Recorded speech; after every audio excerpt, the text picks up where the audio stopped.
right.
Daniel Cuvette. He actually has a lot of power. He's got a ton of power. That's pretty solid. And missed the first 2 picks, but Tyler Putnam, prep guy from Missouri Battle High School. All right. And then Cal Scolari. Oh, I can't see my chat thing here on my studio setup. That's interesting.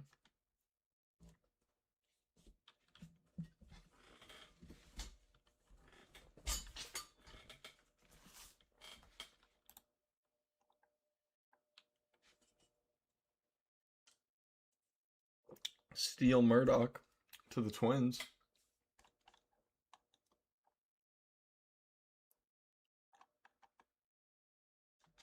From UC San Diego. Solid start to the 5th round.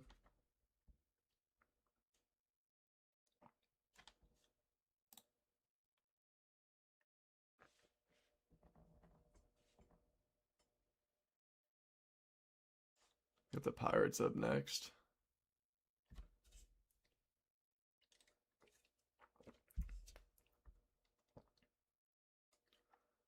Let me get a best available list too, because there still is obviously a ton of really good talent still available for today. Let me see.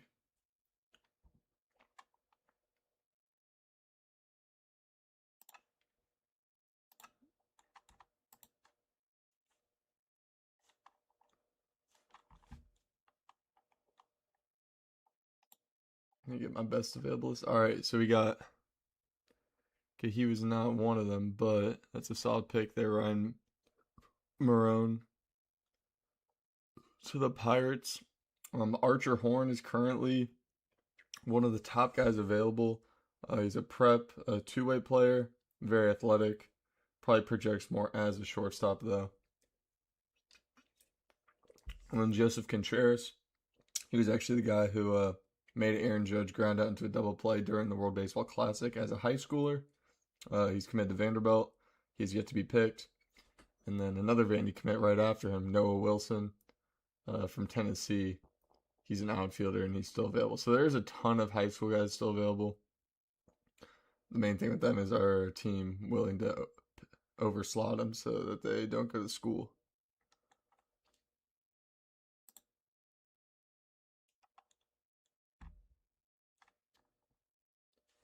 Yeah, but Ryan Marone to the lefty. I think I saw him pitch one time this year.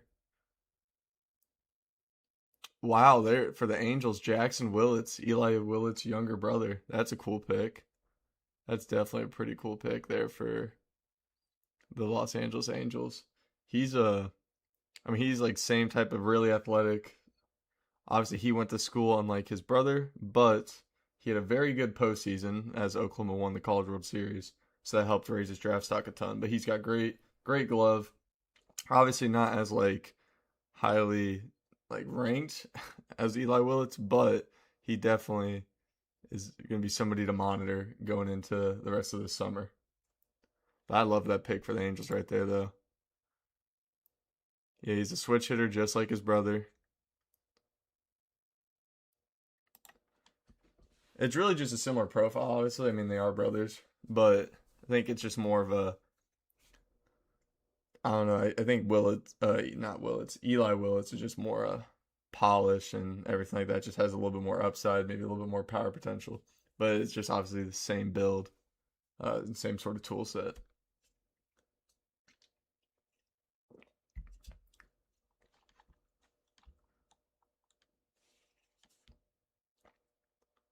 Yeah, that's definitely a good pick, though. I think the what team was that had a really good draft so far too? Oh yeah, unfortunately as a Cubs fans, but the Cardinals have killed the draft so far. I really like what they've done. Let's see. I'm gonna go check out. We can go through each team here. So Diamondbacks liked the pick because they definitely needed a catcher in that farm. They really had like nobody up until them drafting Ryder Helfrich. Blake Bryant, I like it. It's a good underslot opportunity. Carson Curse. I'm not as familiar. Well, I am familiar with him, but I can't say too much about that pick. I don't know too much about him. And then Braden Dowd. Definitely seen him play a little bit. Like that pick there. And then Josh McDevitt. Athletics. I do like what the Athletics have done here. Drew Burress, Mason Edwards. Those are two really good picks. Yeah, like let's see here. Braves. Yeah, they went. This was one of the more surprising picks. I mean, obviously an underslot opportunity for the Braves, but Carter Beck being ranked like rankings or whatever, but it is kind of crazy. 193 and he got picked at 26. So it's definitely interesting. But this is why you're able to see them take guys like this at these picks because they can pay them more. But only one collegiate guy to the not one. Back to back to back high schoolers there. Let's pop back over here though. Alex Hernandez to the Athletics, and I miss Jimmy Anderson right here from community college. So I'm not familiar with him, but what to see here. I don't know what type of video I'm gonna do though for a draft reaction. This is kind of why I want to do the streams because I don't know, it's just more enjoyable to follow the draft. And if you guys have any questions or really anything baseball related, feel free.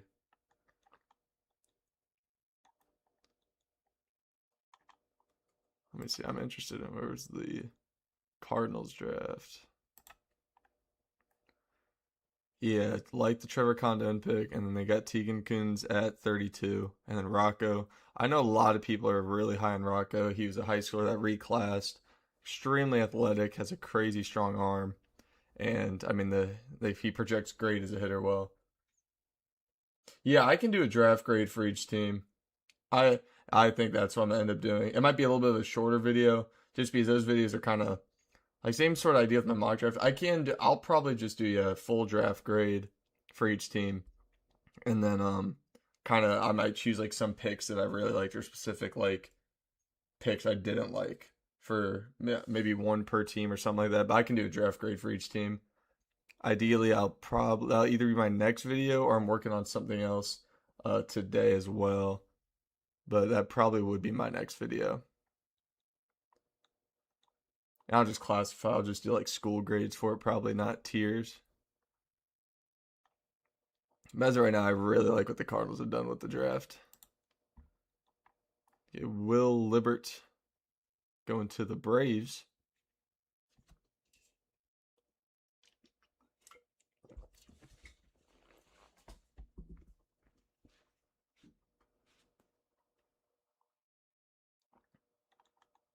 Owen Kramkowski out of Arizona going to the Tampa Bay Rays. Not as familiar with some of these guys. I am pretty well tapped into this draft class, but I will say that once we kind of get in these later top guys, like I've heard of their names, watch a good amount of college baseball this year, but I can't tell you too much about their profiles. I mean, I could just pull this up right here. It's usually something I kind of start doing after the draft when I really hone in on the new people because I feel like it almost gets too much when you're focusing on the current players in minor league baseball and then you got to focus on the draft guys who aren't even like on teams yet. So it's kind of why I usually wait till after the draft to really start diving in on them. But here we go. Let's see what the Cardinals can do here. They've been killing the draft so far, as I've said. And as a Cubs fan, I'm pretty happy with what we've done for the draft. I can pull it up. Uh, yeah, I really like the K Townsend pick. I like that they're actually trying to like make some. I mean, these are riskier picks because obviously these guys they have questions about their hit tool, but I really do like what they're going for here. You know, picking guys with impact tools, and at least their ceiling is way higher than some of these other guys drafted. But Miles Bailey, best raw power in the draft class, a lot of people say, and then also really good arms here that I like a ton. Hopefully, this is maybe an underslot opportunity so they can maybe.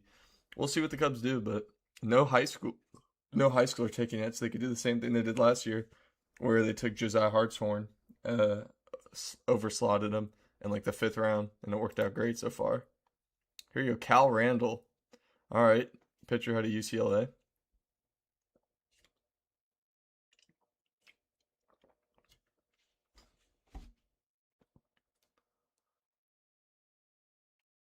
It's gonna be interesting to see how because UCLA obviously has a pretty good draft class. Like, I mean, not even including Rock Chalowski.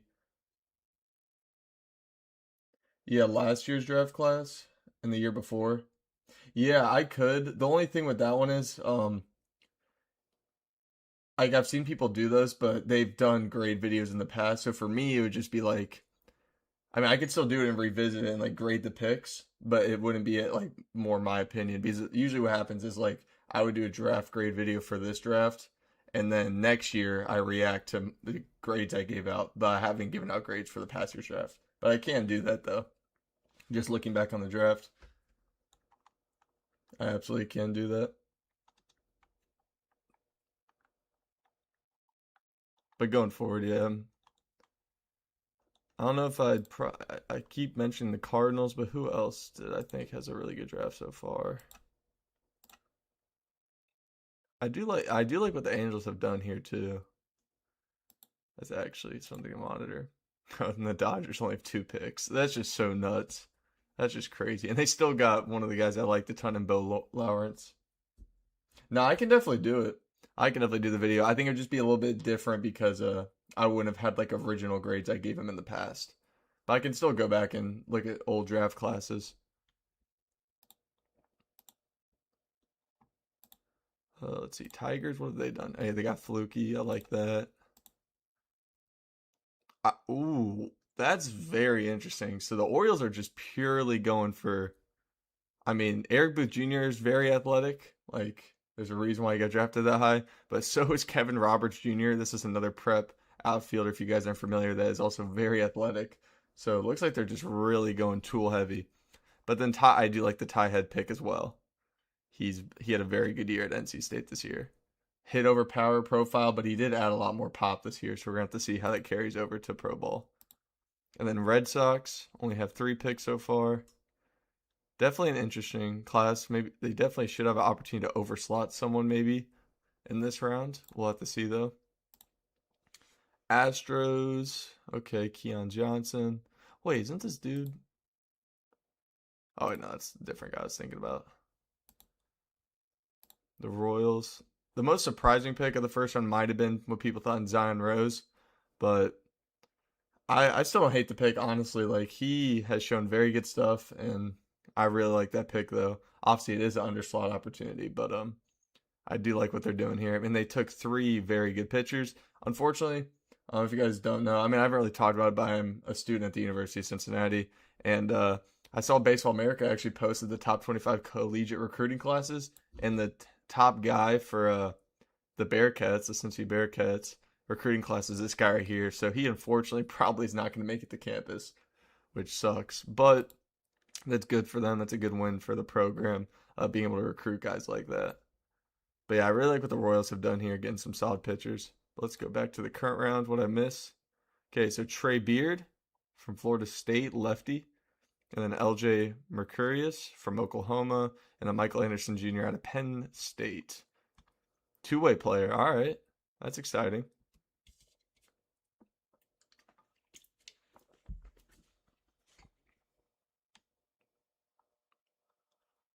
Not as familiar with Michael Anderson Jr. Let me pull up some. I guess I can pull up some stats. Wouldn't hurt.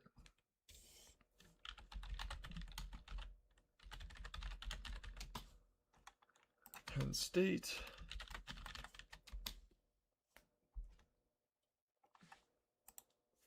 So he's this is it. So he's a first baseman and relief pitcher, so it's more of that Jack Caglione sort of deal.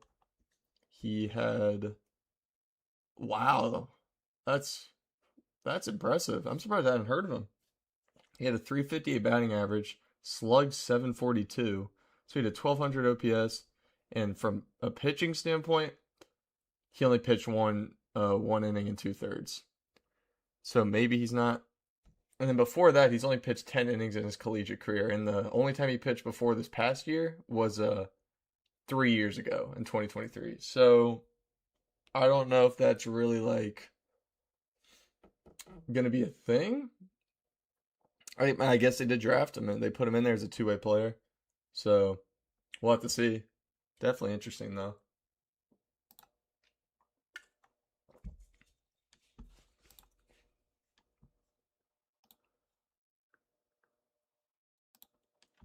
Yeah, I was not. Okay, Luke Nixon for the Giants, NC State second baseman. And then another good pitcher selection for the Royals and Ethan McElvain. Yeah, Arkansas has a loaded they had a loaded pitching staff. I think that's already like their third or fourth pitcher taken off the board, maybe even fifth. So definitely like that a ton. It's, let's see here. Any other ones I might have not went over? I'd say my favorite pick from the fifth round so far. I really like the Daniel Cuvette pick, but I think Jackson Willits is probably my favorite pick of this round so far. Definitely like that for the Angels. Get the Mets up, and looks like we're already about halfway through the fifth round. It's always nice now that this. I mean, I really like day two of the draft because the picks just go by way faster, so it's kind of easier to talk about more guys and not wait like 10 minutes in between each pick.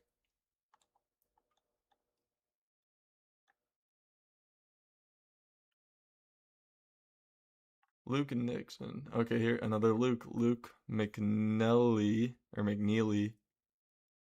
pitcher out of Florida.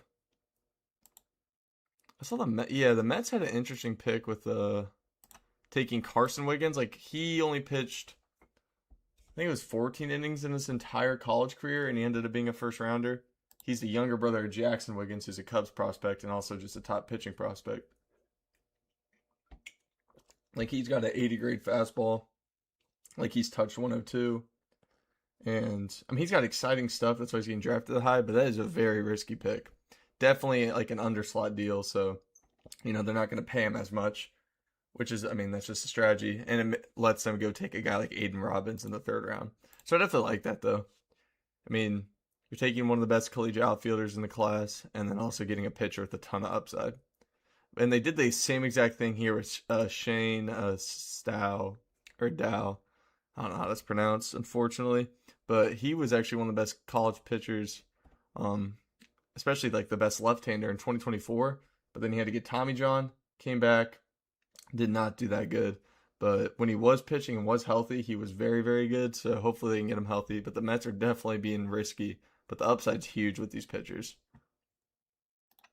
All right, let's see what we got here. Gavin Eddy, another pitcher taken off the board out of Cal.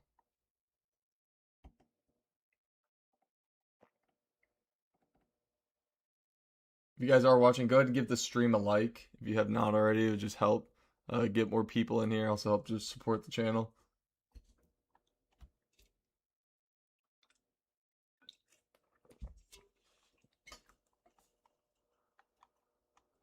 Wonder what the Cubs are going to do here because I don't know. It looks like they've yet to draft a high schooler yet. And I believe it's not really like they've gone underslot anywhere yet necessarily, other than this fourth round. So I don't know if they're really going to try and take a shot at a prep guy, but we'll have to see. Got the Reds up next, though. Oh, wow. From a Hoosier from Hanover Central, Dylan Bowen. So they're going another shortstop here from Hanover Central. Definitely an interesting pick there. Let's see the rest of their class as of right now. Yeah, because they went Eric Becker, the younger brother of Nick Becker, who is currently in the. Or wait, no. I think Nick. No. Yeah, Eric Becker's the older brother of Nick Becker. That messed that up. Yeah. So that's interesting. So that's two shortstops, and then another two shortstops picked on day one back to back, and then another shortstop to start today off. Oh, Ethan Norby. I love that pick. Definitely think he's a great pitcher. He was exciting to watch in the regionals this year. And then they got, yeah, this is another UCLA guy. I mean, the draft class is just crazy for UCLA. We're going to have to see how those guys turn out.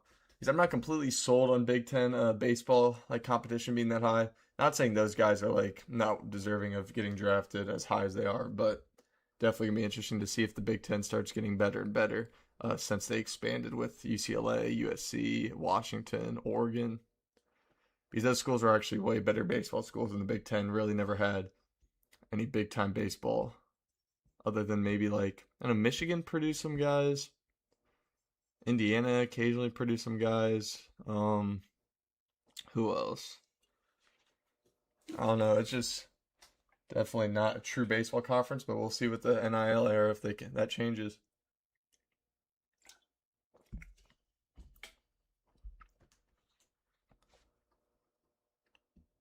Let's get back to the current round. So we got Lucas Moore here. Pretty solid pick for the Guardians. He actually led Division One in steals, as it says here. That's crazy. 53 steals and 54 attempts as a sophomore. Yeah, but this guy's a hit over power profile with good defense and obviously a ton of speed. So definitely like that pick there for the Guardians. And now the Red Sox up next. Wonder how much they would have to pay like one of the more higher prep guys in the 5th round. Because in the coming days, there's going to be a lot of stuff on Twitter about who's getting signed and for how much money. That's always the more just strategic part about the MLB draft is teams, obviously they have their allotted amount of pool money that they can spend, and they have the freedom to do whatever they want with it. But yeah, it's definitely interesting. Because what will happen is sometimes these top prep guys, like it could be him, for example, like Dylan Bowen, you never know.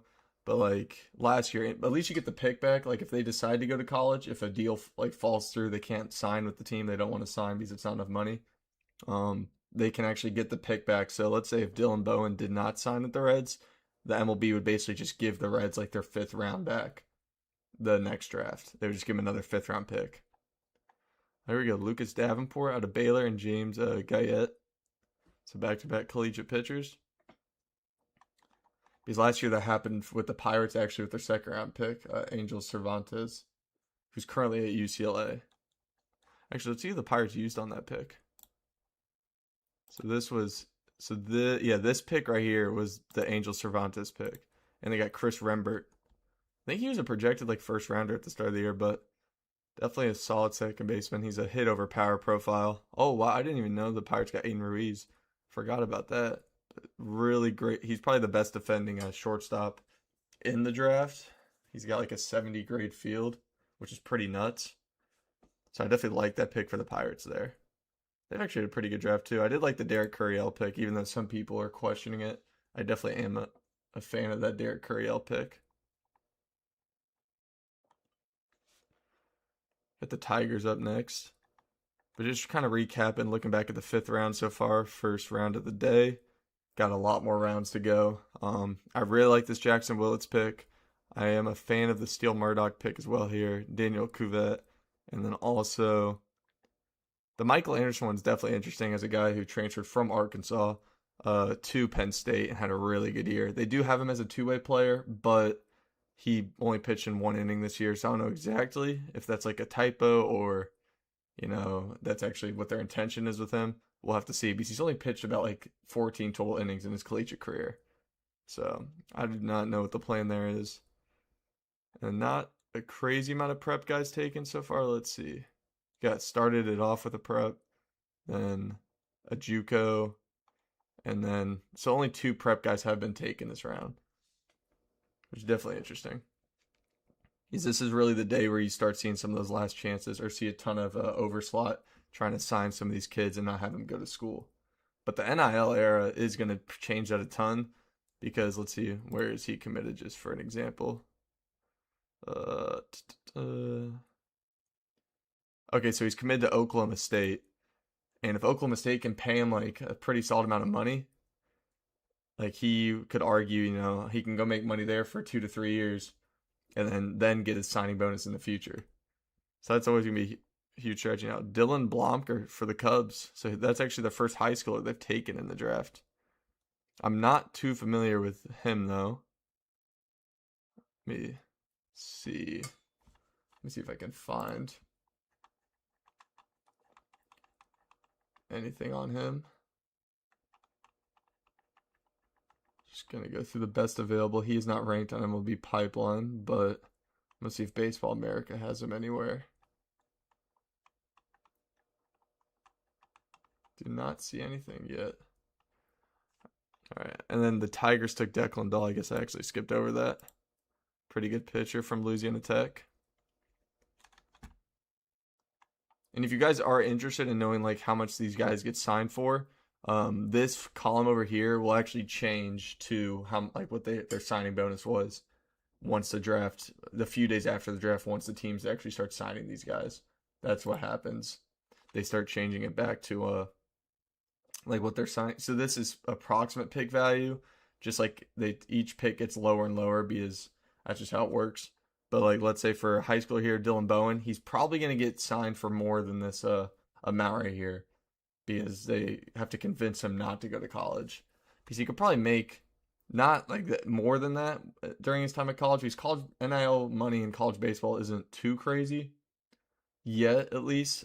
But he could definitely make somewhere like about half of that would be my guess throughout 3 years. Like he could definitely do that and also develop and raise his draft stock. So that's what will happen. But once you refresh this, it will actually show the amount they signed for once they actually do sign the deal. That's why MLB.com does a really good job of keeping this stuff up to date.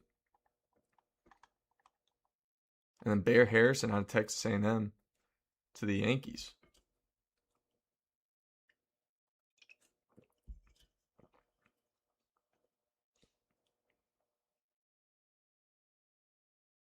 Nearing the end of the 5th round here, though. And then I don't believe, yeah, after the 5th round, there's no more like supplemental rounds, like this sort of stuff, like 4C. It's just purely just simple draft structure after the fact.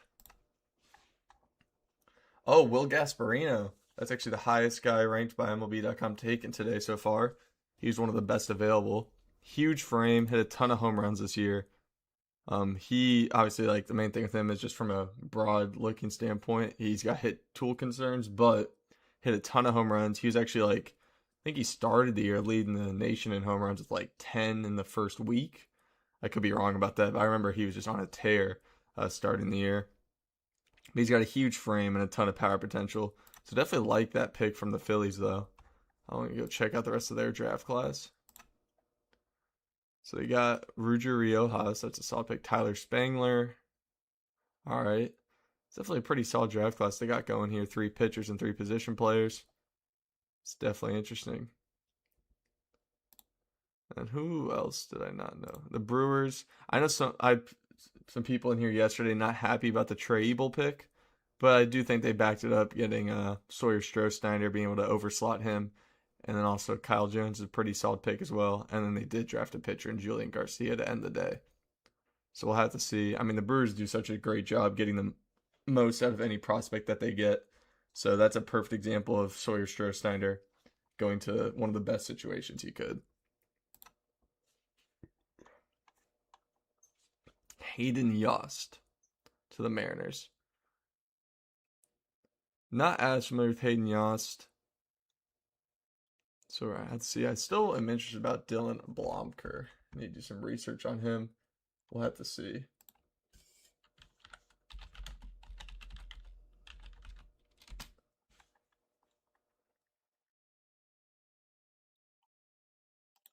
So he's perfect games, 277th draft prospect. He's 6'4", 210 pounds. He was New Mexico's Gatorade Player of the Year, and he's an LSU signee, so he's definitely a prestigious prep guy, which was what I expected. So it looks like the Cubs are going to be able to sign him for overslot, and that's actually the first prep guy taken in the draft. And then Brewers here, another pitcher, Aiden Knack, went to Clemson. So the Brewers take another pitcher, as they did in the 4th round. Also, if you guys don't know, the futures game is going to happen today, I believe, for the minor league baseball futures game, basically their all-star game. Well, I guess all-star game would maybe be a little bit unfair to the older guys in the minor leagues that have better like numbers, but the futures game pretty much is just the all-stars game for prospects, just highly ranked prospects.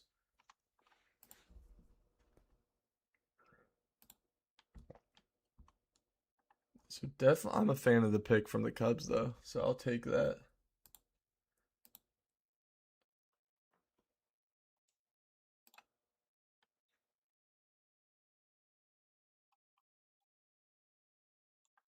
We'll have to see here. So the last pick of the 5th round is the Blue Jays.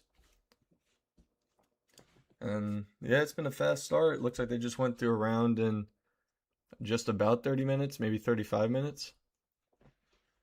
Definitely a more enjoyable pace. And they go with Nolan Higgins, Michigan State pitcher. So Big Ten's getting a fair amount of respect, though. I'm seeing a few Big Ten schools just producing some draft picks. So that is the end of the 5th round.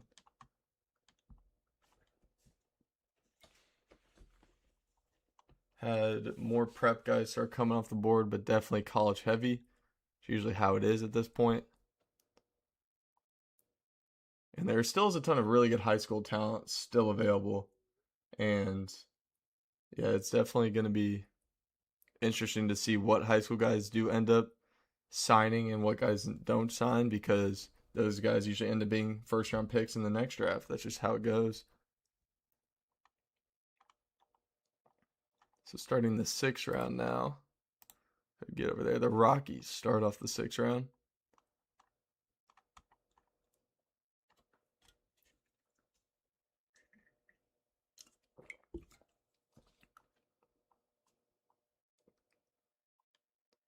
There we go. Already getting into it there. Mercer, pitcher Garrett Lambert. Not as familiar with him, but Mercer has produced. They're a pretty solid baseball school, so I'm not surprised. Right-handed pitcher. Really just going to be excited to see where these best available guys end up. Like, let's see. Oh, I actually just found my baseball. Yeah, Dylan Blomker, committed to LSU. I'm going to open up his report.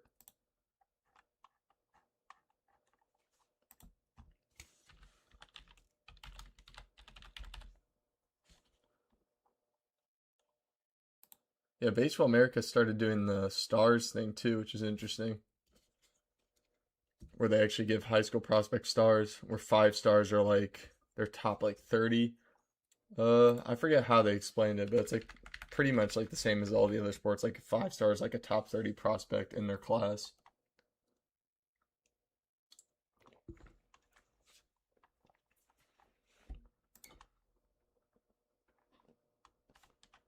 The White Sox up next. Hey, let me go check out the White Sox draft class. Definitely like what they have done too. They started it off with back-to-back shortstops. And they just go with the outfielder here. Alex Weingartner, prep outfielder. So definitely a strong class for them right now. You know, they got 2 really highly renowned prep guys. Somebody from actually Illinois, and it's Jim Thome's son, which is really cool. And then, yeah, they've got 3 prep guys, 3 infielders. Well, shortstop, second base. So that's definitely going to be interesting. I believe Cole Prosek can also. Is he? No, maybe. No, I'm thinking about somebody else. I thought he could also play like catcher. But definitely solid pick there, and they've had a pretty good draft class. So I would give their draft class a pretty high grade when I do end up working on that video. that'll be something I can probably have done by, I want to say, either I can work on it Monday and get it done because the draft will be over. Yeah, I'll probably try and get it done by tomorrow.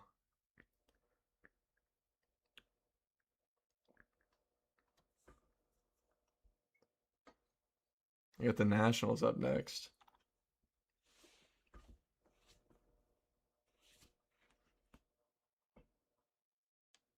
Cooper Allen from UNC Wilmington.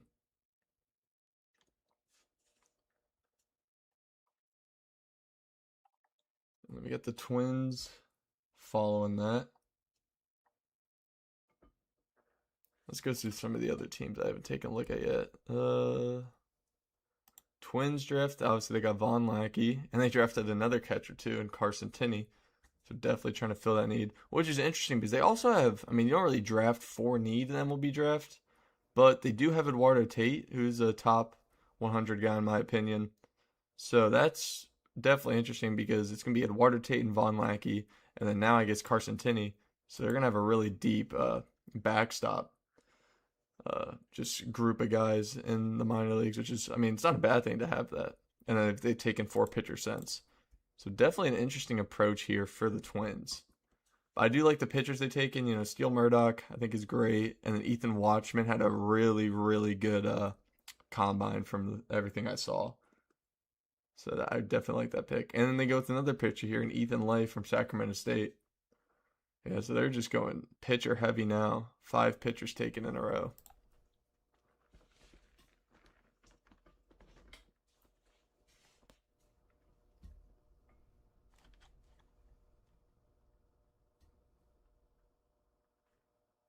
I got the Pirates up next.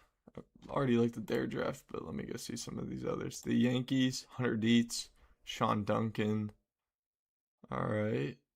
Yeah, that's solid. Padres taking another high school pitcher. That's shocking. Elliot Lascelles from Canada. So they're back-to-back high school guys. Definitely interesting. And then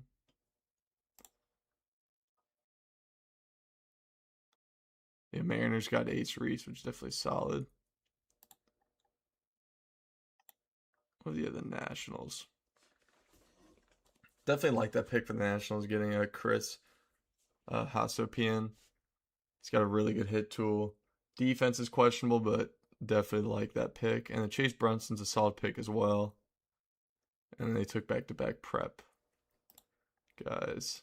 The Blue Jays only have had 4 picks so far. Definitely like the Cole Carlone pick, though. And then Will Brick as well is a pretty good pick. And then the Rays took back-to-back prep shortstops with their first-round pick. Obviously, Grady Emerson, the prize of their draft class. Let's get back. And then Tyler Fay, pitcher to the Pirates. The Pirates farm system has been pretty amazing so far. They're really developing a ton of guys. Definitely more position player heavy than pitcher. I mean, they do have Seth Hernandez, who's a top 2 pitching prospect in baseball, but I mean, just definitely been impressive what they've done with that farm system. All right, the Angels up next, who I thought have had a pretty good draft.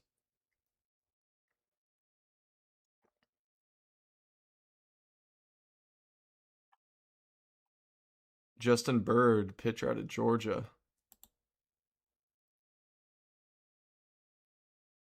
Peaks fastball at 97. A pretty good year.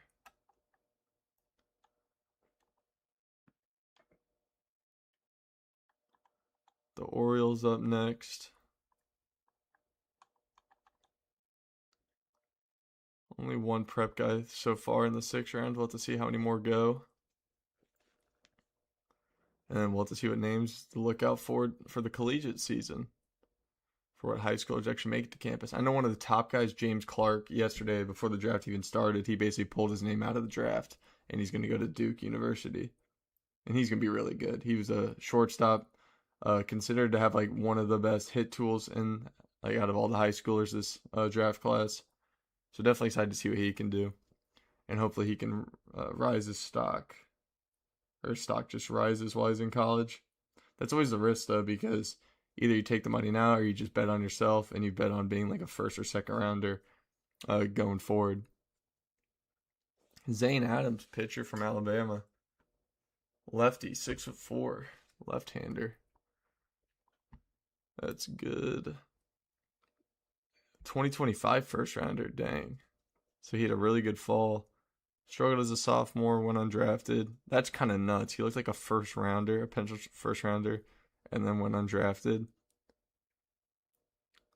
And yeah, he had a good year, 100 strikeouts and 90 innings.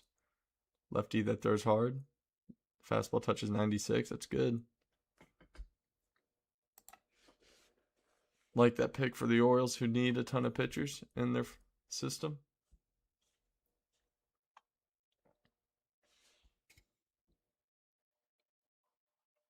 The Athletics up next.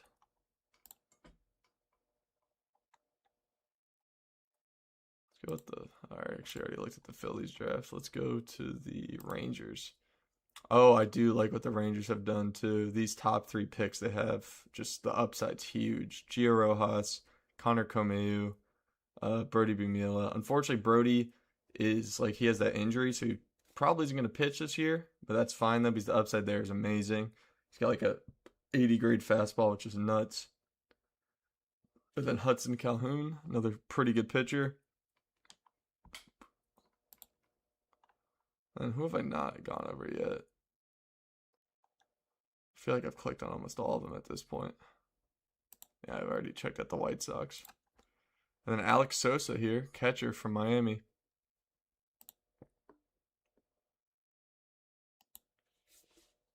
Yeah, it's just an example of what happens. Like in the bio here, it says he was a solid prospect coming out of high school, and he was like a top 125 guy. And then yeah, he just went to play at NC State to start his college career. But it's not like it really hurt him that much. He still ends up being a 6th-round pick. But definitely seems like he could have got more money if he just started professional ball early instead of going to college. But there's nothing wrong about that. Just usually how it ends up though.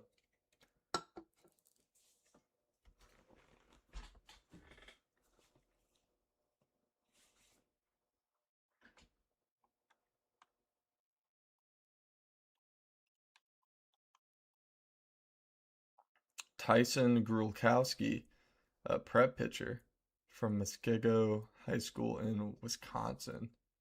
6'5", 225 pounds. It's a really good frame. Pretty solid pick there for the Braves.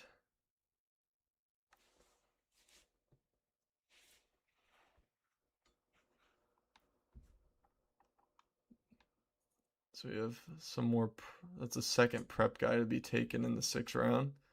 Gonna have to overslot him most likely. Let me actually just look up and see if I can see where he's ranked on Baseball America's rankings.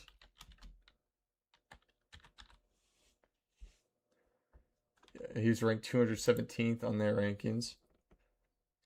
He's committed to USF, so South Florida.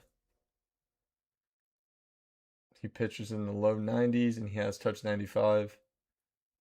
Mid to upper 70s breaking ball.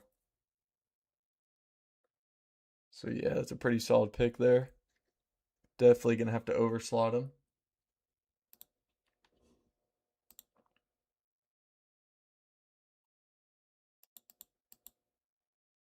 Oh, Kyle Johnson out of Virginia.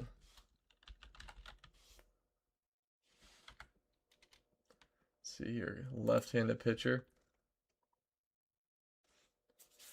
Pretty well-rounded arsenal with the fastball, curve, slider, changeup. His best pitch, according to Baseball America, is his changeup, and he's also got a cutter with pretty average control. He's ranked their 141st draft prospect, and MLB Pipeline has him ranked as 150th. So that's definitely a pretty solid pick there for the Rays, who obviously do a great job developing a ton of their prospects and especially pitchers. Now we get the Cardinals up next, who've had a phenomenal draft so far.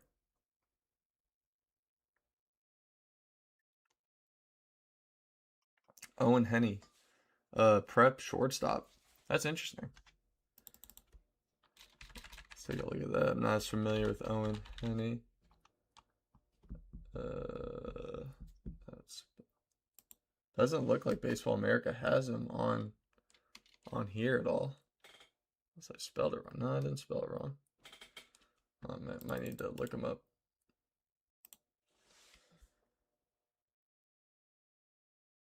Oh, wait. Oh, that's why. He's a collegiate guy. For some reason, I thought it was prep in my head. But yeah, he went to Seton Hill University. So, lower division guy. Hit very well, though, it looks like. He played in the MLB Draft League. Only hit 4 home runs this year in 42 games. Had an OPS over 1,000 and batting average of a 399. So definitely an opportunity there to probably sign somebody for pretty cheap.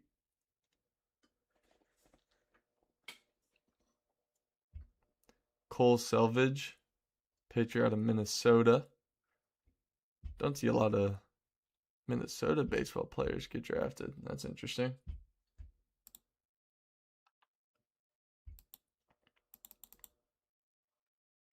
Let's see if I can find anything on him. I cannot. Got the Diamondbacks up next, though.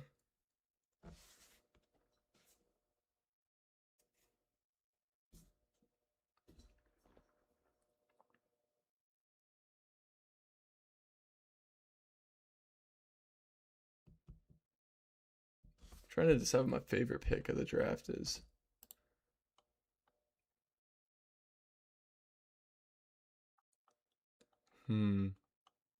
Still do not know. I really like the Trevor Condon pick. The Justin LeBron to the Reds really threw me off. I thought for sure they were going to go pitcher. I thought for sure they were going to go pitcher.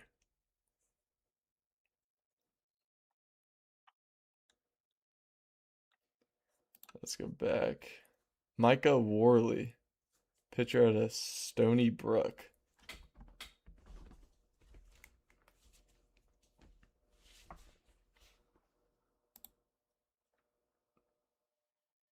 From St. Louis. He committed to Missouri for college ball.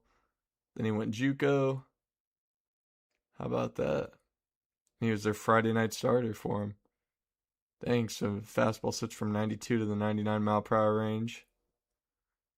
He was at the MLB Combine, and he went up to 98. Dang. It's a pretty good pick there for the Diamondbacks who do need some pitching. They definitely do need some pitching. And the Texas Rangers up next, who I've really liked the Texas. I was pulled it up a little bit ago, but I do like the Texas Rangers draft so far. You know, those top 3 picks that they had have been great. Gio Rojas, Connor Comeu, and Brody Bumila. I don't think Brody's going to pitch anytime soon, but definitely like the upside there. And they go with Aiden Brainard out of Nevada.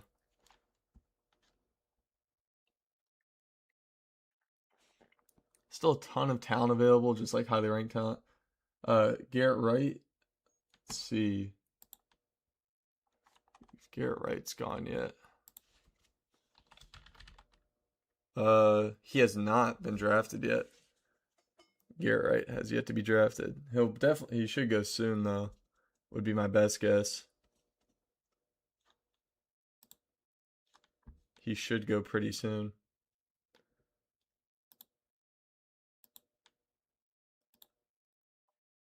Okay, what's going on here? Why is it glitched? Oh, because it's still.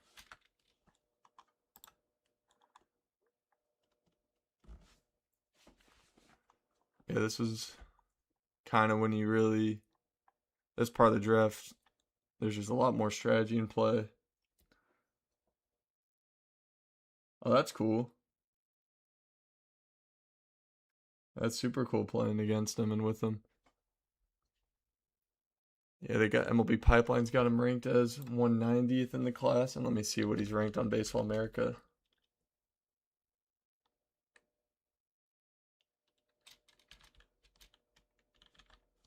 Oh, Baseball America's got him ranked as 75th. So they got him ranked way higher than MLB Pipeline does. Yeah, catcher slash outfielder. So he should be drafted pretty soon. Baseball America's pretty high on him.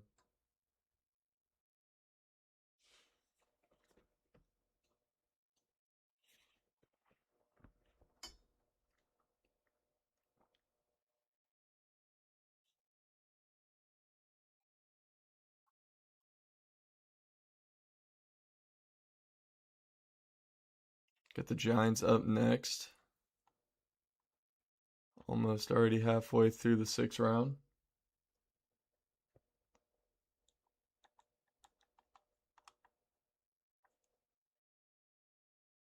Up 2 picks at the same time just popped up. All right, Eric Notchim.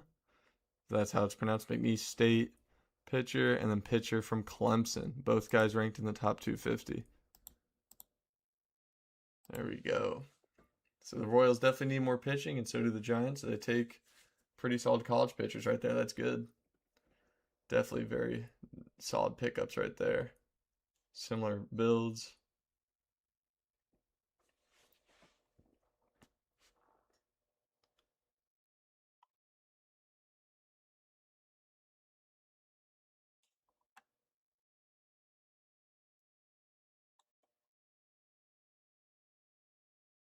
And then we got, yeah, we're already over halfway now.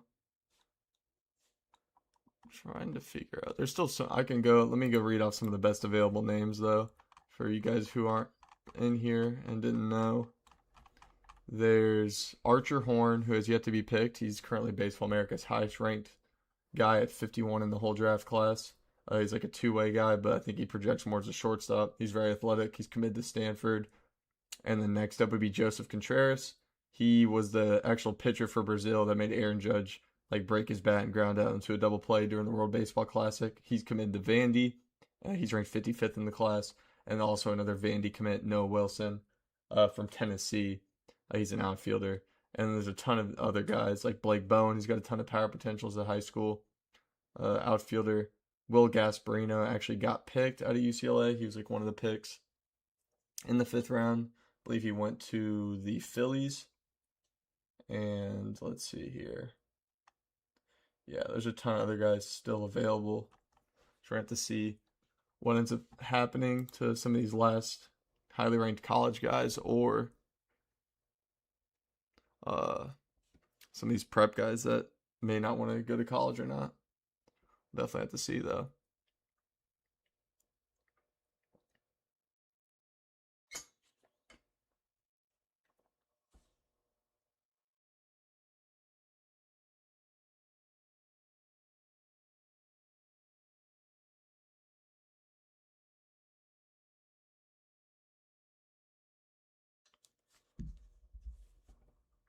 Michael Adari from Illinois State. Oh, and also Alec Petrovich. So a lot of pitchers taken in a row. Wow, I'm just realizing, yeah, it's been barely any position players this round.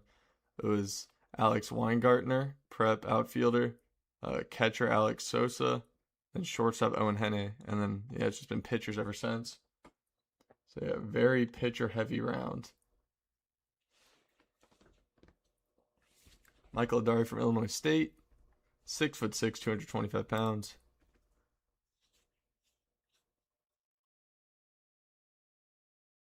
He touched 98 miles per hour, but sat 92 to 95.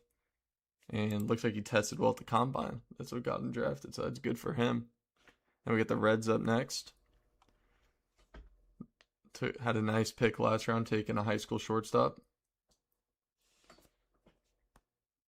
But definitely a big time pitch round. And they go with a pitcher as well, Duncan Marston from Wake Forest.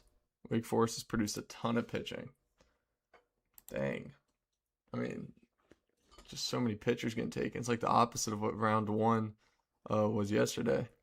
Just so many pitchers.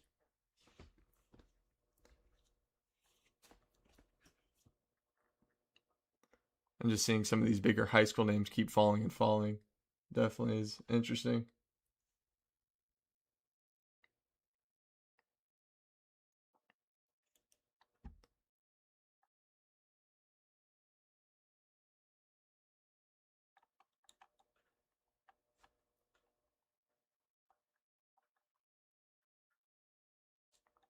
Let's see here. What's my favorite pick of this round so far? I would say I like the Kyle Johnson pick a ton for the Rays.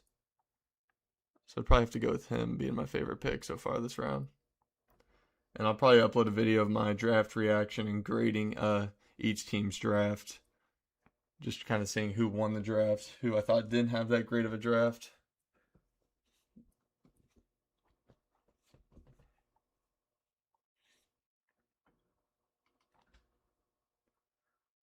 I hear you, Dighton LeChance, Canadian catcher, went to Oklahoma, 6'5" catcher. Wow, so he's got a huge frame, definitely an overslot pick there from Quebec.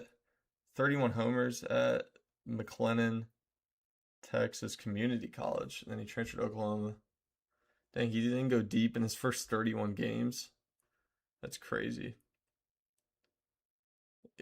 Yeah, but they did win that national title though, so they're getting somebody coming off the national championship. We got the Red Sox next up. That's a huge frame for a catcher though, 6'5", 231.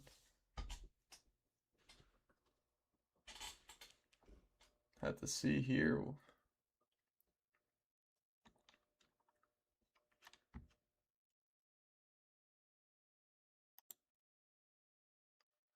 I'm very interested though to see what top prep guys do end up getting signed.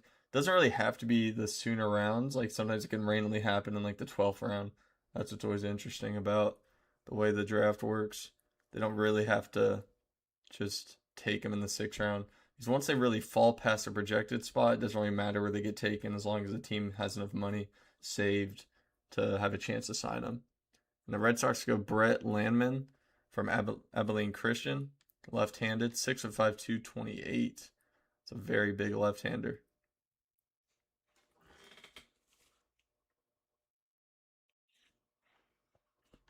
Got the Padres up next, and then the Tigers, Cubs, Yankees, Phillies, Mariners, Brewers, and the Blue Jays.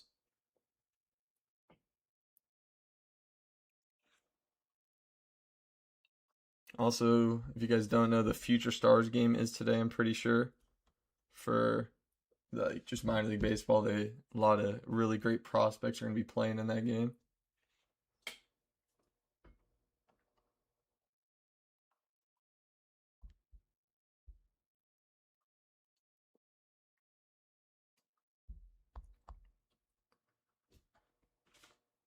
Let's see. All right, I wonder who the Padres are going to look at. Their GM is pretty savvy with the way he does things.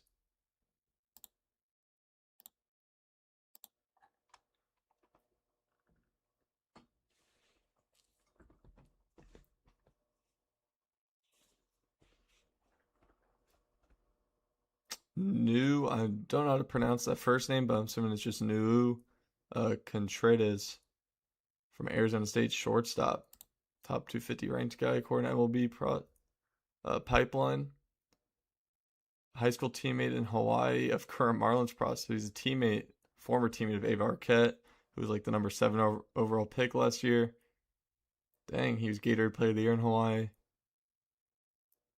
It's definitely interesting. Let's see what Baseball America had him ranked at.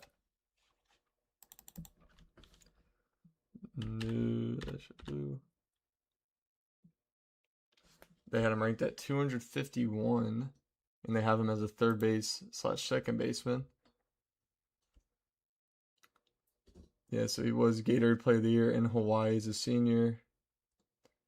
And then, dang, he had a really good year, 366 average, 434 on base, and a 762 slash line, and 21 home runs in 53 games. So that's very good. And Big 12 baseball is getting better and better, so that's pretty good competition. And he hit curveballs crazy. It says when curveballs are thrown at him, he had a 1700 OPS. That's nuts. We get the Tigers up next. And he also went 31 for 35 on stolen bases, which is very impressive. And my Cubbies pick after the Tigers. We'll have to see what the Cubs do there.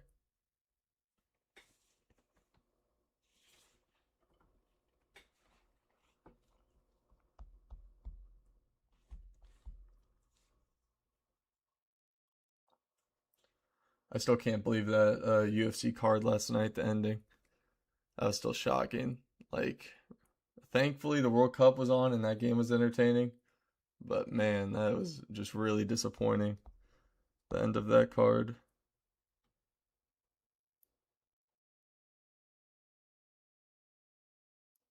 At least we got the draft on though. And this week should be a great week for sports. We're gonna get um baseball finishing up until for the first half. Yeah, we got the All-Star game on Tuesday, and then obviously the rest of this draft is today, and also World Cup. That's my main point, the World Cup. And then go with Isaac Morton. So I guess Minnesota had two pitchers. Dang. That kind of shocks me. I didn't know Minnesota's producing pitchers like that. Tigers go Maddox Maloney and then Isaac Morton to the Cubs. Wow, that's a story. Morton damaged tendons in his throwing wrist while hitting fungos as a Minnesota high school senior in 2023. He actually got drafted by the Brewers in the past. Had to get Tommy John. See what Baseball America thinks of him. Yeah, but I did not know Minnesota's producing pitchers like that, though.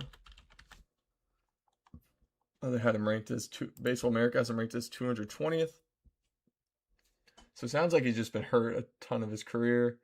And then he went to Minnesota, a 3.23 ERA and 13 starts. So pretty solid profile. Oh, so he's a slide arm guy. That's cool. He just has a high spin arsenal. He's got a mid-80s sweeper. That's a pretty cool pick, though. Definitely excited about that. And then Maddox Maloney, shortstop out of Oregon. Had a pretty good year. Oregon had a great year this year in college baseball. And then Andrew Gonzalez, America's High School in Texas, third baseman. See what Baseball America has him at.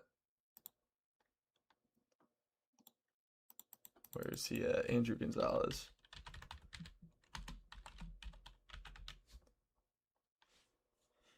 Do they have anything? Looks like Baseball America does not have him in their top 500.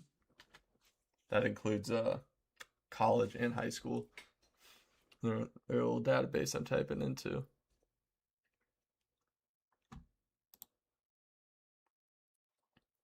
Definitely like the pick there for the Cubs, though.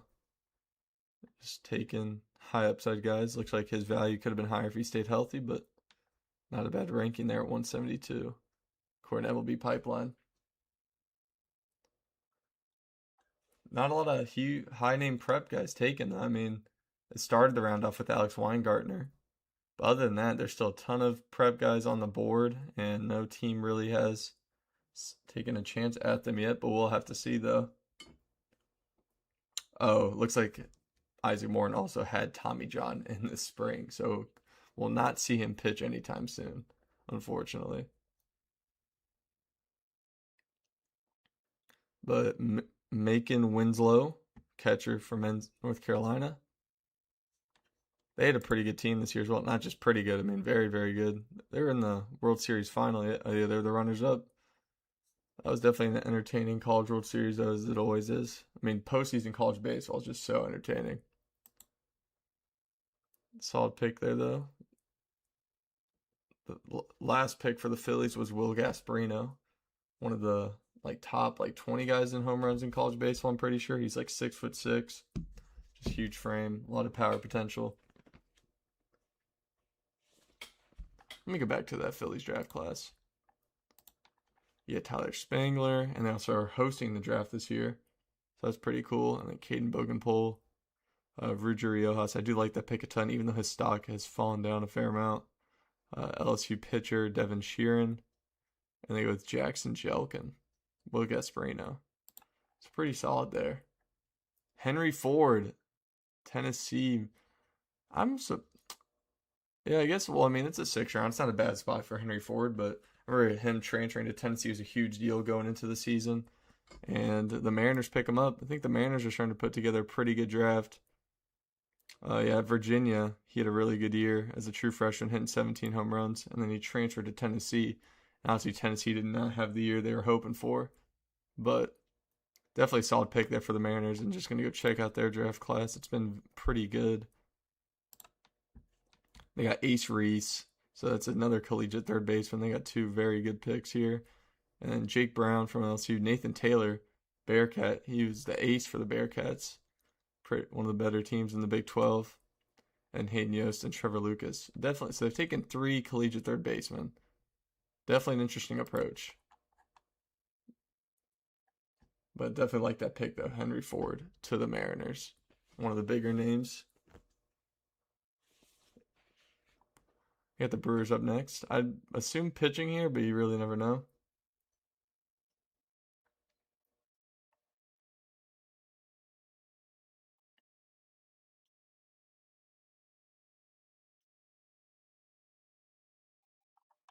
Let's see what we got.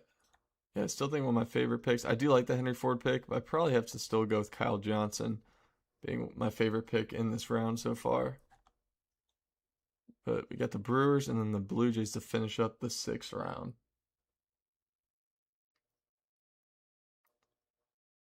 If you guys are watching the stream, though, please give it a like. It just helps the algorithm a little bit, also helps out the channel. And if you guys got any questions about any prospects or just people in this draft class, let me know. Definitely like starting to do the streaming stuff. And then Brewers take Ryan Osheniski, out of Brown, Rhode Island. How about that? Rhode Island University. And then the Blue Jays go with Gable Mitchell, Iowa, shortstop. One of the smaller guys in the draft class, 5'9", 185. Definitely interesting. Did Eric Paulson get picked yet? Let's take a look. He has not been picked yet.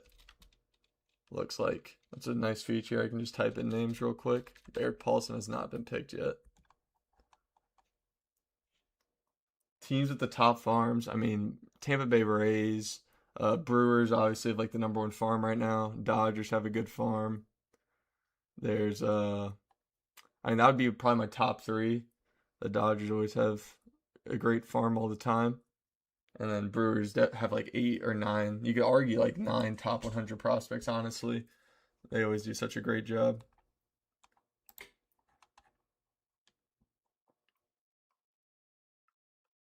All right, that's the end of the 6th round, though. So no really huge names from just like a overslot standpoint.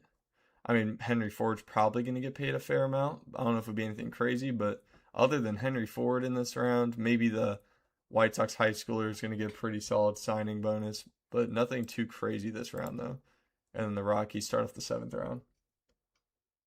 Grayson Ash, got you. Grayson Ash. Okay, he's not popping up. Maybe if I just... Yeah, I don't know if he's on their database. He might just not be on their list. Let me type him in on Baseball America, see if he pops up. He's not popping up on Baseball America either. So he might just not be on like the database or the list of guys they have. Because they're like once it really gets in the later rounds, it's hard for like there's just so many names it could be that like it just takes there's just only so many people they can have. Because it is 20 rounds, so definitely just a ton of guys. Jaron Purify, let's see the Jaron. He has not been drafted yet. He's only the second Jaron they got on the database too, but out of Clemson, he's yet to be drafted. Where do I think he'll land? I do not know. Let's see. I'm not as familiar with Jaron Purify. Let me just a quick search.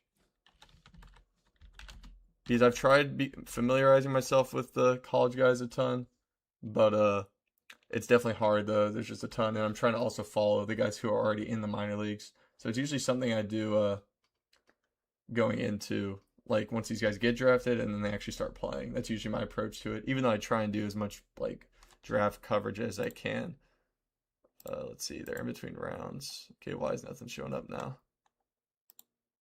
Looks like the website's... Oh, that's why. I'm tripping. Still had Jaron in there. Start the 7th round. Yeah, but he looks like he had a very solid year, though. Nothing like that. I'd probably, for his college floor, Jaron Purify, Definitely would have him being like one of those like round 10 to like 20 picks. He's usually they just like guys with not a whole lot of like just tools or high upside tools, but still produce well. Those guys usually fall in like rounds 10 through 20. And then Brady Thomas. He's yet to be picked yet. Yeah, Jack State had a great squad. I remember watching since I go to University of Cincinnati, they played Jack State early in the year, and I believe they lost the series or they split it, but they had a great squad, and obviously they ended up making regionals, and they definitely had a very good squad though, and you could tell from early in the season. I was expecting them to do pretty good.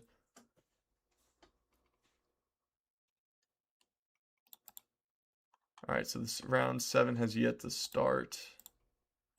Let's see though.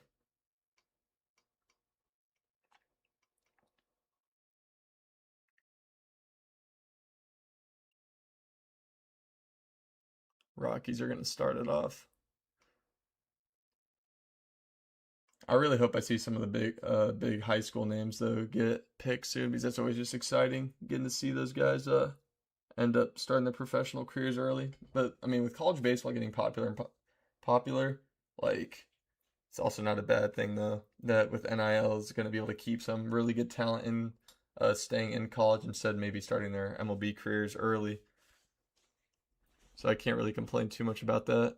So I tried watching a ton of college baseball this year.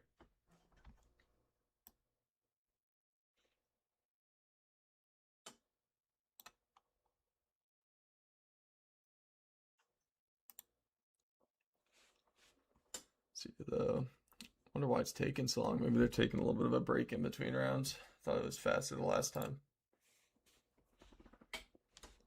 But Rocky should be starting it off in the 7th round.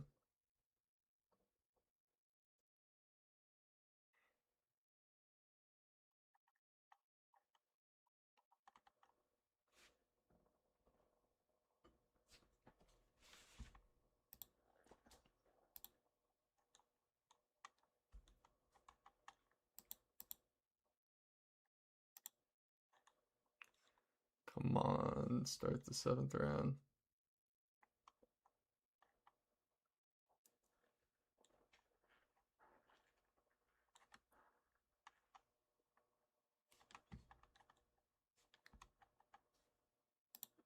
And then or not drafted. Yeah, I guess it still has it. You guys are taking a little bit of a break in between. But wait a second.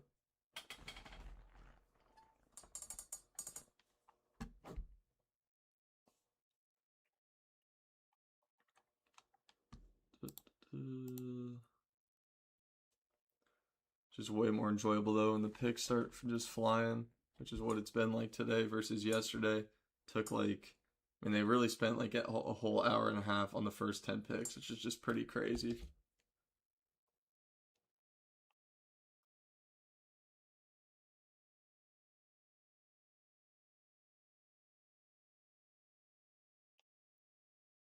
When are they going to start this round?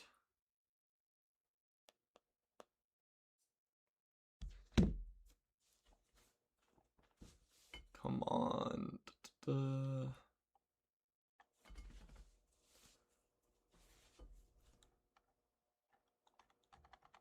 Still a ton of really good names available though.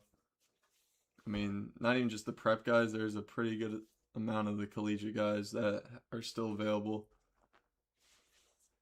Already 2 rounds down though, rounds 5 and 6 through. Just waiting for the 7th round to get going. Also, if you guys are watching and aren't subscribed to the channel, I'd really appreciate it. And also give the stream a like too as well. That'd be great. Because it looks like I guess they're just taking a pretty solid break in between rounds here. Yeah, it still has like, unless the website's just taking a second, but usually the website's been pretty good so far.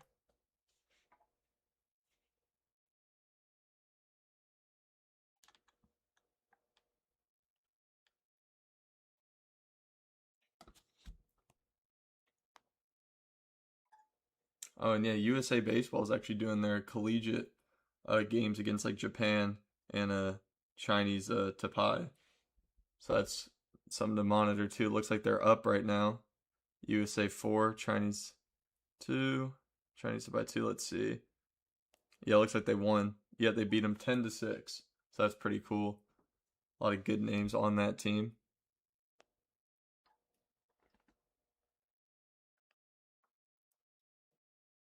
Looks like Gavin Kelly, the catcher for him, had a 5 for 6 day.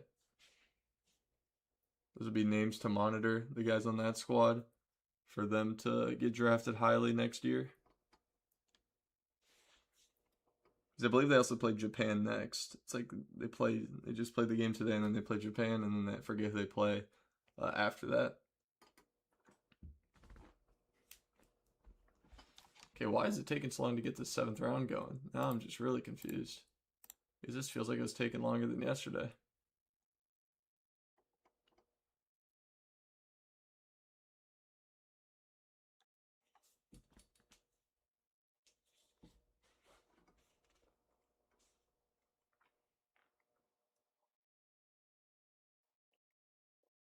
Come on. Just getting boring now. I mean, it's kind of nuts. Why is it taking so long? Trying to see who the Rockies are trying to draft. It's ridiculous. Let me see what time that All-Star or the Futures game for minor league is. Futures game time. Oh shoot, it actually started 50 minutes ago. Huh. It's on NBC. Let's see here.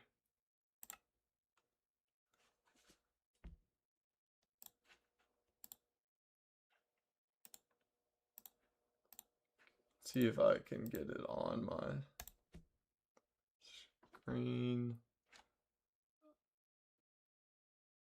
Oh yeah, I guess they do got it right here. American League team versus National League team. That's the broadcast title. It's kind of funny. Started 50 minutes ago. I thought it was going to be a little bit later in the afternoon, but I guess noon makes sense. And then the All-Star game's on Tuesday.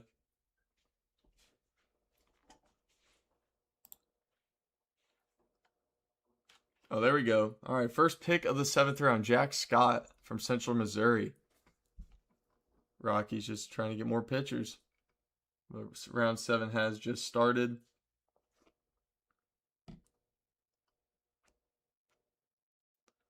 Not as familiar with Jack Scott, but can't go wrong taking a collegiate pitcher, though. Probably right around the pick value that they'd sign him for as well.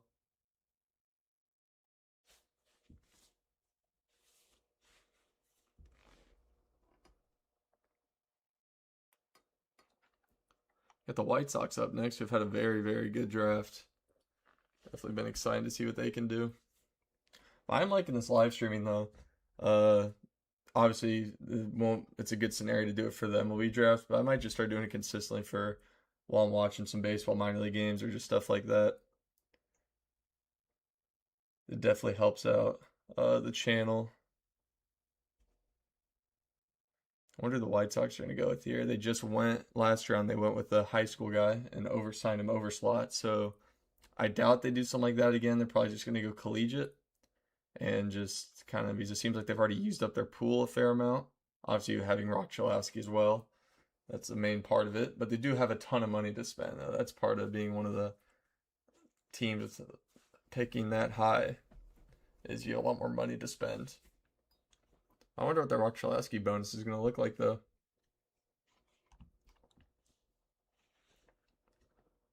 Because they went, let me double check. They went Landon Tome, Cole Prosek, so 2 pretty highly renowned high schoolers.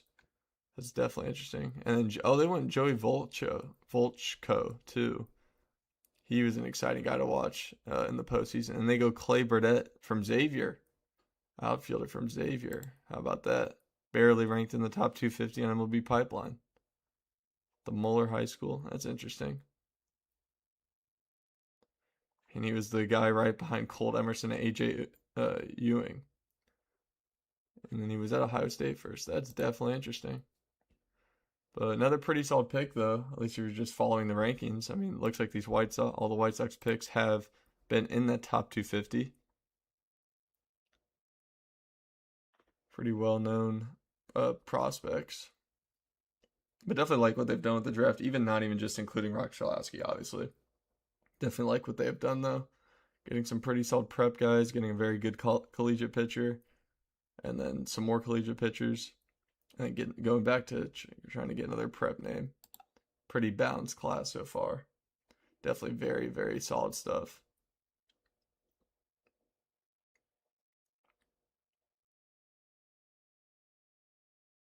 The Minnesota Twins, they had definitely an interesting approach going another collegiate catcher with their second pick in the draft.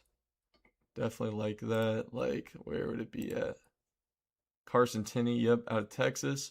And they already have Eduardo Tate in that system. If you guys aren't familiar, he's in high. He's 19 years old. He has like 15 home runs in the year. So he's already a pretty well-renowned prospect. Like a lot of people have him in the top 100. So definitely got a loaded backstop class in the minor leagues now. After they obviously take Von Lackey, who's gonna be way higher ranked than Eduardo Tate, but also Carson Tinney being their second round pick is definitely interesting. And they go with Max Bales out of Santa Clara, top 250 from MLB Pipeline. Two-sport athlete, played football, wanted to focus on pitching. So he's a reliever. So this guy, closer, it looks like. Oh no, he was a rotation guy, and he ended up being the Santa Clara's Friday night starter. So that's good. So it looks like he started off at Santa Clara as a reliever, and then worked his way up to be their Friday night starter. So that's definitely impressive, and I like that pick for the Twins.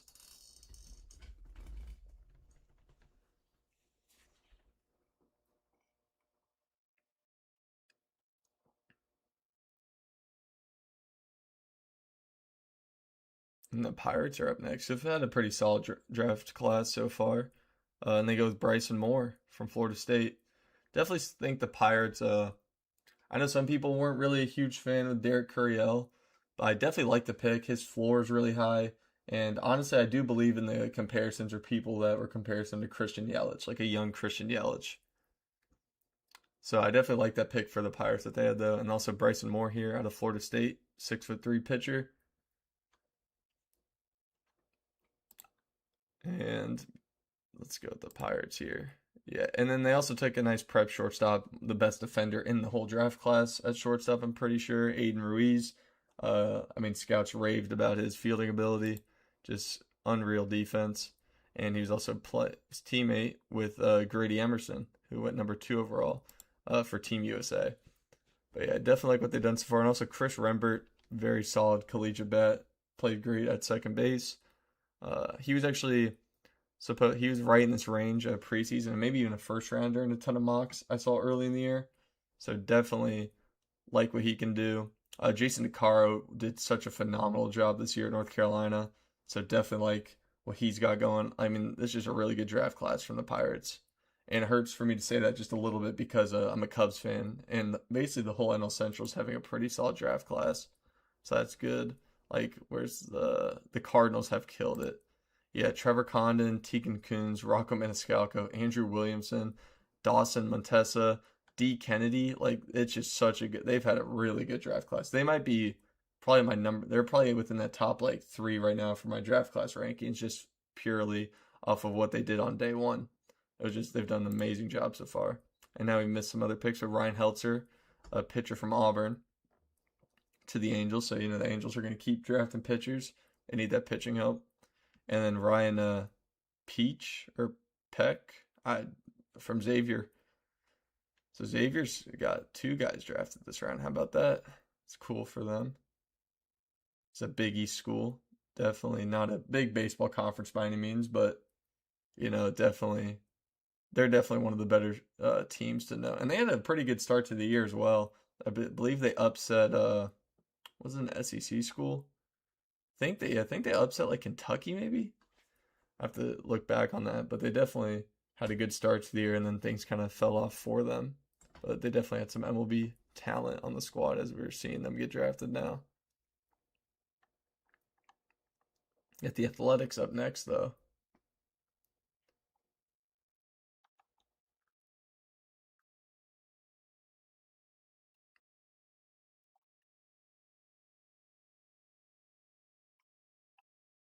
Wonder. So still no huge, no prep guys taken in the seventh round yet, though. So definitely still waiting on some of the bigger names that possibly could be going to college, or we'll see if they get drafted. I mean, technically it can happen until round 20, but usually some of the bigger names are just, it's more reasonable to happen between like, I guess in this example, round 7 through round like 12. That's usually when those uh, opportunities happen. But there are examples like Eric Hartman, I'm pretty sure is like a round 20th pick or 20th round pick. And obviously now he's kind of skyrocketed to being a top 100 prospect this year. So that stuff does happen. It's usually more the guys that maybe played worse competition, so a little bit more underrated. Oh, here we go. 4 years, 5 seasons for David Russo out of Campbell, pitcher out of Campbell. And then here's our first prep guy, Jack Brenner from Fond du Lac High School. That's an interesting name for a school, but catcher, high school senior. I'll take a look and see where he's ranked on Baseball America. But I'm not quite familiar with that name. I might have heard of it, but we'll see here, Jack. Yeah, Baseball America actually has him as the 210th prospect in this draft class. He's committed to Oklahoma, and yeah, 6 foot, 185-pound catcher, and he had a pretty solid offensive performance in the 2025 circuit. Great contact skills. Yeah, so definitely a solid pick there for the Braves trying to add more catchers to their farm. Oh wow, there we go. Good overslot opportunity here for the Tampa Bay Rays now. AJ Rice, high school senior. So now we're starting to see some more overslot opportunities happen. High school pitcher. So it looks like so his commitment to Auburn and lack of physicality, they're saying he would have been a for sure top 2 or 3 round pick. That's definitely interesting. Fastball sits in the low 90s, has touched 95. Low 80s curve. So definitely a solid pick there. Good opportunity for the Rays to go over slot. What's up, Kenny? But that's definitely a solid pick, though. Definitely like that from the Rays. And Derek Schaefer out of Arizona State, selected to the Cardinals. Not as familiar with Derek Schaefer, but very solid pick there for the Rays, though. I definitely like that pick a ton. That's why you always want to save some money for these later rounds, because you can make some pretty high upside picks, especially in the prep guys.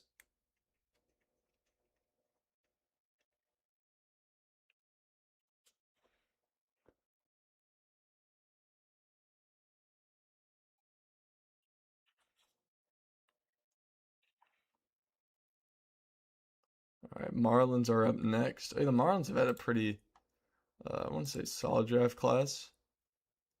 They go with Eric Guevara from Panama.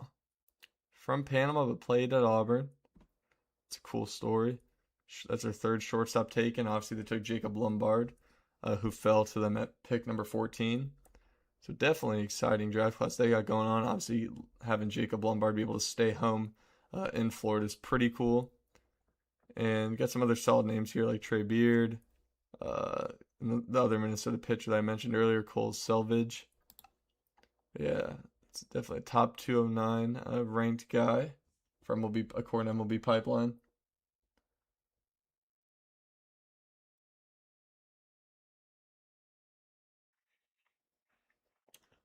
Yeah, you don't see that often though. Guys born from internationally and then they end up playing in college in the United States. I mean, it definitely happens, but it's not extremely common though. That's a pretty solid pick there for the Marlins, who definitely need to turn around the farm. It's not the worst farm, but there's like some solid names there, but they definitely need to bring in more talent. And then Carson Turnquist from Cal Poly to the Diamondbacks. So he's a freshman. He barely pitched at Oklahoma in 2023. Then he transferred to Cal Poly and also had to get Tommy John surgery. Did not pitch in 2025. Then ended up being in the rotation for the Cal Poly Mustangs in 2026. All Big West second team. It's pretty good. Pretty good right there. Diamondbacks definitely building on some pitching, it looks like, with recent picks. Yep, 4 pitchers taken in a row. 5 in total. Blake Bryant, high school. He's the only high school guy they've taken in the draft class. But I definitely am a fan of what the Diamondbacks have done. They need pitching, and they're going after pitching, so that's great. Oh, I guess I haven't looked at the Guardians draft class yet on here. Liam Peterson, I definitely like that pick a ton. Also Logan Schmidt. Really, I feel like this is probably underrated top two picks a team can make. Liam Peterson and Logan Schmidt. Really like that a ton. Trey Broussard had a great year at Houston, so I like that pick as well. And also like Lucas Moore here. Pretty high floor for a collegiate outfielder. Hit over power and really good defense, so I really like that pick for the Guardians. All right, here we go. Caden Aoki from Georgia. Saw him pitch a little bit during the college postseason, I believe. So that's definitely exciting. Just seeing a lot of these guys end up getting drafted after watching them this spring. Also, college postseason baseball just so entertaining. So definitely like that a ton.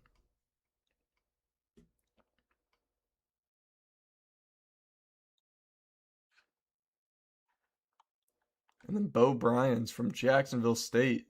Was that one of the guys mentioned earlier in chat? I don't believe so. But there's somebody from Jack State right there, Bo Bryans, to to the Giants.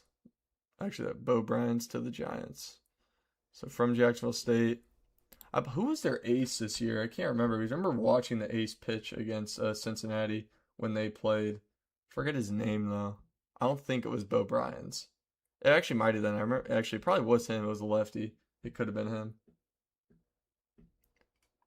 Definitely like that pick there though. Bo. No, my son caught. Oh, that's awesome. That's super cool. Yeah. So it is Bo though. He would have been the ace. Yeah. Because I remember watching the. I watched like 2 out of the 3 games, I believe, and I remember watching the first one.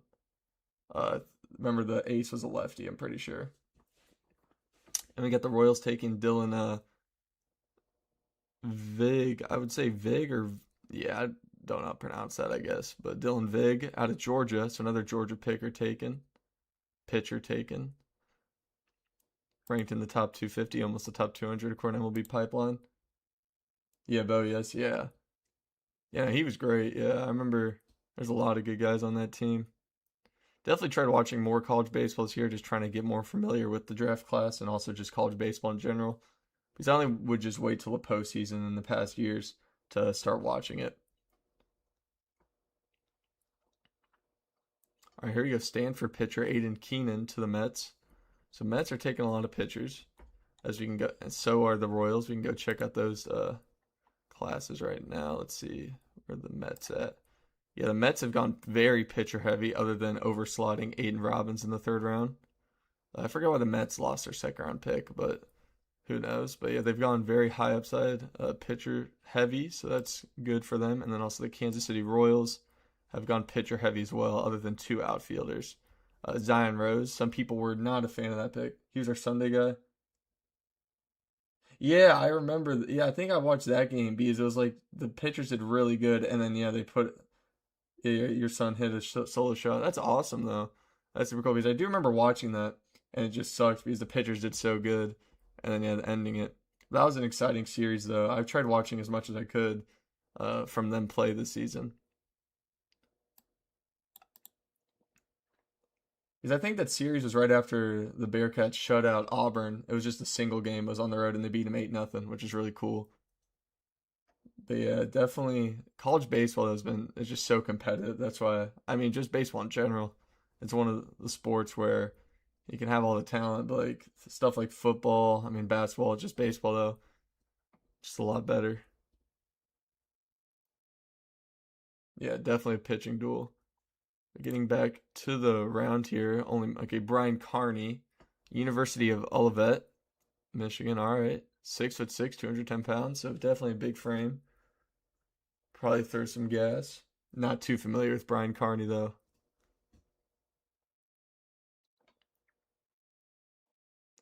Let's see here. Yeah, so not a ton of prep guys taken in this round so far. We did have back to back. I mean, I guess AJ Rice is a good example of an overslot opportunity, but Jack Brenner as well. So there's some overslots happening, but for the most part, does not look like we're getting anything crazy.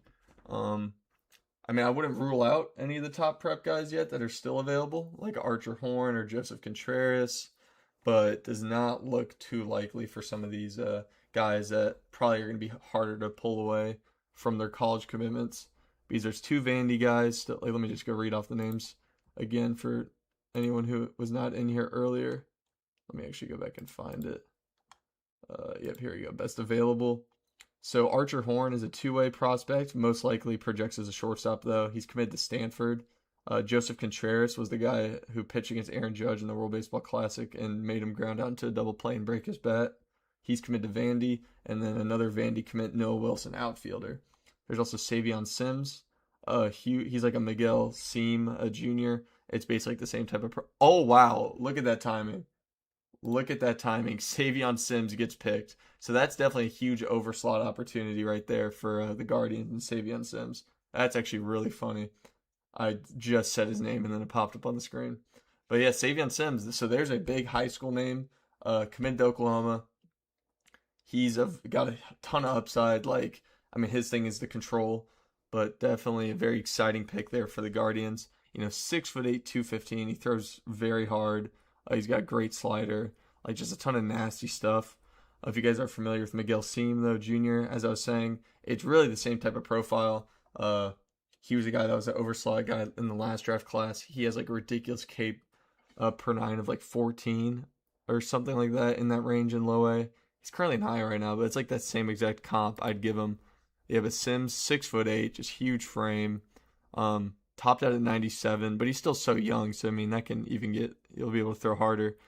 And he's reached triple digits. But he sits at 94 to 97 as somebody who's 19. He just turned 19 the month before the draft. That's pretty nuts. That is pretty crazy. But that's definitely an exciting pick, though, finally. Oh, I guess I missed Sherman Johnson here. NC State third baseman to the Cincinnati Reds. Yeah, that's definitely an exciting pick, though. Really was just waiting to see when one of these top available high school guys was still going to go. But it looks like MLB Pipeline only had him at 85. And then Kide Adetui from Florida Atlantic, pitcher, left-hander, to the Red Sox.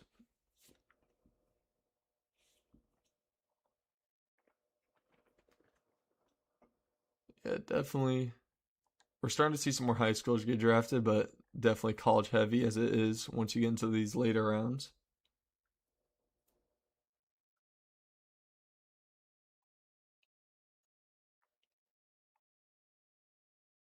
Yeah, I like the Phillies draft too. I showed it a few times and talked about it. But Tyler Spangler, definitely like that pick.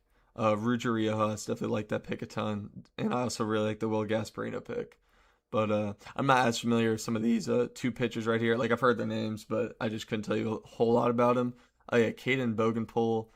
I believe I saw him pitch once or twice. So it's definitely like their draft class and how it's coming out to be right now. And right here, the Padres take a guy in the top 150 according to MLB Pipeline, Joe Tiroli, second baseman from Virginia.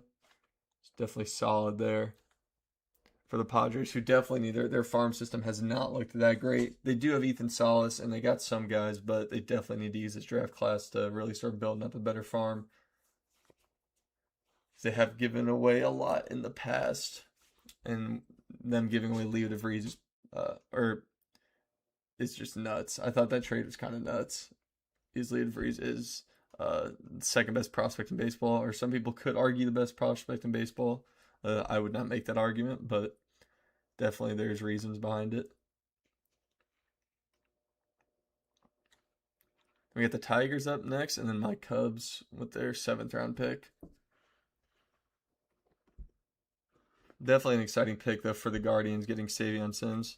Oh, Brady Bollinger out of Kansas. He was supposed to be a higher pick going into the collegiate season, but he just did not have that great of a year.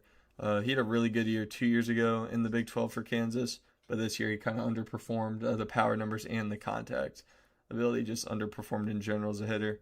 So he'll get his chance with Detroit, though, so that'll be definitely very interesting to see what he can do.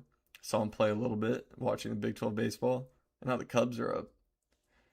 Don't really have any predictions here for the Cubs.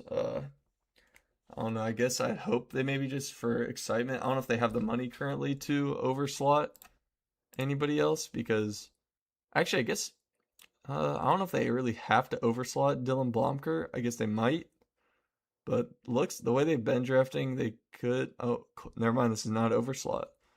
Cole Triba, UC Santa Barbara lefty. How about that? Cole Triba. I'm not too familiar with him. Let me type him in on the Baseball America database. Cole Triba. Baseball America has him as 176 in the drafts class. Looks like he doesn't have electric stuff as a lefty. He's got a pretty good slider, but average fastball changeup and a cutter. But his control is very good, a 7.4% career walk rate. So definitely like that pick there. It looks like a higher floor collegiate pitcher. So cannot complain about that pick at all. Yeah, Sanchez will start the All-Star game in Philly. Yeah, now he's been awesome. I mean, Cy Young race is always super fun to watch. Obviously, it's really exciting to watch guys have a home run race. He hits the most home runs in the year, but pitching Cy Young races are even better. And him and Mizorowski. Because it sucks that Mizorowski got he just like isn't pitching today against Paul Skeens. Just very unfortunate. And the All-Star Future game is on right now. I actually have it pulled up on one of my other screens. Ethan Salas just drew a walk, and Anthony Ianson is on the mound. It's pretty cool though. Oh, and I like how they let him wear their current like minor league hats, and the jerseys look pretty cool too. It's actually pretty sweet. Michael Harpster, back to the draft. Yankees take Michael Harpster, 214th according to MLB Pipeline in the top 250 rankings, and then Bo Rudy out of Tennessee. So back-to-back collegiate pitchers taken after the Cubs took Cole Triba. Let's see what the strategy is the rest of the seventh round. We got the Mariners, Brewers, Blue Jays, and then the Dodgers ending at the seventh round. I think that's going to be the Dodgers' third pick in the draft since whatever they do, the MLB just doesn't like it. So they give them like no draft picks, but they're probably going to hit on all their draft picks though. Yeah, the home run derby with two Phillies. That's gonna be the home run derby is always awesome to watch. And Kyle Schwarber, I mean, he's just so good. That's an obvious pick to win it. Just Kyle Schwarber, that he's just made for the home run derby. Pena's at the plate. Luis Pena, Brewers prospect for. He's currently in high. He's at the plate right now in the futures game, going against Anthony Ianson. And then the Mariners just took Ryan Wynn out of Georgia Tech, shortstop.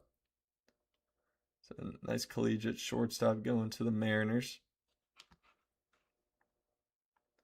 I can't remember the last time I watched a futures game. I feel like it's been forever. Also, if you guys are watching the stream, well, I don't know, I'm saying it like that. It's dumb. But since you're watching the stream, go ahead and give it a like. I'd really appreciate it. Yeah, basically just or subscribe to the channel if you're not subscribed already. Be just helping out the channel. Would be very appreciative of that. But Ryan Wynn, Georgia Tech. I just talked about him. But definitely, just this is kind of the part of the draft where you see those guys that produced well in college, and they're still pretty solid prospects, good enough to get drafted, but like their tools just aren't like super loud or just very like a high ceiling. They're just more higher floor picks and potential like backups for the future for the major league ball clubs. That's usually what happens. Let's see what Luis Pena. It looks like Anthony Ianson got him out though, as I cut back to the stream. And Grant Hill from Chelsea High School. Wow. So I guess this dude's so under the radar they don't even have his position or birthplace, but they know he's a high school senior.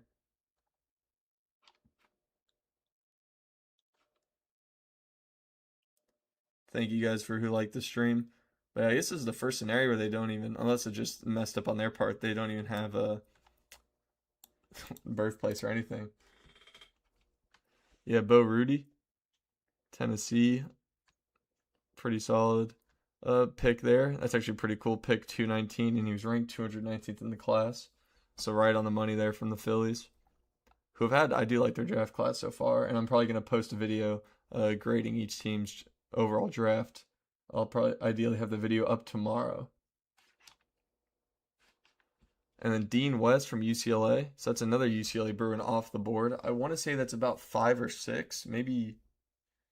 Well, that's just 5 or 6 position players I feel like they've had drafted. It might be like 7 or 8 total, including like pitchers. But UCLA's had a big draft class, and now Dean West is heading to Toronto. And then the Dodgers here, I think this is gonna be the Dodgers' third pick. That's just nuts. They have so many penalties that this is only gonna be their third pick out of 223. That's just crazy. They took Bo Lawrence or Lawrence, I believe pronounced, and they have him as a shortstop, but he's a third baseman. I definitely like his upside a ton. I think that was a phenomenal pick. They were able to get him at 40, and then Russell Sandifer out of Florida. So we'll have to see. But last pick of the 7th round coming up. That's just crazy, all the penalties they deal with for like tax stuff and salary cap.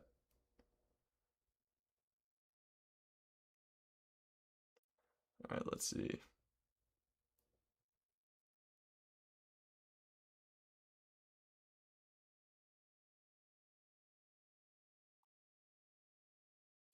Charlie West, pitcher out of Connecticut, left-hander, not ranked inside the top 250 according to MLB Pipeline.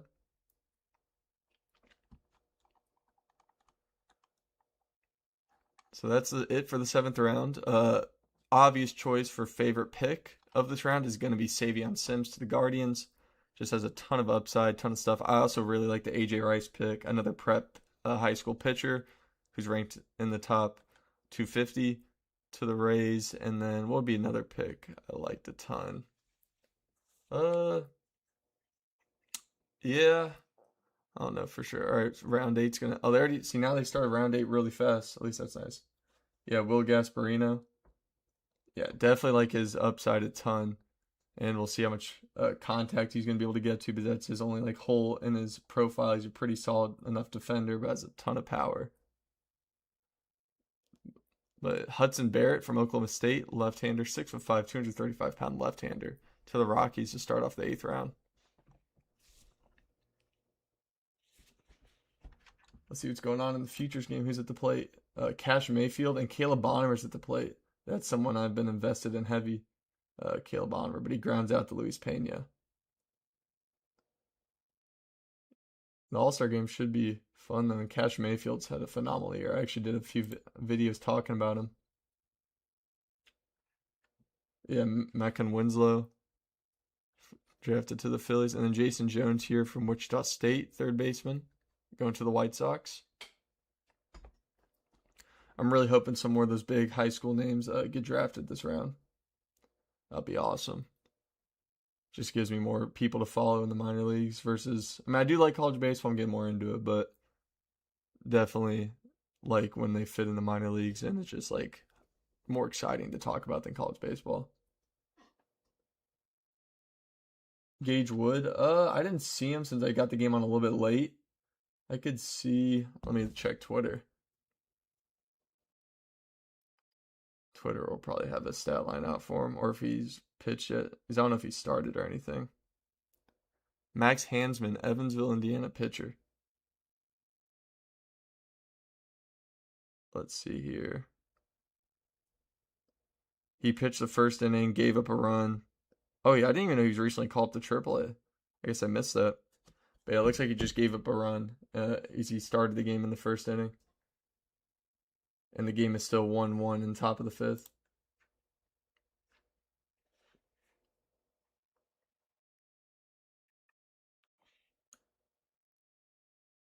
Yeah, I couldn't find it. Twitter, some guy on Twitter said he just gave up a run. I don't know, like if it was a home run that he allowed or like walked and then also allowed a hit or whatever it was, but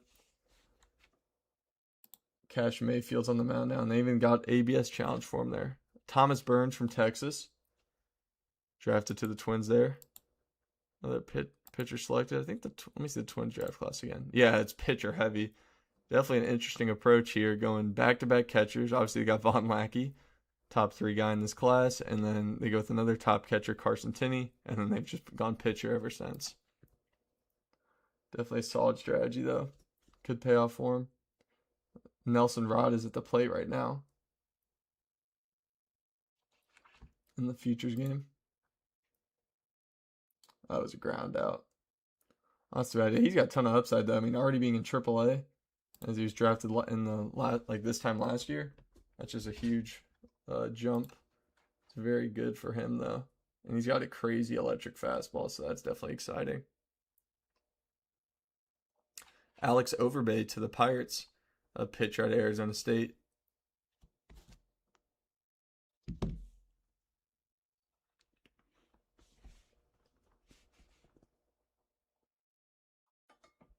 Definitely another. Let's see the Pirates. How many pitchers have they gone in a row? Or maybe I'm wrong. No, they've gone pitcher heavy. Yeah, that's what I thought it was. Yeah, they keep going pitcher. Uh, they did go Andrew Giles though, prep outfielder out of Nevada, and I really like the Aiden Reeves pick that I've talked about a few times. Let's pull back up the futures game, see what's going on. Looks like Nelson Rada just popped out to. Oh, he couldn't find the ball. They lost the ball. Wow. Oh, Casey Cunningham's at the futures game? I did not even know that. Oh, there's Garrett White. I know he's brought up in chat earlier. Garrett White to Tennessee. I mean, from Tennessee to the Angels. So there he is.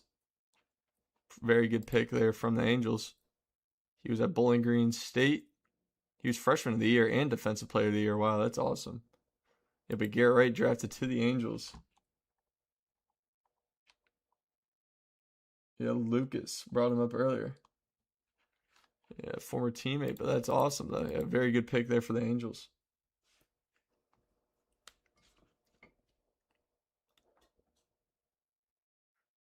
And the Orioles up next. Let me go take a look at the Orioles draft again. Oh, yeah, they've gone pitcher heavy, and they also Will Plunkett. So high school shortstop. So that's going to be an overslot opportunity now. All right, Will Plunkett. Where is he committed to? I forget. He's from New York, Mamaroneck High School. He's committed to Binghamton. Wow. So, yeah, definitely an overslot hype. That's correct.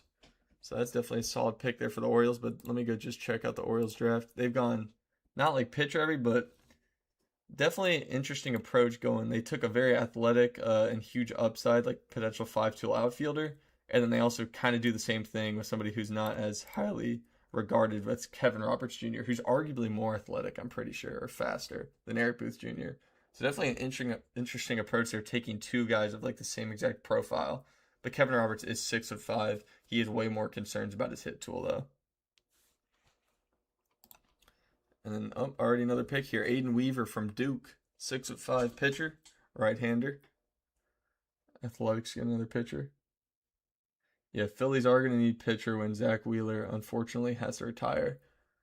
Definitely right. I mean, you can never go wrong just having a deep pitching staff. He's as a Cubs fan right now. Just been very unlucky with injuries. So, like, the whole pitching staff is pretty much hurt. And even guys in the minor leagues have been hurt, too. So, it's not like we have replacements to call them up. You just need as many pitchers as you can get. That's how important depth is, though, in baseball. I mean, really any sport, but just needing backups and guys that can hold it down for a little bit.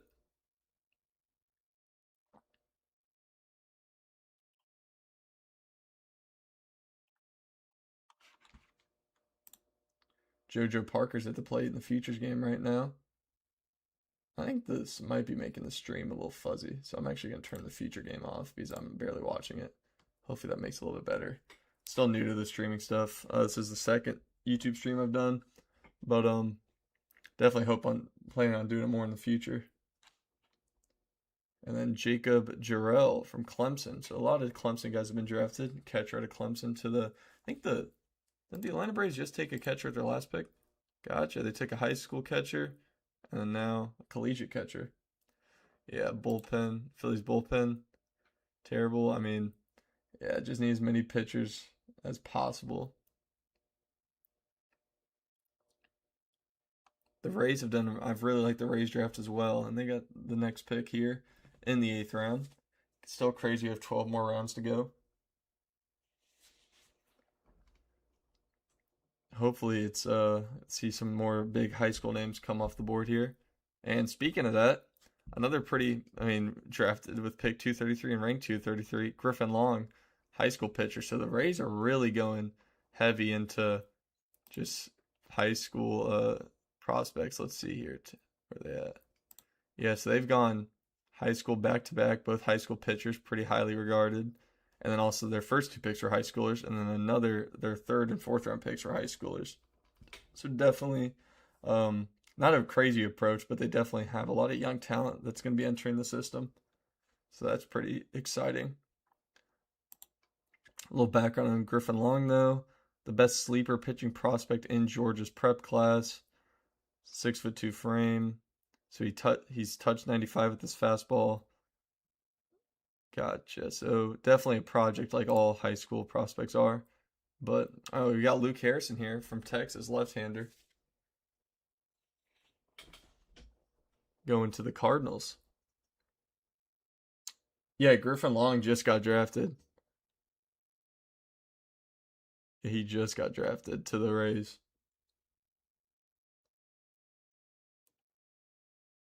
I'm assuming it's another maybe overslot opportunity, or just depends what deal they can get him for. But definitely like what the Rays have done so far in this draft class, even taking Grady Emerson out of the picture. Because it's always easy to say, like, when you have a top pick, it's like hard to mess with the draft. But just taking Grady Emerson out of the picture, I do think they've done really good with the draft.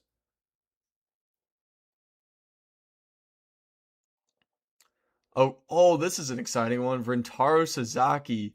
He's from Japan. He came over to the United States to play at Stanford. A ton of power. He was like in the MLB Draft League as well. That's an exciting pick there for the Marlins, though. Rentaro Sasaki. Definitely like that pick and like what the Marlins have done with the draft so far. That's a super exciting one, though. I'm surprised they actually don't have a background written up for him right here. I'm going to check Baseball America, but he is from Japan. He came over to the United States to play at Stanford.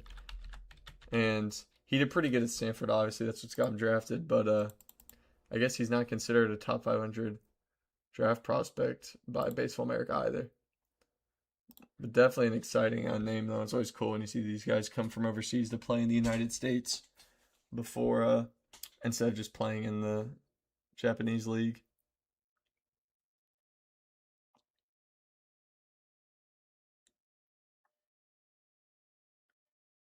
Let's see, Diamondbacks up next.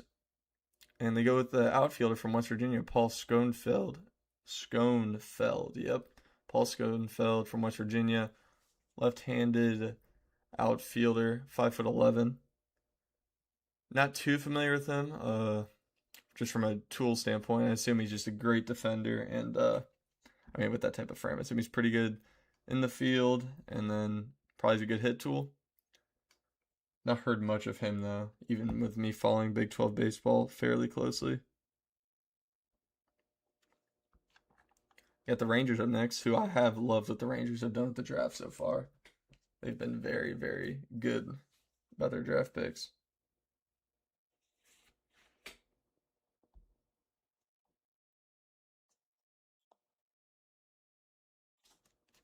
All right. Colby Branch, shortstop from Georgia. How about that?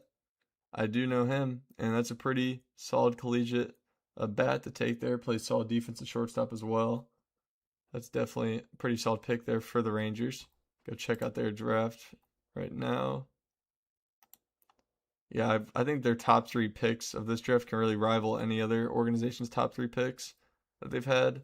Gio Rojas is a steal at 16. Connor Comeu, very good value there. And then Brody Bamila, obviously, is a ton of upside. So definitely like what the Rangers have done.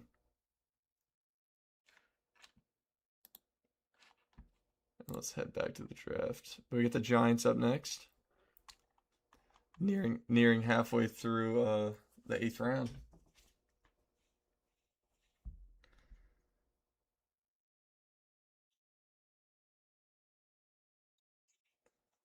And we got Cody Brash from Louisiana Lafayette, pitcher to the Giants.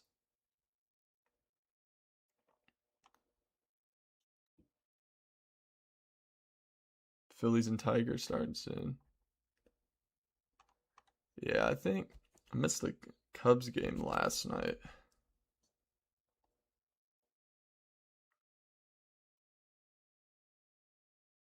The Pirates are beating the Brewers bad right now. Esmeralda Valdez has the bases loaded. Potential chance for him to hit another grand slam. The Royals go with Hunter Purcell Plus, yeah, just Paso from Florida Gulf Coast. 6'8". Wow, that's a big lefty. 6'8", 245 pounds. That's definitely interesting. Let me see if I can get some background on him. Plus. Nope, he's not on base. Oh no, he is on Baseball America. He's number 260.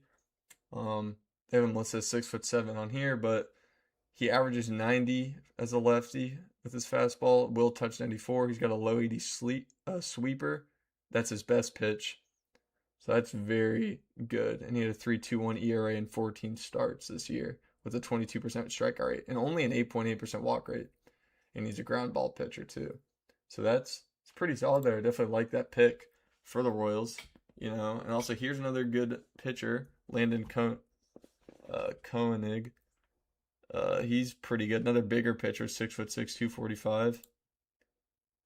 Transfer from North Dakota State. So definitely got some solid pitchers coming off the board right now.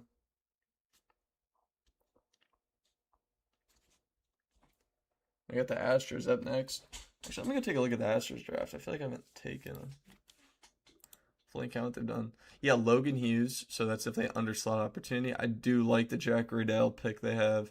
Wes Mendez, pretty solid. Keon Johnson, definitely like that. A high upside prep guy. And then other than that, I'm not a huge fan of some of these other guys. Bo Peterson is pretty solid, but I'm just not that moved by some of these other picks. Not a bad draft class by any means, but just definitely. And then here they go. Aaron Pizzaki, or Pizzaki, whatever. Some of these names are throwing me off. Troy, Alabama, shortstop.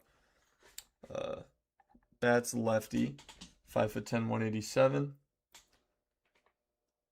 So yeah, it's gonna be interesting what they can do. Astros don't have a great farm at the moment, but hopefully this draft class changes that for them. Definitely need as much talent as they can get. They have done a really good job with international signees though the past 2 years. Definitely with Kevin Alvarez being last year, and also Albert Fermin, who's currently the Dominican Summer League right now. He's been killing it. One of the top guys in all of the international class for 2026. And now the Cincinnati Reds are up. And they go Brady Neal, catcher from Alabama. I do know him. And yeah, they got Alfredo Duno as the top prospect in their system. He's a catcher, but definitely needs some more depth in that system. There isn't a whole lot of catchers that they got other than Duno that are that notable. So I definitely like that pick there. That gives them a guy they can play in the lower levels of the minor leagues, since Duno is in Double A at the moment.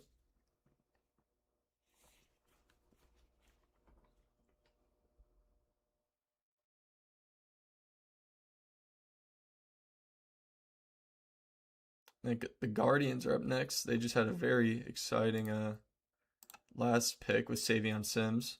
Probably won't be able to do something like that again because they just spent that money on Savion Sims. But I feel like they've had a very underrated draft class right here. Definitely am a big fan of what they've done. And they go Matt Scott, pitcher out of Georgia. Georgia Bulldog. Georgia's had a ton of pitchers get drafted today. I think that's just another Georgia player, but he's a shortstop. I feel like he's the 4th Georgia pitcher that's been drafted today. It's pretty awesome. But 6'7", so you got some big frame pitchers getting selected this round.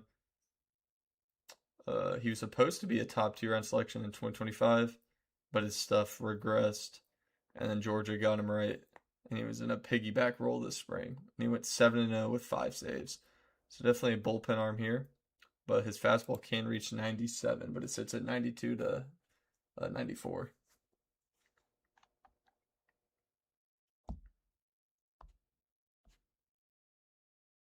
I think Pirates are killing the Brewers right now.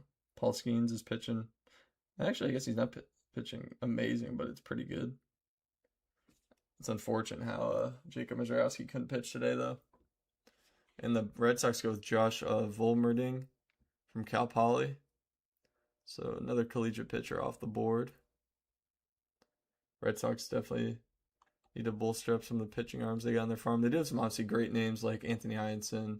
Juan Valera unfortunately got hurt at the start of the year, which sucks, but he is very good.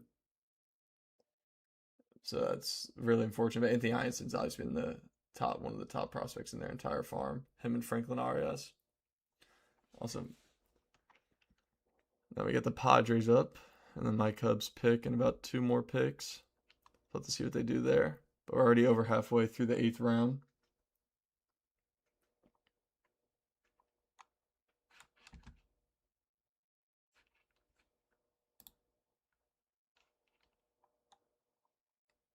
Wonder what the Padres are going to do here. They go Sean Fitzpatrick, another Arizona State Sun Devil drafted. They've had, I want to say 4 to 5 guys drafted so far. That's a pretty solid pick there for the Padres.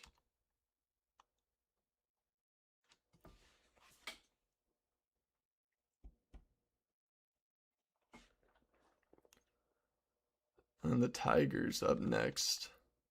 Tigers are a pretty solid class too. Definitely better than what I thought they were going to be able to do.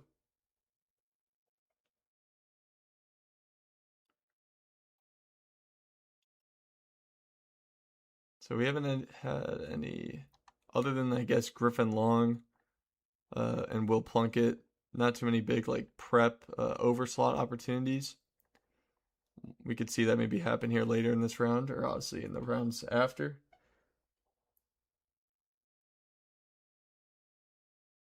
Yeah, Philly still have a lot of draft. Yeah, still a whole lot of draft left. Technically, we're not even halfway through the entire draft because there's still 20 rounds total. I know there's like they're trying to propose a smaller draft and then also a draft for the international players. I forget how it worked exactly, but instead of just signing international players, they'd be drafted, which is kind of nuts. But Robert Omidi from Eastern Canada. How about that? St. Martin SS. Don't know what that stands for. The SS, but oh, that's just a high school. I'm tripping. But from St. Martin High School, 207th in the class according to MLB Pipeline or MLB.com. So possibly an overslot opportunity right there for the Tigers. Let's see what they've done so far with the money, or what they've probably done. Yeah, they've gone. Yeah, they've only gone. It's the second high score they've gone with, so probably. Yeah, they've definitely been more laid back. So I'm assuming this definitely is an overslot opportunity right there. And the Cubs go Lance Williams out of Maryland. Maryland's had some pretty good draft prospects in the past. Obviously, they drafted Matt Shaw in 2023. But Lance Williams out of Maryland, 4-year sophomore. Let me do a little bit of background on him. He's not on Baseball America's top 500, it looks like. So can't do too much lookup on him. There's still a ton of really good names available though.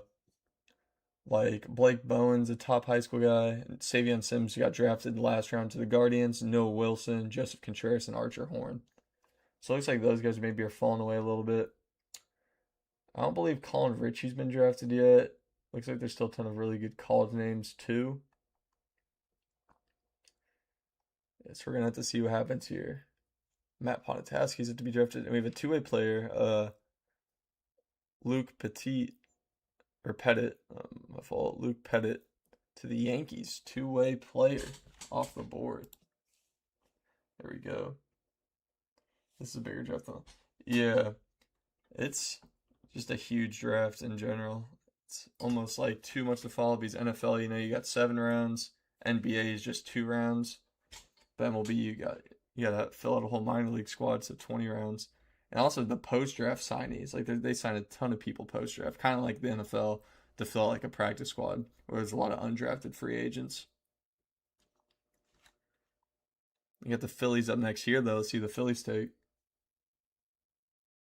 If you guys are here and been in the stream for a minute and are enjoying it, remember to give it a like. Really would help the algorithm. Also, subscribe to the channel if you've not subscribed already. And the Phillies go with Wyatt Danilo Quit. Wow. Danilo Wicks. Wyatt Danilo Wicks. Pitcher from Louisville. Oh, is it actually? I probably should have made that assumption there that they would draft his son. Yeah, that like I thought of that in my head, but I thought it was just a coincidence, just for whatever reason. But yeah, that makes a lot of sense now. That's good though. That's exciting for the Yankees though. The White Sox did the same thing with Jim Thome's son, Landon. They took him in the second round.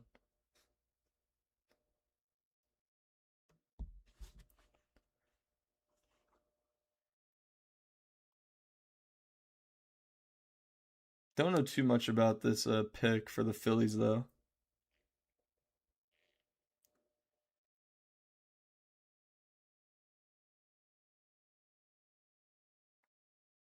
And then Mason Eckelman from Ohio State. I have heard of him. Yeah, he was one of the rare Big Ten guys that was on one of the bigger schools like UCLA, USC, Oregon.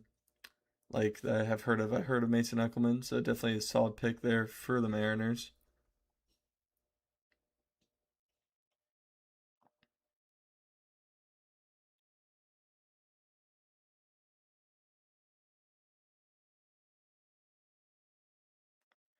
Yeah, go. You can see if I can find anything on Wyatt. Let's see if he's on Baseball Americas. So I like Baseball America because they do a huge draft database of 500 guys. And he's not showing up on there. Oh no, he is. There it is. He's ranked number 380 in the class. He's 6'1", 210 pounds, according to them. He had a 6 ERA this year in 14 starts and 69 innings. His fastball sits around 90 miles per hour and has got two up to 94. So it helps play. The fastball's better than it really is, or than it seems to be. And then high spin breaking ball is a low 80s shorter slider and an upper 70s curveball. And then the Brewers go with Kellen Tom, high school senior. Not ranked though. It looks like they don't even have his Is that back-to-back picks by the Brewers that were did that, or are they just filling it in wrong? No, they did update it. Yeah, so from the USA pitcher, the back-to-back prep pitchers for the Brewers, and they actually drafted another prep pitcher right there as well with their fourth round pick. It's pretty interesting.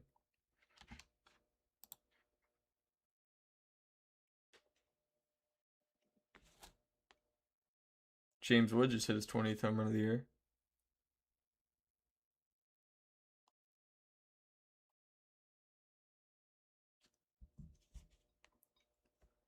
See, the last two picks of the eighth round, you get the Blue Jays, and then it's the Dodgers, who this is actually just going to be their fourth pick of the entire draft because they face a lot of penalties for some of the like just financial stuff that the MLB punishes them with, where they barely get any draft picks in return, or at least high draft picks. So this is actually only their fourth pick. They had a first. They had their like 10. They had a second round pick. I don't know if they count it as the first. I think it might have been the first, but it was like 40th overall.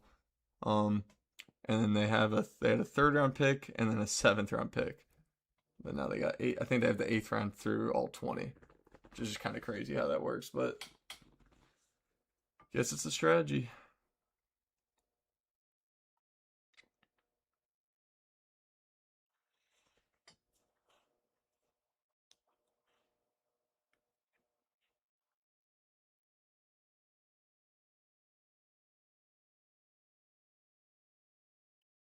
See who the Blue Jays go with though.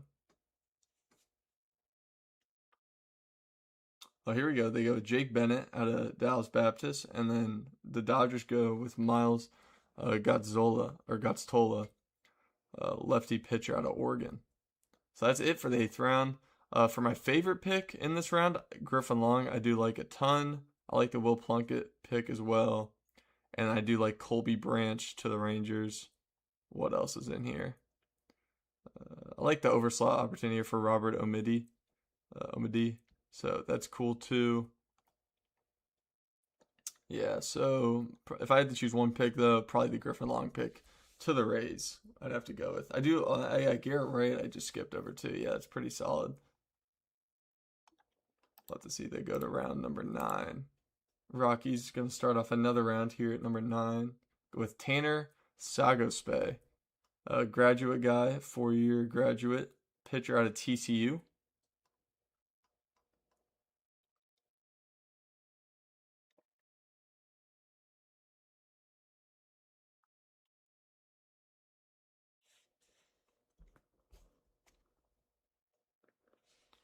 Yeah, so ninth round, we're Still not even halfway through the MLB draft yet. I mean, today's the last day of it. It's going to go till 6 p.m., I believe. So that'll be definitely, it's going to be a long day for these front offices, though. It's going to be a very, very long day for these front offices. And the White Sox up next. Got to make their 9th round pick.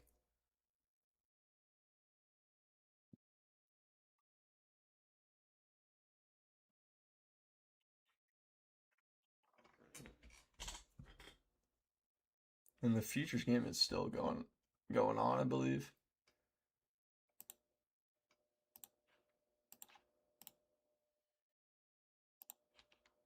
Let's see here, yeah. We'll throw it back on and see what's going on. Looks like it's on a commercial break right now, though. Oh man, one White Sox, Nationals, Twins, Pirates. I wonder why I mean, I don't know how they like set it up, but why the Rockies have like the first pick of the like these later rounds. Oh, yeah, I think that's why they maybe it's just an order of like actual worst records, and there's no like lottery difference. That just could be why. Still waiting on the White Sox. So here we go, back-to-back picks. So Luke Crator, pitcher out of Virginia Tech, to the White Sox, and then a guy in the top 250 according to MLB Pipeline, Cashel Duggar. That's another UCLA Bruin. They've had a ton of guys drafted so far. Is my live stream until the 20th round? I'm gonna have this live stream going through all 20 rounds. I'll probably take like a quick break, like maybe after round 10. Yeah, but I'll have this up for through the 20th round because I think it's like scheduled to end at 6 p.m. But this will be going through the whole draft.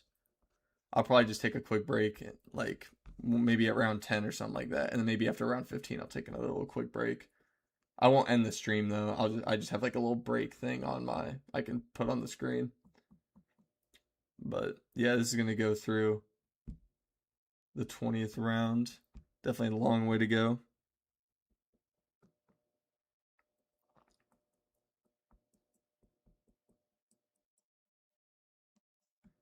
JT Rab from Georgetown, graduate guy going. Another pitcher the Twins taken, so they're still just going straight up pitchers. It's definitely very interesting. Really just hoping for a big name get drafted here. There's still some pretty big college names that have yet to be drafted, so that's definitely interesting. For why teams will save their money to maybe take some of the pitcher or not pitchers, the like just collegiate players that have fallen pretty far, or just high schoolers that they can sway not to go to school. Oh, and Trey Phelps, here we go. So this is an overslot opportunity. Trey Phelps to the Pirates. So the Pirates are gonna be overslotting Trey Phelps here. Definitely like that pick though. They hit on the last collegiate third baseman they took in the draft last year. Murph Gray out of Fresno State. He's been very, very good this year. That's definitely a really good pick right there by the Pirates.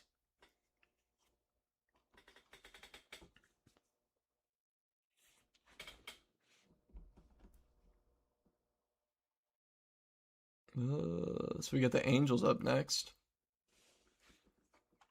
So we'll have to see though with I wonder, these teams still have money they got to spend. Like the Pirates use their money there, taking Trey Phelps, and then here we go. Maybe another overslot, maybe not. But Trevor Hansen, ranked 179 according to Pipeline, a pitcher out of UC Irvine. So that's a pretty good pick there. Again, another pitcher to the Angels.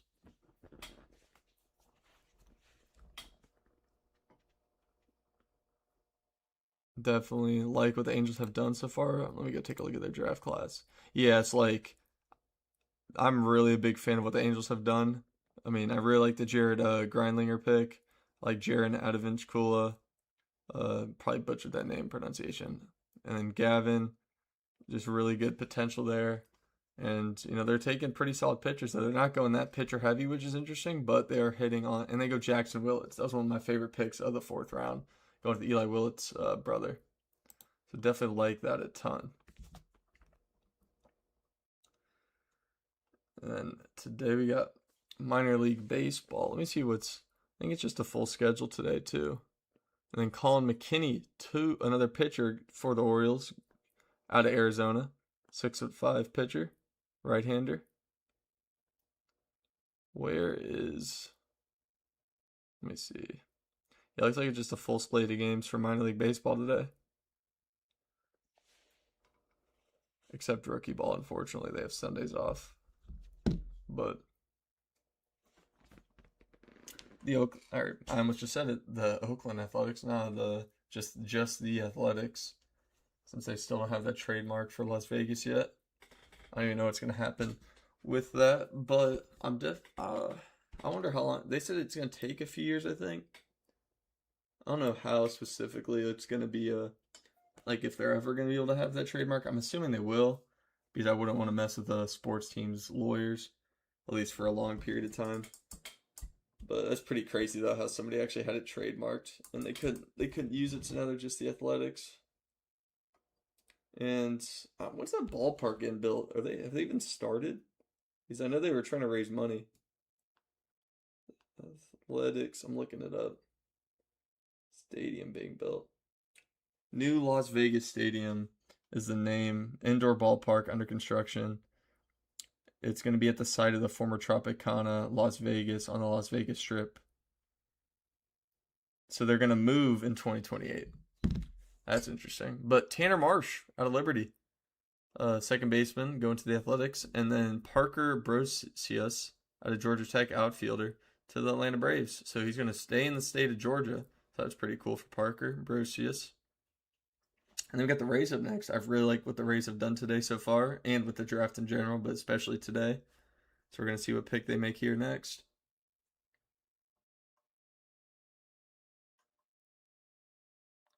I wonder, because they've taken 2 prep pitchers back to back. So that's definitely something. So I doubt they do it again, because there's really only so much money they're going to be able to have to spend. But some teams do just go crazy for these first 10 rounds, and then they just purely sign like the cheapest guys they can get rounds 10 through 20. There's just a bunch of different approaches you can take with this draft, though, in the MLB Draft. And they go with Ty Jones, high school outfielder from Jackson Academy, Mississippi. There's another guy. Is that Kevin? Wait a minute. Who else? Let me see. Jackson Prep, not Jackson Academy, but another Mississippi high school outfielder taken. That's pretty. I don't know too much about Ty Jones. I'm not going to act like he's he's good enough to get drafted in the top 10 rounds, but I have no clue about him just as the prep guys go. I only know about some of the, I usually try and just pay attention to those, top, 50 best high school players in the draft class, because it just gets to a point where there's just so many prospects. It's really hard to hone in and know all about them. But this was my first year really trying to dive deeper into the draft class and watch a good amount of college baseball and also pay attention to how guys played in circuit play. But the Cardinals take Jaden Lobliner out of San Diego, catcher. He's a 4-year senior. Like what the Cardinals have done with this draft too. That's said a ton. We get the Marlins up next. We're already almost nearing halfway through the 9th round.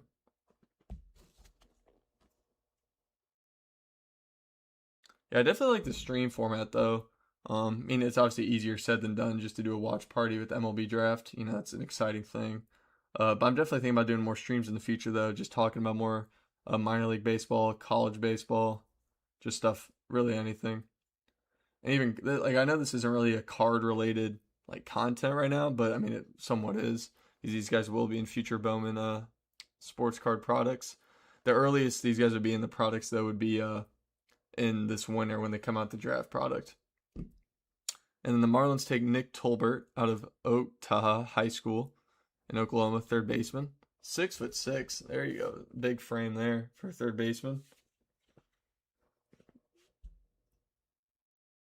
Definitely like the stream format though. I'm going to do a draft reaction video of grading each team.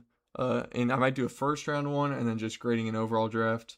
I'll probably just do grading the overall draft, since I think that's just better content than just grading one singular pick that the team made when it doesn't always reflect their entire draft. So I'll probably just do a whole draft grade for each organization. And then we get the Diamondbacks up next, which I have liked with the. I mean, I've liked what a lot of teams have done with the draft. Probably have to go through though and be more critical and kind of separate the great teams from just the average teams, and then teams of the draft I didn't like.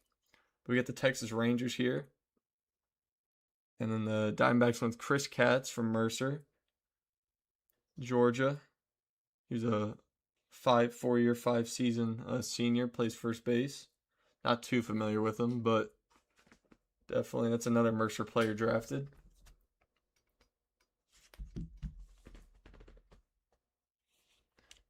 That's the thing about baseball. You see a ton of mid-major players get drafted, unlike, college football. Basketball, the mid-major players get drafted too, but football is just another beast. You really don't see that often for like FCS guys that get drafted a ton. And then the Rangers go Caden Carpenter out of Utah Valley, outfielder, lefty. He's 6'4", 225. All right. It's pretty good right there, 4-year senior.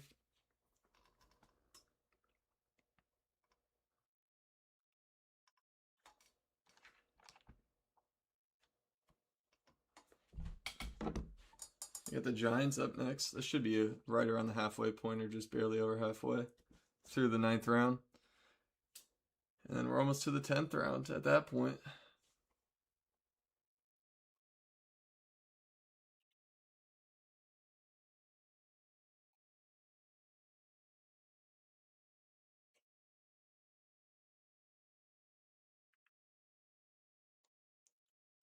The Giants, let me actually go check out the Giants draft class so far. I keep forgetting a little bit. There's a reason this draft class has gone really well for them. So they got Jackson Fuller, the best pitcher in the draft class. Carson Bullimon, who I also think is an elite pitcher.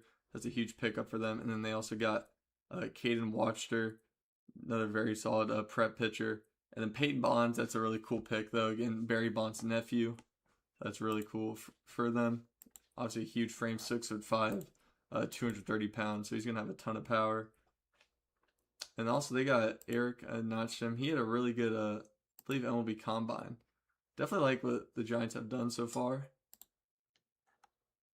And they go with Mike Mancini out of Vanderbilt, second baseman.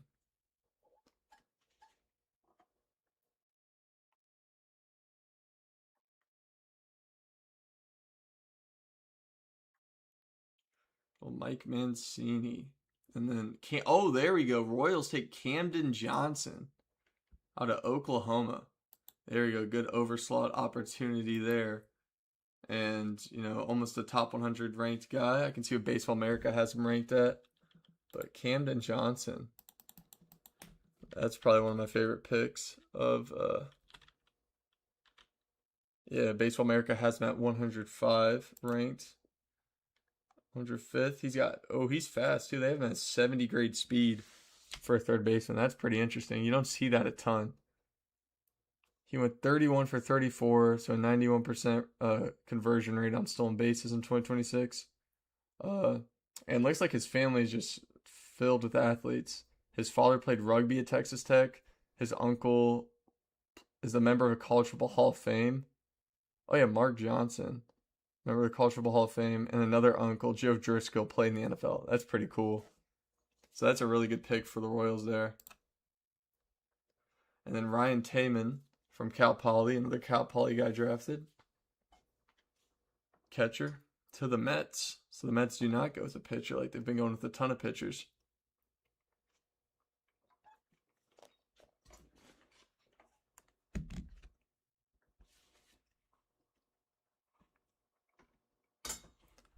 I wonder, the Astros are already over halfway now through the 9th round. Definitely some interesting picks have happened here, though, like Camden Johnson being the main one. Also Trey Phelps, Cashel Duggar, and Trevor Hansen. So some pretty solid overslot picks here that they have made. Here you go, Ryan Pruitt, Houston Astros, out of South Florida. South Florida has had a few guys drafted so far. That's pretty cool to see. And the Reds are up next.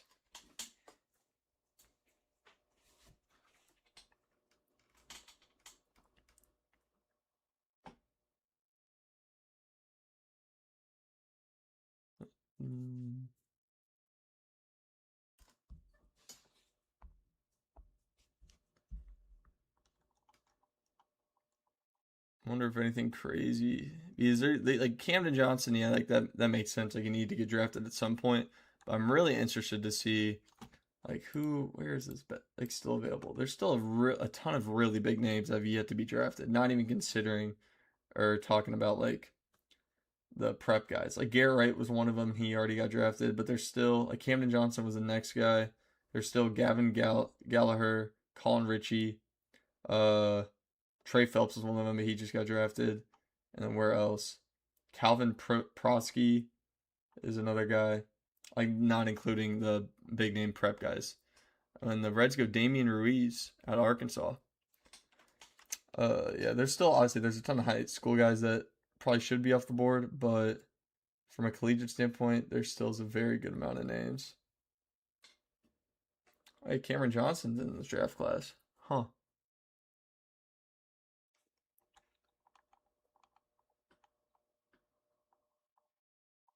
The Guardians are up next, though. We're going to have to see what they do. Yeah, there's a ton of guys that are like Bo Rudy got drafted. Just kind of going through the best available list.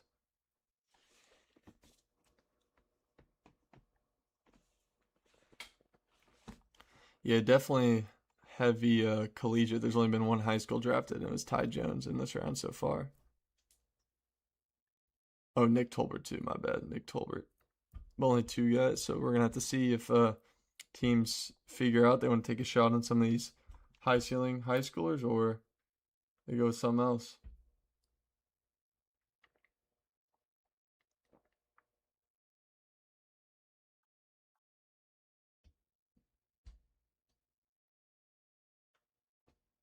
Oh, Guardians go with Mario Pesca out of Oklahoma State. Staying 6'8", 236 pounds. That's a huge frame for a pitcher. Let me see if Baseball America's got his profile pulled up. Let me see. Mario Pesca. Does not look like he's got a profile on there, but let's go with Martin Sheeler. Oh yeah, this is a big one. I didn't even realize the rake. Yeah, so this is a big overslot opportunity for the Red Sox. He's actually considered a 5-star high school prospect according to Baseball America. He's got plus power, nearly plus speed, a 50 field and a 55 arm, and he's got a 45 hit tool. So he's got a tremendous bat speed, they say. He's 6'2", 205. So this is a really exciting pick for the Red Sox. This is a big high school name off the board. He's ranked 125 on Baseball America, so they think of him highly compared to MLB Pipeline. This is big time. He's from Atlanta, Georgia, Marist High School. That's a really solid pick there. And I'm a big fan of that pick for the Red Sox. And then Benjamin Stubbs from Troy, lefty, 5'11". So a smaller pitcher, but I have heard of him. He's a pretty solid pitcher. Had a good year at Troy. Definitely like that pick a ton for the Red Sox. So Martin Sheeler from Marist in Atlanta, Georgia. Got a ton of power potential. He's athletic. And see what he can do. We got the Detroit Tigers up next, and then we'll see what my Cubs do. Speaking of the Cubs, let's see how they ended up. Yeah, we've been pitchers ever since taking Miles Bailey, just heavy pitchers. Makes sense though. We need pitchers. We do need pitchers. Just can't really complain about that. But KJ Ward from Park University, Gilbert, Arizona. So that's a lower division school, I'm assuming. I've not heard of that. But 6'5", 255, so one of the heavier pitchers in this draft class. Taken here in the 9th round to the Tigers. Dang, we hit 70 viewers. That's actually way better than what yesterday was. 72. Shoot. Second day streaming on here. It's actually going way better than I thought. But thank you guys for watching, though, if I said that already. You also remember to subscribe to the channel if you're not subscribed already. Also give the stream a like just so we can have more people in here and see it. But my Cubs are up here now. And they go Chase Meyer, another pitcher. That's not shocking. Out of West Virginia. Super sweet. Chase Meyer. Let's see if I can. He's not ranked in the top 250. But let's go to Baseball America and see if they got him on here. They do not have him on here. Oh, no, they do. At 367th in the class. Why does it say no school? All right. Well, out of bullpen for West Virginia. So he's been in the bullpen. He's a bullpen guy. We'll see what the Cubs, if they try and convert him to a starter. Just depends. Oh, this is the guy that got dismissed from West Virginia? That's interesting. So this is the guy that got dismissed. Chase Meyer here from the Cubs. Their pick here. He's the guy that got dismissed because I knew that happened. I knew a West Virginia pitcher, like one of the good pitchers, got dismissed. I did not think it was a bullpen guy though. I thought it was one of their better starters. I could be mistaken, but look, that's what it said on the Baseball America write up on him. It said he was dismissed, so that's definitely interesting. But anyways, the Yankees taking David Leslie, out of Pitt, who's had actually some pretty good ball players. And yeah, another pitcher, 4 pitchers taken in a row here. But that's interesting though, Chase Meyer. So he was dismissed from West Virginia, it looks like. That's just very interesting. I don't know what it was for. I remember like back on Twitter when I saw something about that during like the whatever time of year it was. It was like just fighting teammates and coaches or just like something like that. It was anything like crazy. I don't think it was like anything like legal issues. It was just more of a like it was just like personality and culture sort of thing. But the Phillies take Cooper Consiglio out of NC State, left-handed pitcher.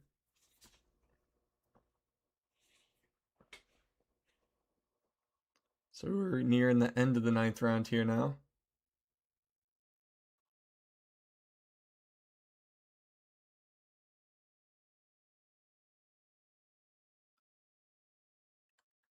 Got the Mariners up next, but the Phillies just took Cooper Consiglio.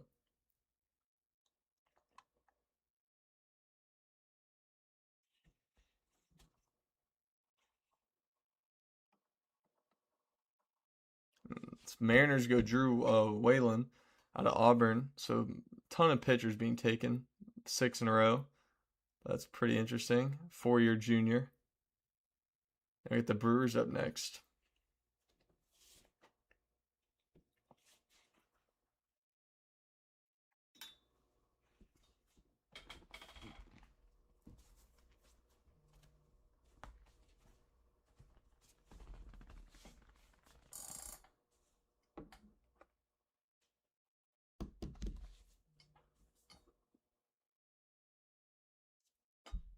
Yeah, definitely. Let's see here. I'll throw him in the Baseball America. See if he's in their top 500. Does not. Yeah, he did not come up in Baseball America's top 500. I'll look him up on Google real quick. So he had a 6.9 ERA, which is obviously not ideal. And the Brewers go Chase Moore here. Yeah, he had a 6.9 ERA this year. The year before that, he had a 10 ERA. And his freshman year, he had a 4.97 ERA. So, definitely interesting. It's a pretty solid K per 9, but definitely more. They're just going to try and develop him. He's not quite that polished, it looks like. And then Chase Moore from Texas State going to the Brewers. 167 pounds? No way, right? As a collegiate pitcher? That's pretty insane. I feel like that's actually crazy. There's no way that's correct.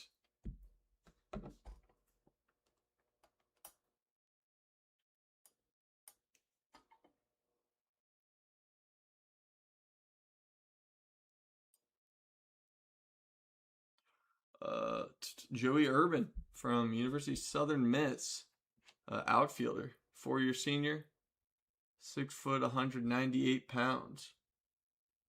Not that familiar with him. That's kind of what's getting to this point. It's I mean, I know a fair amount of college baseball players, but definitely not all of them. So we'll see how the Dodgers end out the 9th round here with the last pick of the 9th round. And this is actually like only their fourth or fifth pick they've had in this draft class entirely.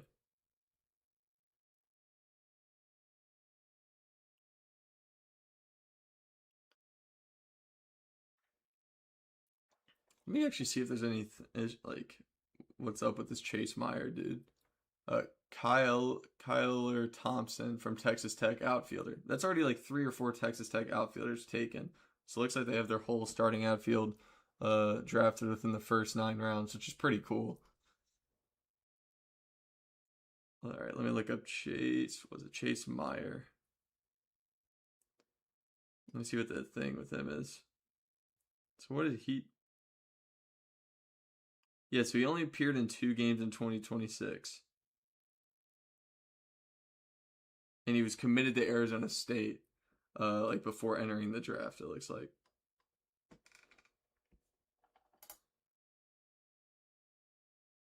So the expectation is he'll sign with the Cubs. But I'm interested to see though what like the reason he got dismissed.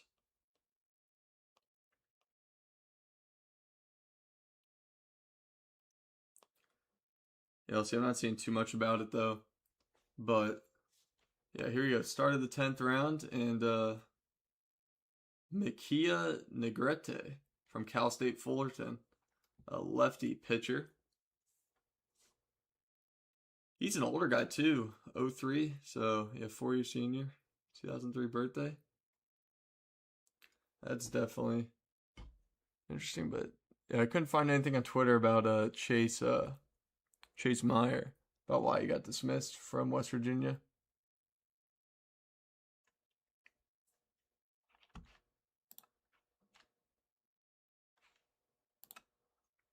Matthew Beccario. One not familiar with him, but from Fairfield. Fairfield's produced some solid MLB talent before, I'm pretty sure, at least prospects. Maybe it didn't translate entirely in the majors, but definitely something to monitor.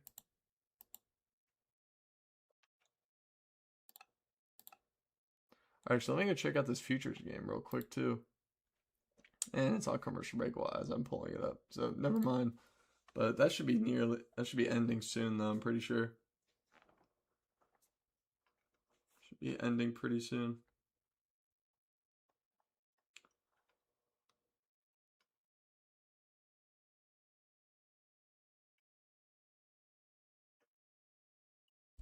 I got the Nationals up with the 3rd pick in the 10th round. Wonder what they're going to go with. They go Nick Williams out of Michigan State. So that's another Spartan drafted. I believe that's a 2nd or 3rd total so far. 5th year or 4 years, but or 5th year senior.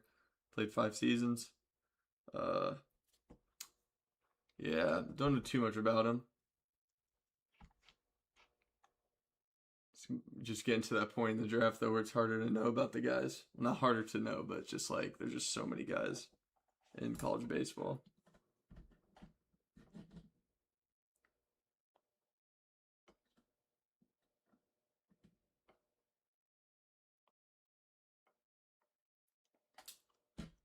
I got the Minnesota Twins up next. I'm sure they're going to go pitcher because that's what they've done ever since they've taken the 2 catchers with their first 2 picks. So I'm guaranteeing they go pitcher.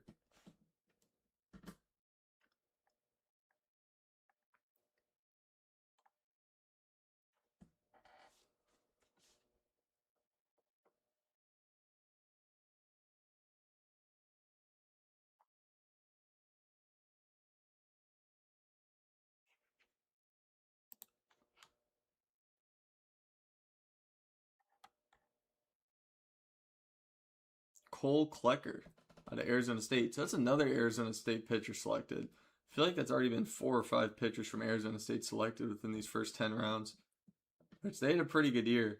I think they didn't win the Big 12, did they? I know they beat the Bearcats in the first round of the Big 12 tournament, their first game that they had to play. But yeah, so Arizona State had they had a really good pitching staff, and then Pirates take Michael Gibson from the Citadel out of South Carolina. So all collegiate guys taken so far this round, in round number 10.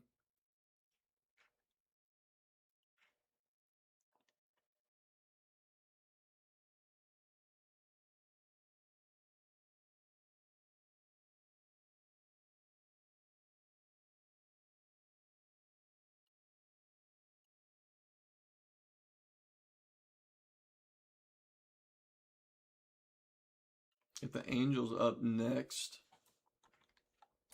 Really just waiting for the next big overslot opportunity. There's still obviously a ton of really good names available. I'd assume so. Nope, this is not from pitcher out of Northeastern, Luke Rising, a 4-year senior. It's another collegiate pitcher taken last 3 picks. So no high school guys yet in the 10th round.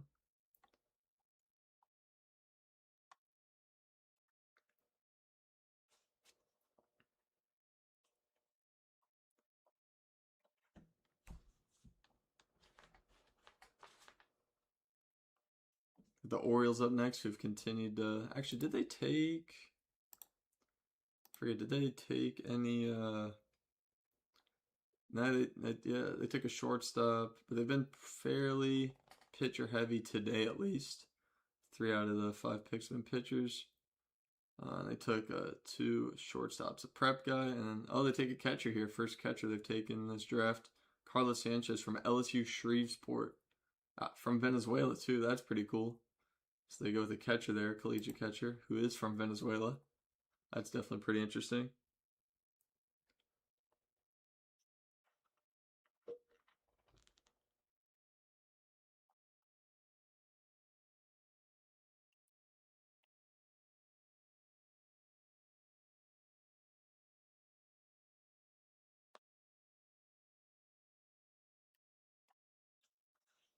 Got the Athletics up next.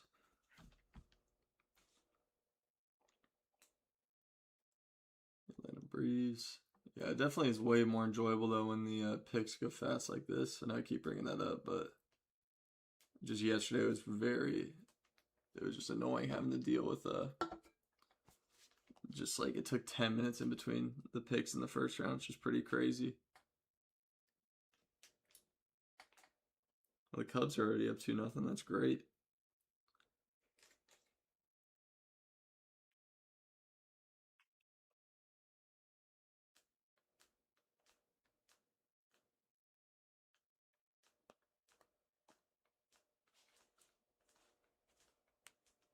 Dominic Morrow.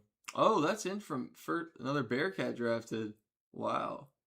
I actually did not expect him to be a draft pick, especially within the first 10 rounds. But Dominic Morrow, that's actually cool. Very good for him. It's exciting. They had a pretty good year this year. Unfortunately, didn't do great in regionals, but it is what it is. They had a pretty good recruiting class. They have a pretty good recruiting class coming in, so we'll have to see what they do. But Dominic Morrow to the Athletics. Let me see if Baseball America had him in the top 500.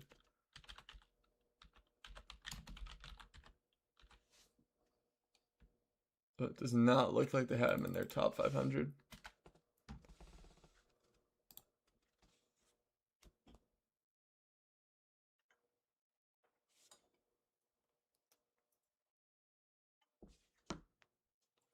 Oh, this is a solid name. Ben Ziegler Namoa. First baseman from Hawaii. 5 years, 5th-year senior. And he's 6'1", 195 pounds. It's a pretty cool name. Ben Ziegler Namoa.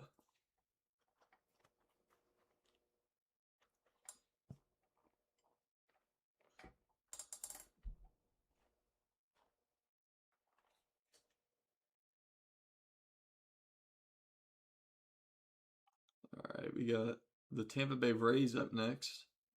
And they go Tate McKee from Georgia Tech. Georgia Tech has had a ton of guys drafted so far. It's a pitcher out of Georgia Tech, though. Tate McKee. He's got a write-up on him. The top starter. Wow, so he was the top starter on the Georgia Tech team?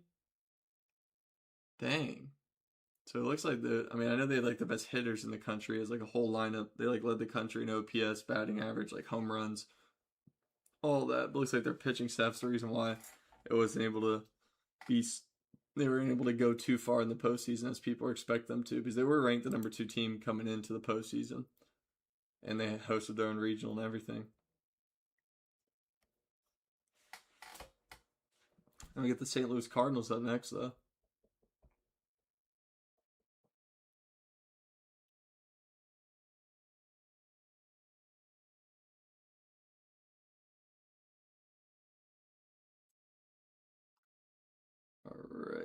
right?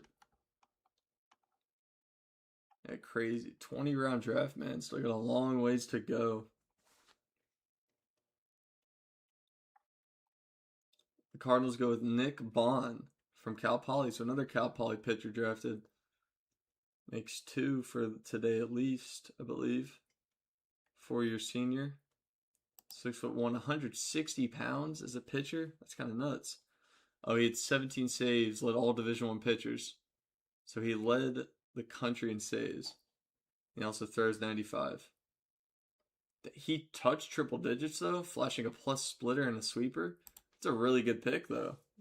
I mean, that sounds great. He led the country in saves, touched triple digits, and has a plus splitter and sinker. It's pretty crazy. Definitely like that pick though for the Cardinals there. I get the Marlins up next. Should be nearing the halfway point.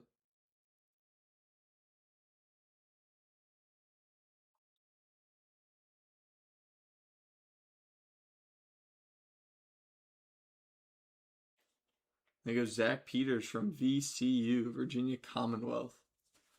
Pretty sure that's VCU.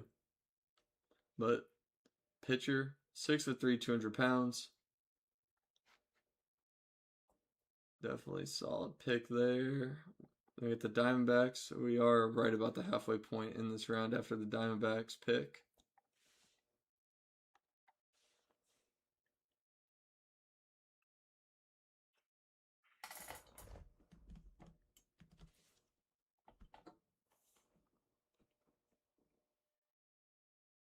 Yeah, but Dom Mero back to the Athletics. He was the third Bearcat off the board. Yeah, right here.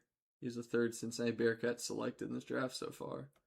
On the Diamondbacks go Mason Steele, Birmingham, Alabama. Maybe related to Justin Steele. Who knows? Actually, no, Justin Steele's not from Bama. He's from like Mississippi.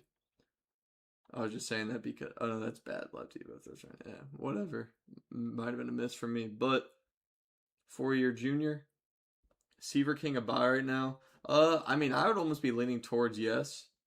I don't believe he's gonna get called up very soon, but I definitely believe that he's a little bit undervalued.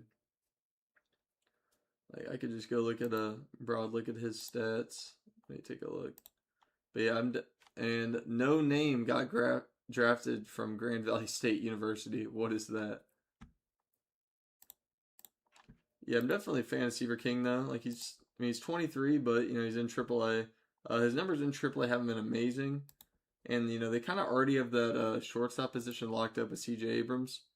But you could still definitely make some value though if he starts hitting better in AAA, and once he does get his call up, he'll probably jump in price a fair amount. So I'd say he's probably a pretty good buy because he's a little bit undervalued at the moment. Yeah, but this is weird though. Who did the Rangers actually draft? There it is, Evan Morrison, Canadian.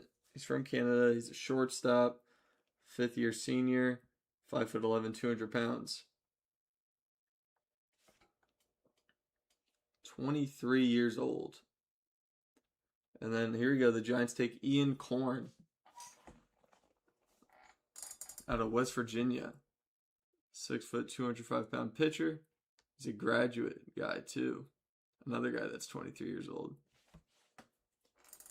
So again, this is part of the draft for a lot of the older college guys get drafted.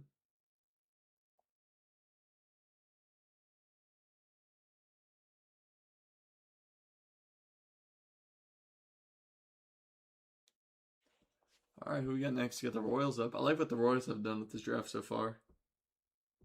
They go with Grant Fontenot, pitcher from LSU, 5th-year senior.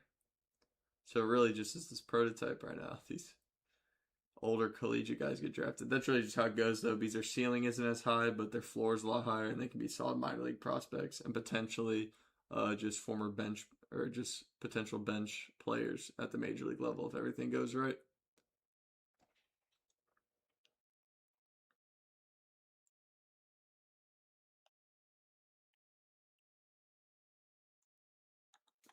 Where is so there's been no prep guy taken in this round so far. No high schooler has been taken yet in the 10th round. Yep, here we go. Nate Isler from Dartmouth, a 4-year junior. And yeah, there's still no high schoolers taken yet in the 10th round. So that's very interesting. Gonna have to see what ends up happening with some of these top high school guys, if they end up going to school or not. But they get the Houston Astros up next with pick 301. We're through the first 300 picks of the draft. About halfway there. Once you get to this 10th round.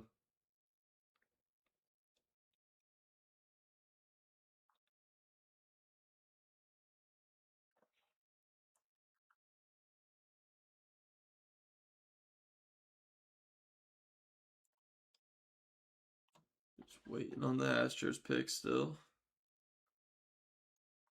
In the futures game, the number 1 pitching prospect took on number 1 hitting prospect. Jesus Madi versus Cade Anderson. Yeah, the futures game has been over.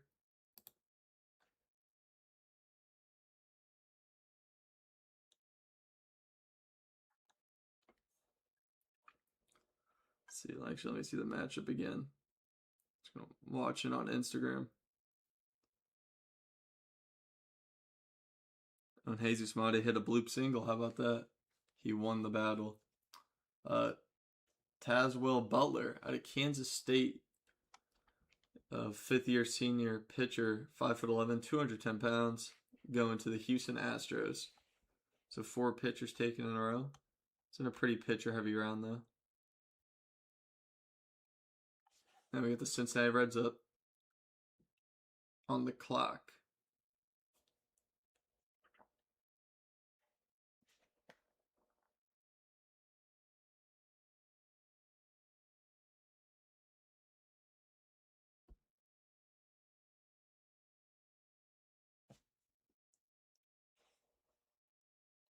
That's funny. They go Connor Griffin, pitcher. I actually had heard of this guy from Binghamton. He was like their best pitcher they had. And people are trolling him because his name's Connor Griffin, just like former number 1 prospect in baseball, Connor Griffin. So for the Reds there, pretty solid pick though, 6'6", 210 pounds. He was their ace. I don't think he did good in regionals, but definitely worth the 10-round selection here though. No doubt worth the selection. And we got the Guardians up next here. I feel like the Guardians have a pretty solid draft class going for them right now. They go Ryan Bilka out of Miami, Florida, 4-year senior. Another pitcher taken. It's been 6 pitchers in a row. And still no prep guys taken yet, so definitely interesting. Let's see who the next overslot opportunity is.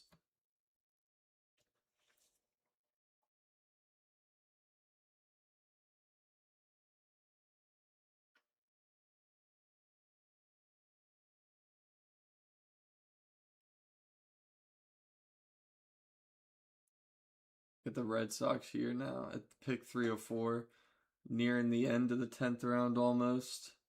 Then that'll be the halfway point of the entire MLB draft.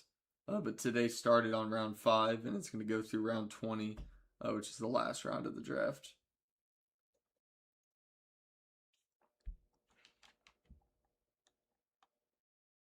I think Caleb Lefevre out of Bishop Heelan High School, 6'7", 195 pounds. So let's see here. This could be a possible overslot. They just did the last round with a pretty solid pick. Let's see. Is he in Baseball Americas? It doesn't. Oh no, he is. He's a 3-star prospect according to Baseball America. He's number 461. He's 6'6", so his fastball has touched 95. He sits in the low 90s. He's got an upper 70s slider with a lot of spin. And he's got a mid-80s changeup. So that's a pretty good pick there. That's probably going to be, let's see, he's committed to Iowa. So that's probably going to need to be an overslot, I'd assume, to deter him from going to school. And then Augie Lopez out of USC, catcher, 4-year sophomore. But So the Red Sox are being pretty aggressive here. Which, let me go check out their draft class again.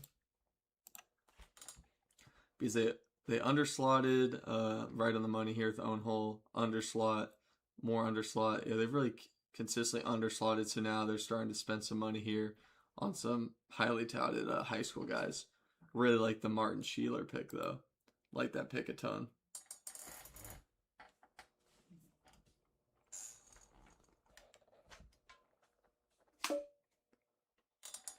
And we're going to be nearing the end of the 10th round here. Let's see. We got the Cubs up soon after the Tigers here.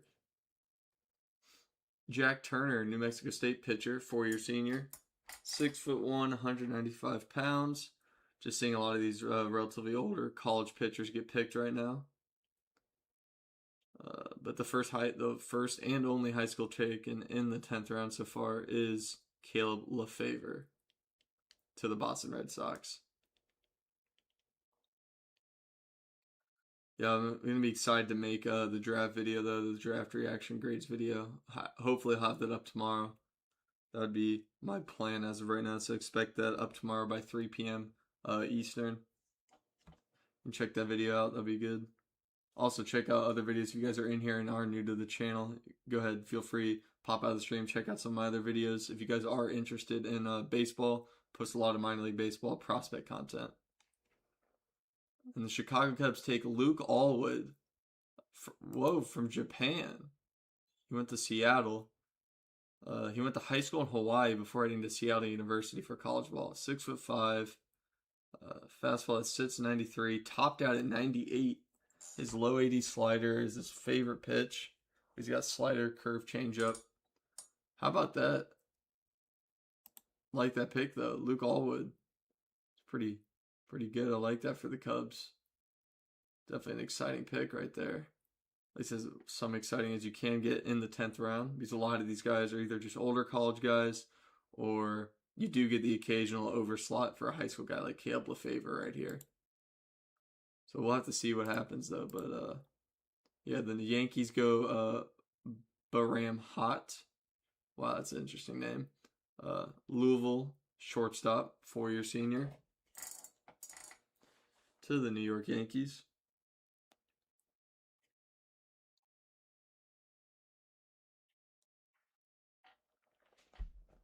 We got the Phillies up next year, and then we're really getting close to the end of the 10th round and halfway through the MLB Draft.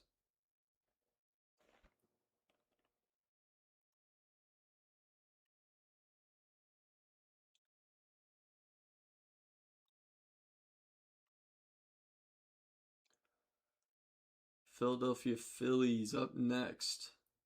I've liked what they've done with their draft. Mariners, I think, have been pretty. They go Maurice Maroney here from Rhode Island, shortstop.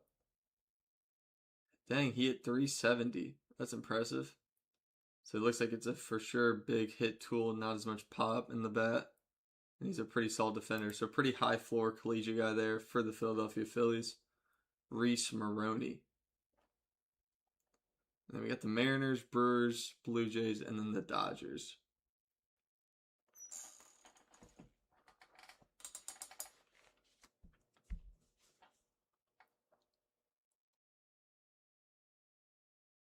Actually, let me refresh myself on the Mariners draft so far. Yeah, they've gone a ton of third basemen. They've gone 3 collegiate third basemen. They might move some to first base. We'll have to see. And they go Eric Jayon, second baseman out of Stanford. Not too familiar with Eric Jayon, but definitely think the Mariners have had a pretty okay draft class so far. Now the Brewers are up with the 311th pick. Just so many picks in MLB Draft.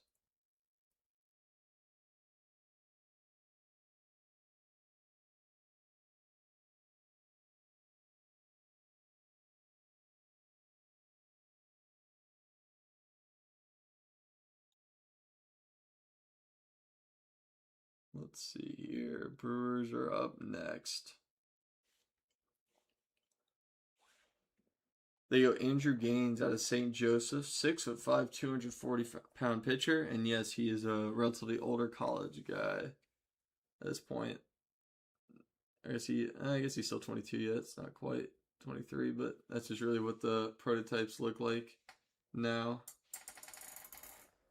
for the being in the later rounds and all that. And we got the Toronto Blue Jays and then the Dodgers to end the 10th round.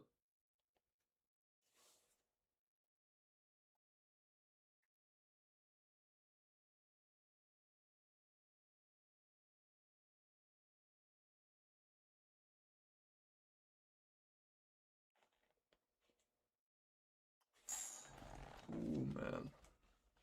They go Bryce Chance, Mississippi State outfielder, 5th-year senior. Wow, 2002 birthday. Just what I keep saying with the older collegiate guys, but right-handed outfielder. Don't know a whole lot about him. It's gonna be say that for a lot of these guys, but Mississippi State has produced a lot of really good ball players, so hopefully it works out for the Blue Jays. 5'10", 180 pounds though, so he's fairly small compared to some of these other guys that are getting drafted.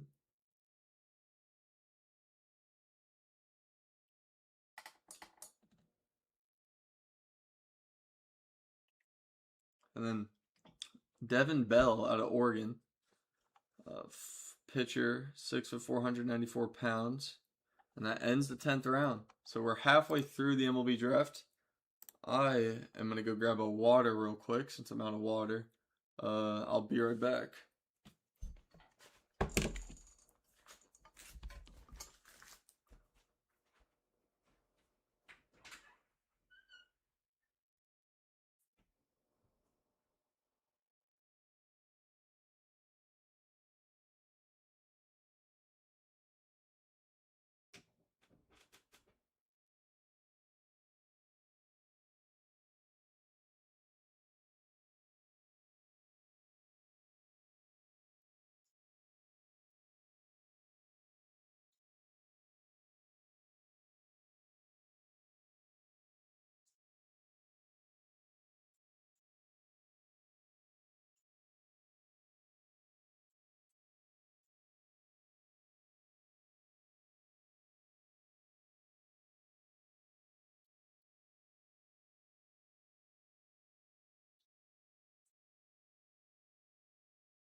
All right.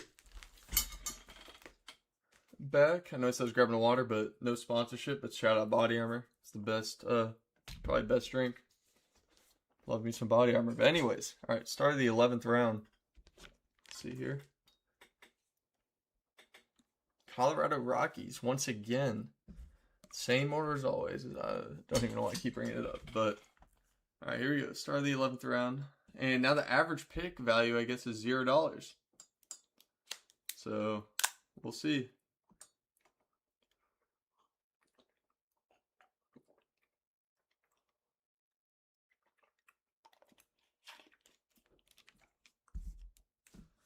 All right. But just a draft summary from today. I guess that would be a good time. So in the 5th round, there was, it was still a pretty solid amount of talent coming off the board. I was a big fan of the Dylan Bowman pick by the Reds. And then I was also a big fan of Jackson Willits getting picked up by the Angels as well, along with Steele Murdoch. Daniel Cuvée has a huge power tool. So I definitely like that a ton. And then just moving on to the 6th round. Definitely, I like the Kyle Johnson pick a ton. Eric Notchim, like that pick for the Giants. And then Deaton LaChance was a good pick as well. And Henry Ford. Those are the picks I liked a ton in this that 6th round. In the 7th round, one of my favorite picks was definitely AJ Rice, and then Savion Sims was really cool too. He was actually one of the really last huge available high school guys, or just big name high school guys taken. And Bo Rudy's a pretty solid pick by the Phillies as well. And then moving to the 8th round, Garrett Wright was a pretty solid pick. Griffin Long. I liked Colby Branch to the Rangers. And then Rentaro Suzuki to the Marlins was pretty cool too. And then, yeah, that about does it for that round. And then round 9, Cashel Duggar, Trey Phelps, Trevor Hansen. Camden Johnson was big time to the Royals. And then Martin Sheeler to the Red Sox is pretty cool too. I also liked my Cubs taking Chase Meyer here though. And then round 10 we were just on, but not a whole lot going on, except the Red Sox doing a never over slot deal for Caleb Lefevre.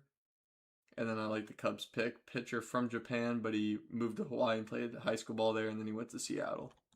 All right, but here you go. Round 11 should be underway. Maybe not. All right, round 11 is not underway yet. Looks like they might be taking a little break themselves.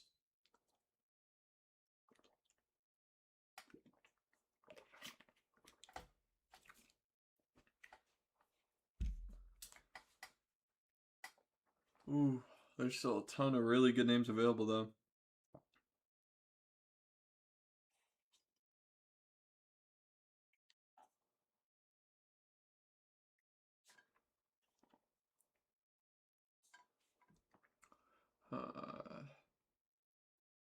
Yeah, but I'm going to keep the stream going until the end of the draft. I think it's meant to be scheduled by 6 p.m. on the dot. It's going to be over.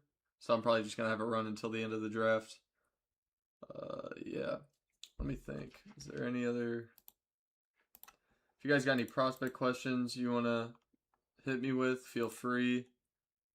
Obviously, the draft isn't... I mean, it's still exciting to fall right now, but it's not as exciting as the first rounds are. But let's see here, round 11. But I really appreciate you guys being in here. Definitely like the streaming setup. Definitely like just being able to do this versus just, having to make a video. It's just more laid back, a little bit easier, and also just talking to you guys. Where? Yeah, but the approximate pick value is just not there. But it looks like they're taking a little bit of an intermission or just a small break before they start the second half of the draft.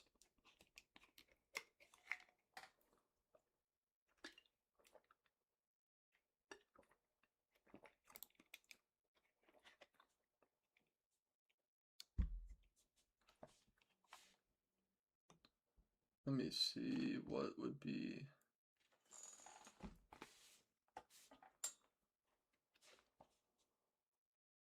Weston Wilson hits a home run for the Mariners. What number is the Yankees draft picks? I can pull them up here. Yankees. So this is their first 10 picks they've had. Hunter Dietz, Sean Duncan, Brendan Brock, Paul Gutierrez Contreras, Bear Harrison, Andrew Gonzalez, Michael Harpster, Luke Pettit, David Leslie, Baram Hott, and then these are the remaining picks. So they have their 11th through 20th round. Got 338, 368, 398, 428, 458, 488, 518, 548, 578, and then 608. As a Twins fan, let me go check out. I think the Twins, the approach has been definitely interesting, but I think they've done pretty solid. Like, obviously, it's easy to say they had a good draft class when they have the 3rd overall pick and take a generational catcher prospect like Von Lackey. But even beyond just Von Lackey, really like what they've done taking just strictly pitchers. Steele Murdoch, I like a ton. Ethan Watchman, Tommy Lepore, Brett Renfroe. Like, they're taking very solid collegiate pitchers. And also, even later in the draft here, they've taken some more college pitchers like Thomas Burns. So, definitely a great approach to try and bolster up your pitching in the farm. And also just having Von Lackey on top is just awesome. What's up, Joshua? Yeah, New Year. Yeah, I really appreciate you guys tuning into the stream. This is actually only my second ever YouTube stream I've done. I did one yesterday for day 1 of the watch party.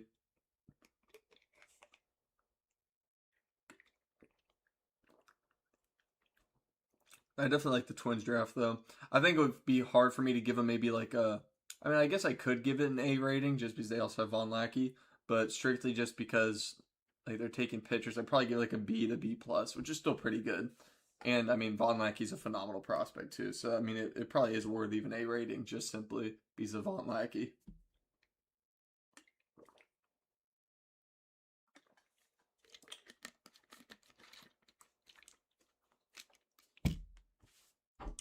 All right, let's see if round 11 started. Not yet.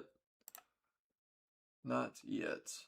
But I know some of the draft bonuses in these later rounds get kind of crazy. Like people like get drafted and they sign for like $10,000, which is obviously that's a fair amount of money. But like kind of trying to start a career where you won't get paid that much as a minor leaguer, and you're a draft pick. Sometimes they only get paid like 10K to become a part of the organization.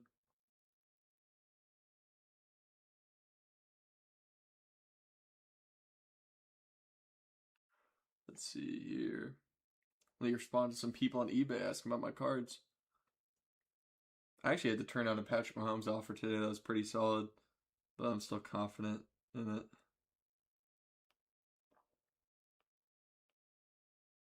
Let's see here. All right.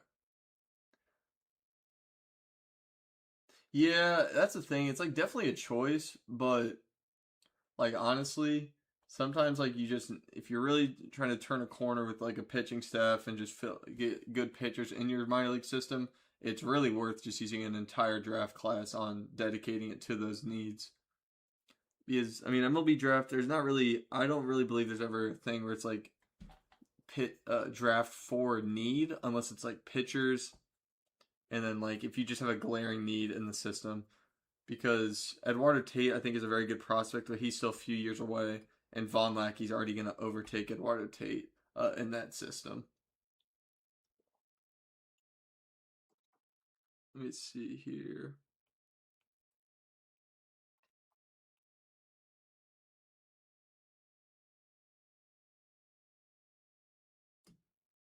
Round 11 still hasn't started yet. Yeah, the MLB draft's always just so interesting. There's so many different like types of approaches you can take with it. Like, I mean, the Angels the one year used every single pick they had on pitchers, and it actually didn't work out at all. It's kind of funny. I mean, that's more of their fault than the strategy itself because the strategy isn't that bad. Like, you need pitching, just use every pick you have on a pitcher.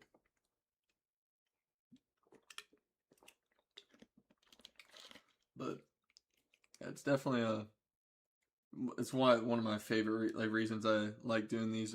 Just paying attention to the whole MLB draft.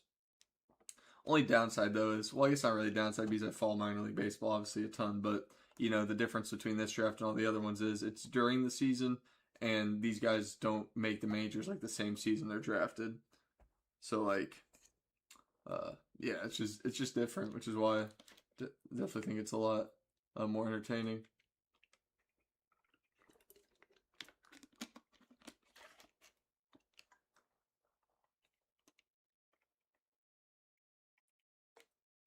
I'm gonna go check on the Cardinals because I feel going into today, I thought they had the best draft, but I feel like they might have slowed down a little bit. Yeah, like I'm not as moved by their picks today.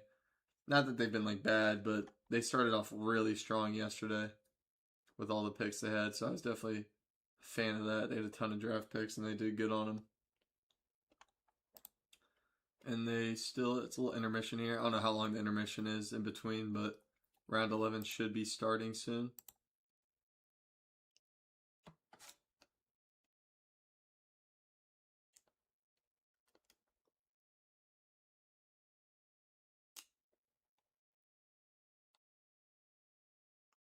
All right.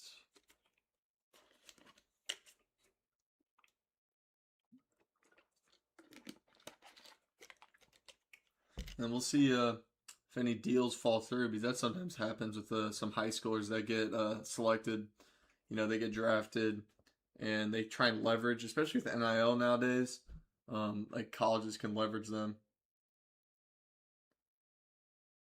Let's see. Let me see the Braves. Y- yeah, I'm not a huge fan of the Braves draft. Not that I think it's like that bad by any means, but they went three high school pitchers, which I don't think is like a bad strategy. I wasn't that moved by the Carter taking Carter back at 26 overall, even though it helps set up them, trying to overslot some high school pitchers.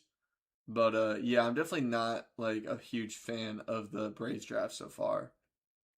AJ Gracia, I definitely thought it wasn't a reach to take him at like ninth overall, but still that combined with the Carter Beck like taking that early, and then getting some prep pitchers that really weren't the highest on like the my board that I kind of have, and then also like Baseball America stuff like that.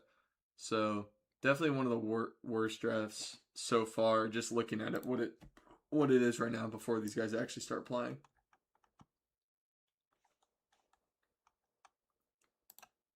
Still waiting for round 11 to start here though.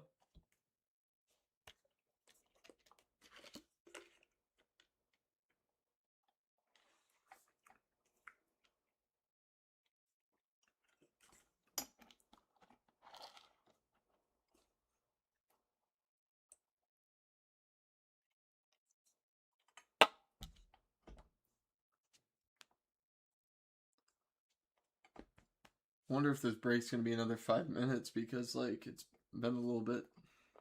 They might be waiting until 3 p.m. for the last 3 hours. For I wonder if the picks go by even faster now.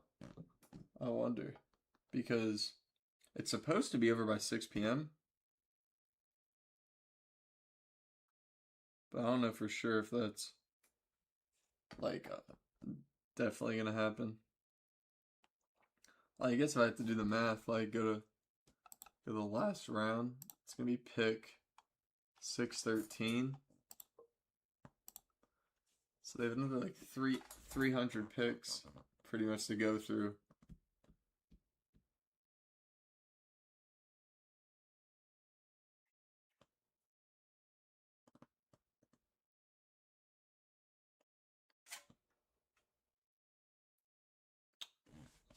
This is interesting. Yeah, not still waiting for this to get going though. I mean, didn't think there would be this much of a break in between, but who knows?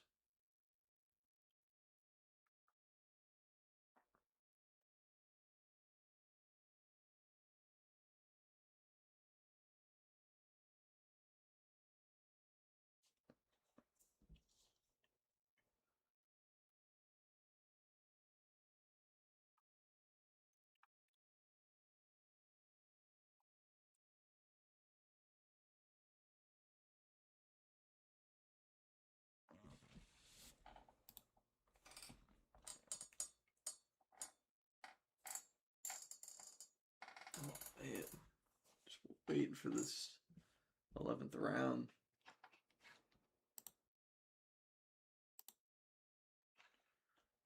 There we go. Come on.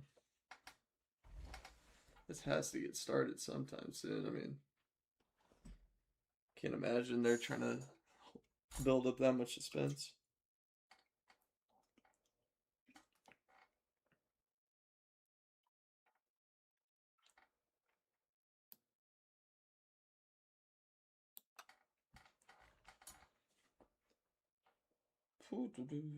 This is, I mean, it is a lot better than yesterday, though. It's like 1.5 hours to get through 10 picks to start the draft, which is pretty nuts. I kind of wish I watched the full Futures game today, though. I mean, I watched part of it, but I was like 50 minutes late because I forgot it started at noon. I thought it was going to start later. And this draft still is waiting to start at round 11.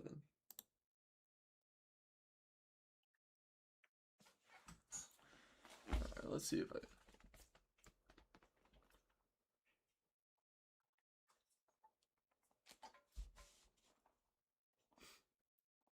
Let's see here. What would be.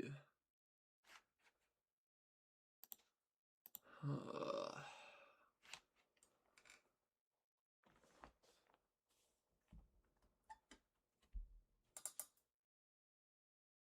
and there's not much on today except.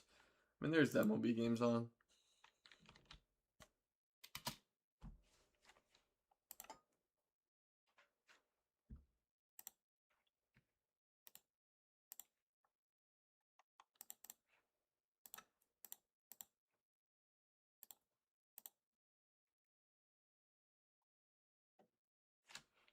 here we go. Current round. Come on, man.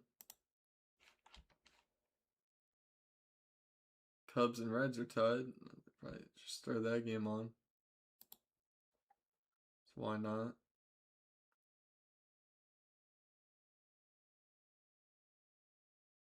Yeah, that's fair. Especially drafting that early. Got to see that pick get out the way. Because yesterday I was streaming until I want to say it was like pick 40, and then I stopped streaming. I probably should have kept it going, but I just felt that was the right time. But I wanted to stream off today. So I feel like it'd be a good time. I wasn't doing much else. So I'm just gonna stream this until it's all the way through by hopefully 6 p.m. or just when it ends after round 20.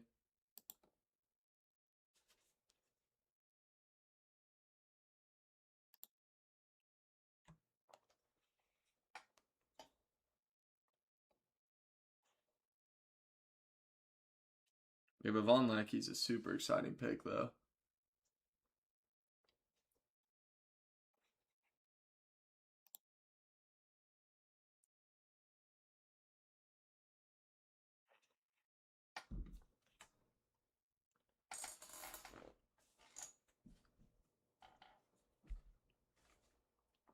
Matthew Boyd on the mound for the Cubs. And he hit Key Brian Hayes in the knee. That's great. Yeah, taking a break. Yeah, this is. I could have taken a longer break, but yeah, I don't know what's going on because usually like they take like I mean I get the intermission and all that, but I feel like it's 3 p.m. now. Maybe that's what the schedule is because if they're keeping it on like an actual time schedule, I guess it would make sense to try and get the like 3 hours for the whole last part of the draft, like those last 10 rounds. I feel like the other part, I feel like the picks really got to fly through because a minute a pick, or that means it would be like 5 hours. But I don't think that's how it's. So maybe that could be what it is too. Let me actually check. No way though. I don't remember it being like that. Because if it's another 300 picks that have to go, and even you just assume it's a minute a pick, I mean that's like 5 hours. Unless my math is wrong, but I'm pretty sure that's right. 300 minutes, 5 by 60. Like, I mean, that could be it. Maybe it's just like updating super slow. That could be why. Maybe like it has to wait till the whole 11th round is done because it's just going so fast and they don't update it like right away. But I also feel like that's not the reason why. We'll see though.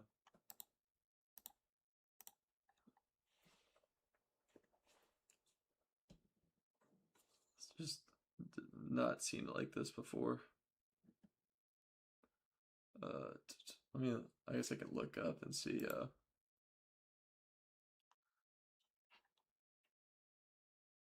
Restarting. Oh, they're restarting at 12:40 Pacific time. Gotcha. Thank you.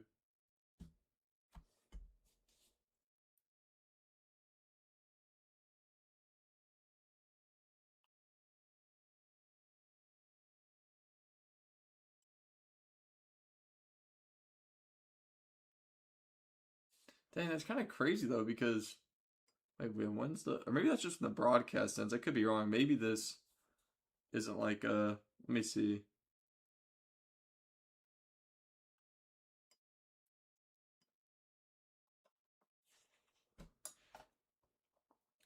Let's see here. Times. Okay, they're just not telling me anything.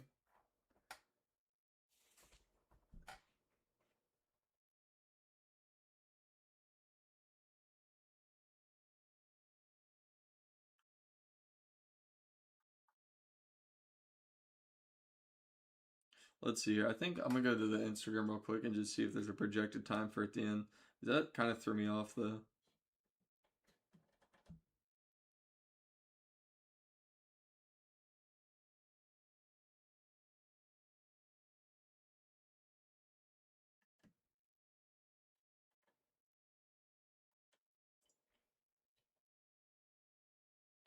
All right, let me see if I can find it. All right, here we go.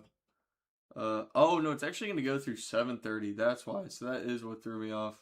That makes a lot more sense now. So it's actually going to go through 7:30 tonight. That makes a lot more sense. So I'm probably going to take a break then.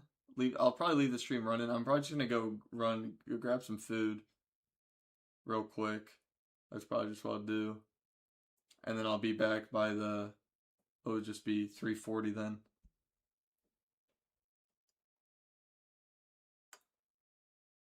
Since nothing's going on, and I just don't want to just repeat the same stuff. I mean, unless you guys got more questions, but I can also do that when I get back. I'll probably be back within like 10-15 minutes. I won't be gone for long. But then it looks like the draft's going to restart at 12:40 Pacific time or 3:40 Eastern, wherever you guys are at.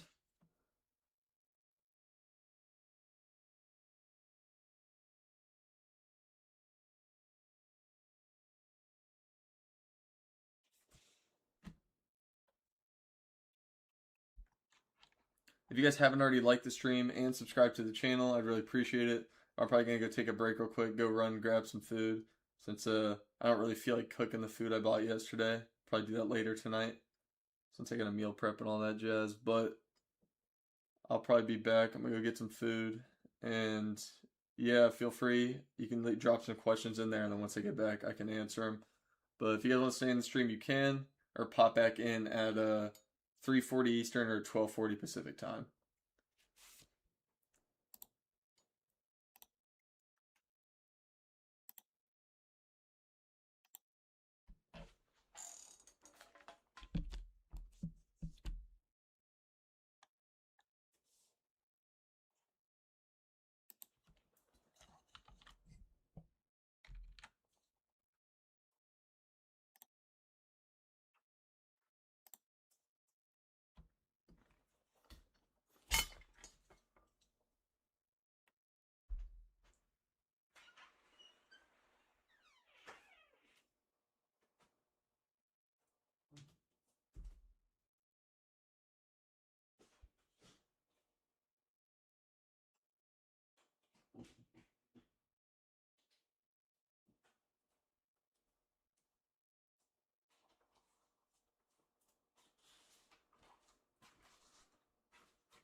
All right.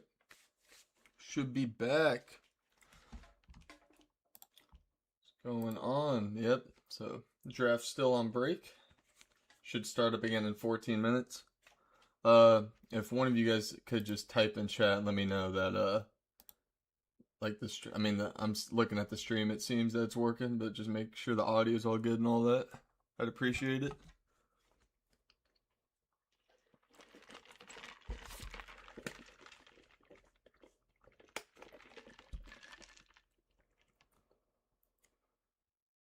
Bang. Dang, 38 viewers still? I thought I was going to lose the whole stream when I came back. That's actually kind of funny. Because we're at like about 60 some, or like high 50s. It got in the 70s too. I thought I was about to lose like all of it when I took the break, but glad you guys stuck around. Draft should be starting here in 13 minutes. Or just resuming. From rounds 11 to the very end, I believe. I'm going to stream all the way through. Oh, I realized I typed in chat on my like second YouTube. I thought that was my main one. I have it opened on like a separate YouTube.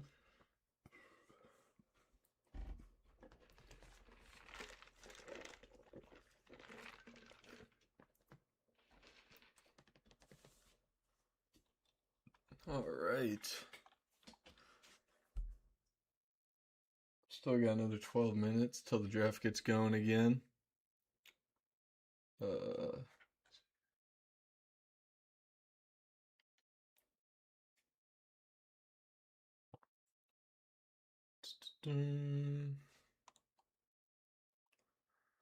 wonder what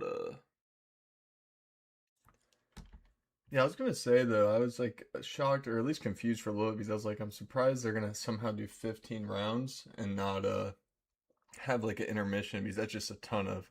I mean, even for how big the front office staffs are, I feel like that's just a ton of pressure added on to like how fast the picks go off. But yeah, that's definitely a needed intermission, and I got some food too, so I'm good to go.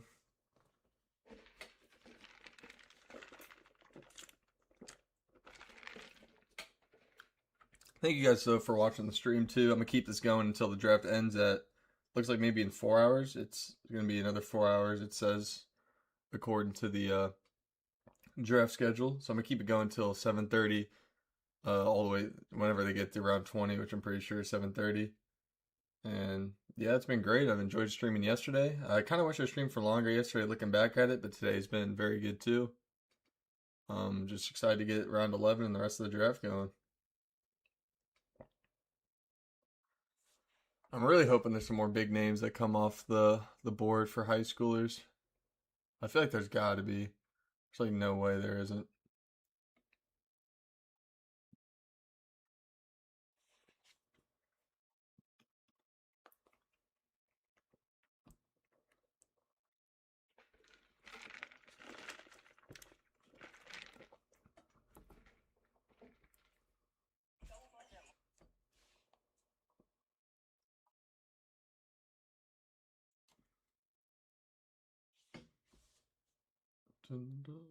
Okay. Another 10 minutes it looks like.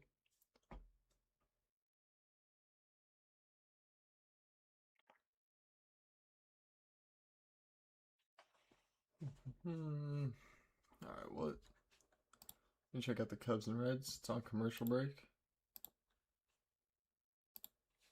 I'm gonna check out ESPN. What's going on there? Oh, Sinner beat I don't know tennis. How well? Zverev went for the Wimbledon title. I only know Sinner and a few other people.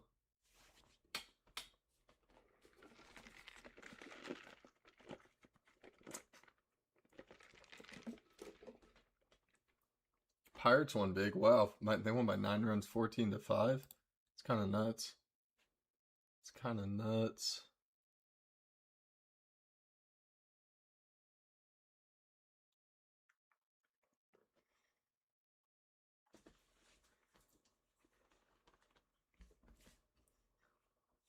Yeah, this draft needs to get things going again, man.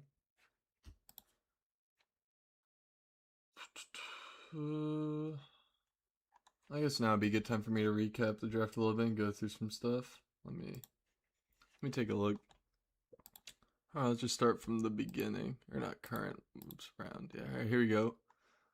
In my opinion, my favorite player in the draft class, or who I think is going to be the best, is Grady Emerson. I don't even know if I've covered that already in the stream, but yeah, I think Grady Emerson's gonna be my favorite. Then honestly, Von Lackey is my next guy, and then Rock Chalowski. Now, like for example, I'm a huge fan of Dansby because I'm a Cubs fan, but I just kind of think Rock Chalowski's closer to being like a Dansby level than what some people think his ceiling really is. So that's kind of my take on the top three. I'm really a big fan of Jackson Fuller as well. I think he's gonna be great. I don't really hate. I know some people are hating on the Zion Rose pick when it happened. You know, it's kind of crazy when you see somebody get taken that high. That wasn't really projected at all to be that high, but definitely has a ton of upside. He's very athletic, and he just had some injury issues. But definitely, definitely don't hate that pick a ton. I mean, they just got to make some adjustments to his game, but that should be a good thing for them. I like the Derek Curiel pick. What else did I really like in the first round? I like Tyler Bell to the Rockies a ton. That's one of my favorite picks. Trevor Condon to the Cardinals. Gio Rojas to the Rangers. Liam Peterson to the Guardians. And then I did like the Jack Riddell pick to the Astros. And then second round, or it's kind of messed up, but yeah, I did not like the Carter Beck pick here though. But yeah, it's always so hard to navigate around this. I did like Carson Bowman. Thought the Giants did a really good job getting two very good pitchers. One collegiate guy and one high school guy. So definitely think they've killed it so far in the draft. Just go ahead and take a look at their. Yeah, like I really like what the Giants have done in the draft so far. Obviously a pitcher heavy draft for them, but they do need pitching. So definitely filling some needs there. And then just back to let's just go through some. I'll click on some random teams and just go over there. Let's go Padres. I'm a fan of what the Padres have done so far. I definitely wouldn't give them a grade higher than a B though. Um, Coleman Borthwick I think is a good pick, but other than that though, they haven't really had a really great pick.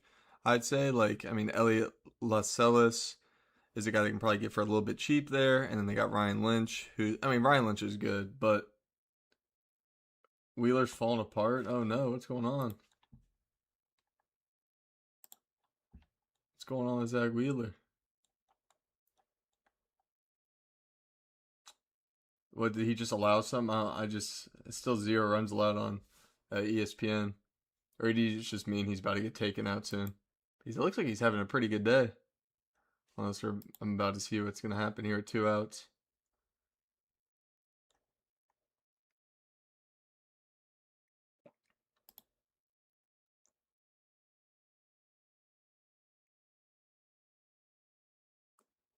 Looks like he just struck out Riley Green though. Wait, did I read your chat right? Wheeler falling apart? He's doing great though. Or am I just like interpreting it wrong? He's through 6 innings, only allowed 2 hits, 2 walks, but 10 strikeouts.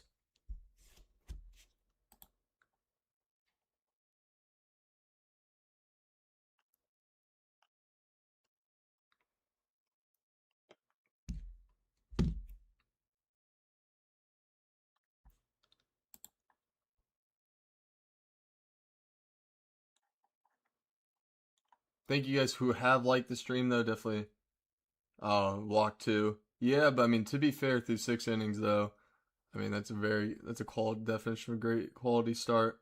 But yeah, it doesn't look like he could make it through seven, or they might pull him before then. But they're in a good spot right now, up 5-0. Draft should be resuming here in about 4 minutes, so let me actually take it back to that. Let me take it back to the 11th round. Let's see if what else is going on in the MLB today. Yeah, he did get out of it. He just struck out Riley Green.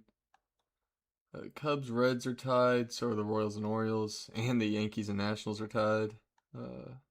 Mets are beating the Red Sox by 2. Guardians beating the Marlins. The Marlins have been a pretty cool surprise this year. They've been so good at home. Phillies, Tigers, Mariners, Rays. Rays are not doing too good right now. Down 7. Twins and Angels. Athletics and White Sox, Braves and Cardinals. Yeah, everybody playing today. The Pirates beat the Brewers by 9 today. Skeens got the win, but they had to scratch Mizorowski. Unfortunately, so we did not get to see that matchup happen. Yeah, 10 strikeouts is sweet. Yeah, yeah, I can understand worrying about the bullpen now that he's put it in that perspective. Usually, that even if the Cubs starters are like still super hurt, but once one of them puts a good start together, I am very worried about the bullpen too. So I see where you're coming from now, putting in that perspective about the bullpen. Yeah, you want to get as much out of the best starting pitchers you can, or one of the best. Obviously, Sanchez is the best. Draft should be resuming in 3 minutes. Thank you guys for sticking with me in the stream, though. Very appreciate it very much. Stream's been very successful. This stream, I thought was gonna be a little bit worse than yesterday's, just simply because it's day 2. You know, there's not as many big names being drafted, but it's actually been great. Really appreciate the support, and I'll be doing more streams in the future. I'll probably have to think of new ideas because there's gonna be no more MLB draft content like that. But I will upload a video grading each team's draft. And yeah, Jeremy Vasquez. Let me see. I don't know if I. Jeremy Vasquez.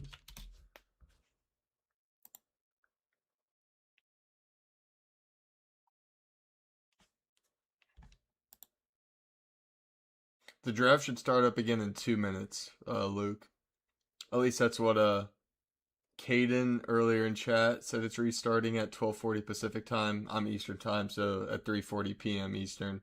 So in 2 minutes it should start up again, which makes sense. If it doesn't though, we'll see. I don't know. I'm assuming it will start. Because that sounds about right for a start time. Because I think it's like a whole hour break, or it's like a 30 or 40 minute break. So it does check out. JT had a good game. Let's see. The Cubs and Reds is a close one right now. PCA's 0 for 2, unfortunately. Bryce Harper at the plate. Hey, JT is having a good game. Yeah, so draft should be starting up here within the next minute or two. I'll be able to tell when I click current round, and obviously the names start popping up, but we'll see. Hopefully they're pretty fast, and they got to stay on somewhat of a schedule.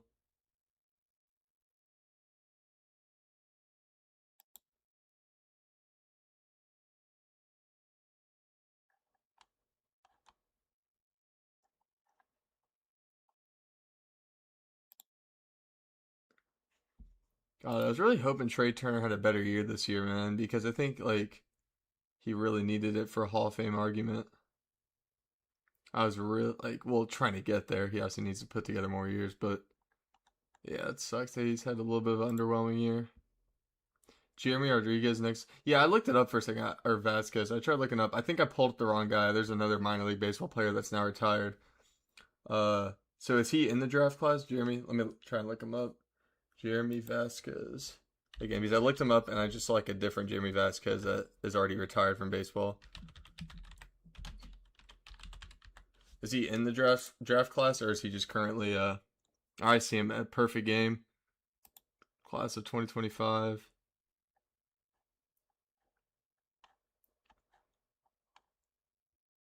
Alright, draft should be starting back up here now. It's still nothing's showing up yet. The website's not updated.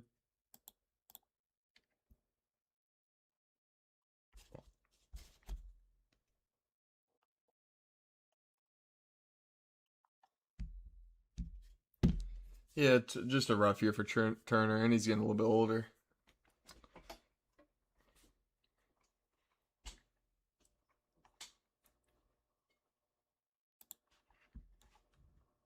Yeah, I think I found the Jeremy Vasquez profile, but it says class of 2025. I couldn't find anything like of him currently playing. Or maybe, wait, is this? Nah, this would not be him right here.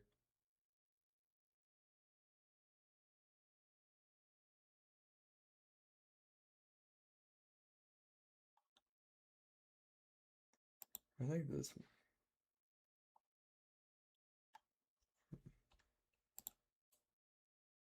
should be in the draft today. Yeah, I checked out his perfect game profile, and they have him as an 8 grade, which means he's like a good elite college prospect or like a possible draft pick. And then like a 10 PG grade is like a potential top 2 round pick. I think a 9 is like elite college prospect or mid round pick. So yeah. All right, here we go. Draft resume. Gavin Swartz, Normal Community High School in Illinois. Shout out Normal, Illinois. Uh, Gavin Schwartz selected. Pitcher, right-handed pitcher, 6'3", 170 pounds. Oh, we got back-to-back high here. We might have some overslots now. Back-to-back high school senior pitchers, righties. Oh yeah, these picks are flying off now. Wow, yeah. So this draft's really gonna fly. So Kyle Castile out of Butler High School in Pennsylvania, actually ranked 162. I'm gonna look up the Johnny Tania in the draft from Aquinas. Yeah, like if he's been drafted or if he's just in the draft, because there's a difference. I don't really have a full draft possible database. There's been no Johnny Tania drafted, but I can I mean I can check and see if he's like would be a draft pick just based off like an outlook. Aquinas, yeah, see his perfect game profile. Oh yeah, I mean, yeah, he could be a draft pick. I mean, they have him as a 414th in the country, 104th best shortstop in the country. So he could be a draft pick, but I think it would be probably one of more of those situations where he could benefit going to college more. Oh, is he in the draft? I have no clue. I mean, according to his perfect game profile, he's just ranked as a top 500 player in the country. So I don't know if he's entered in the draft or anything. I just know I just based off the outlook on him, he probably could get drafted, but I don't know if it's super likely. Just it would probably be in his best interest to go to college to raise his stock. And then the Pirates go with Spencer Evans or Aiden Teal right before that, but Spencer Evans, so another overslot opportunity on a left-handed pitcher, uh, ranked 195 in the country. So yeah, now these picks are trying to go off faster. But now we're going to get him on a high schoolers in. All right, it's from St. John's College, Adam Agresti. Jordan Hawkins going to the Rangers. I can look that up. Jordan Hawk. I don't see anything on Jordan Hawkins on here. Cal, I can see. Yeah, I'll look that up real quick. Carl Albert High School. Let me see. Jordan Hawkins. All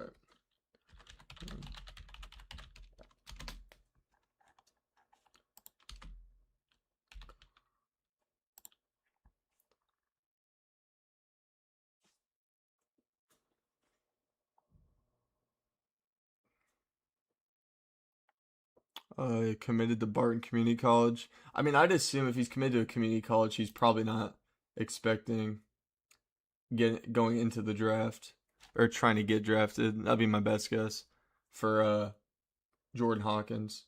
Anthony Murphy from Corona. Shout out Corona High School. Uh, shoot.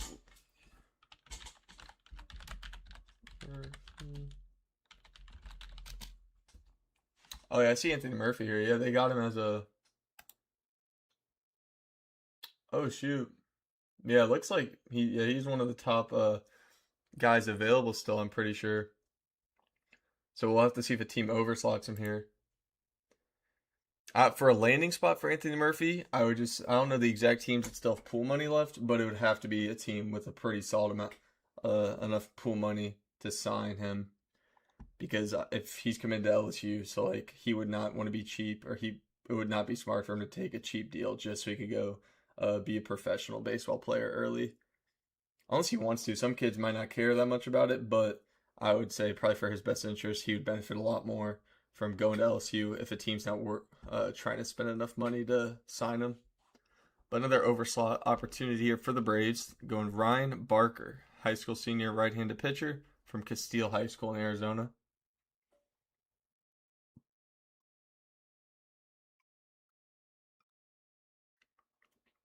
Oh, here we go. Another Rays overslot opportunity with Logan Georges. They've been drafting a ton of high school players, probably the most out of any team so far. Logan Georges, Clovis High School in Cali. 6'5", 210 pounds. So he's already fairly developed for a high schooler. Ranked number 126 according to MLB.com. And then I didn't cover Javar Williams out of Wake Forest outfielder, and then Ross Norman, Coastal Carolina pitcher, 6'7", 210 pounds. All right, the Cardinals go with Jacob Haley, South Alabama pitcher, 4-year junior. Yeah, so definitely seeing a good amount of overslot opportunities here. We got Gavin Swartz, Kyle Castile, Spencer Evans, Ryan Barker, and Logan Georges so far. So definitely starting to see some of those more overslot strategies coming back from the draft intermission.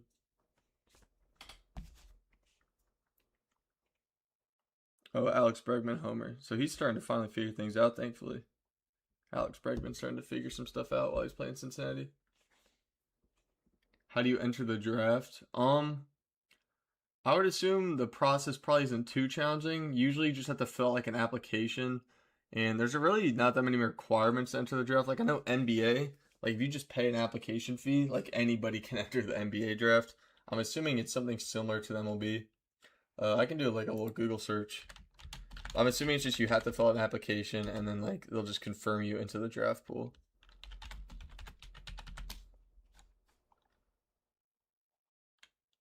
Oh yeah, I was actually gonna say this. Yeah, MLB Draft I think is the one. That's what it says when I looked it up. You don't even need to eligibility for the draft is just by your age and the level of school you've completed. So for high school, you just need to graduate from high school, complete high school. But if you go to college, you need to complete your junior year or turn 21 years old.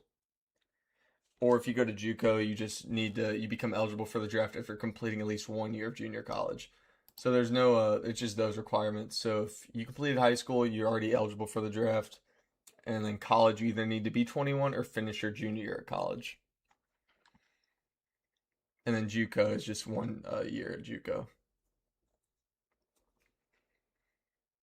And for the picks here, Jacob Haley, talked about him. Fabio Bundy from Monterey Peninsula Junior College in Cali. He's from Switzerland. Wow, that's cool. Cody Boschel from Bishop Center High School in Florida, first baseman.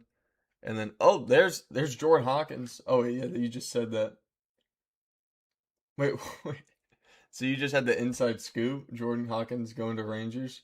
Because I don't have any inside scoop for this. That's pretty cool. You just broke the news to us in the chat pretty much. Jordan Hawkins going to the Rangers. That's cool.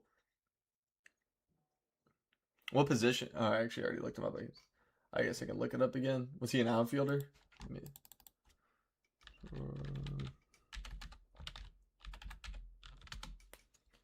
Forget. Was it an outfielder?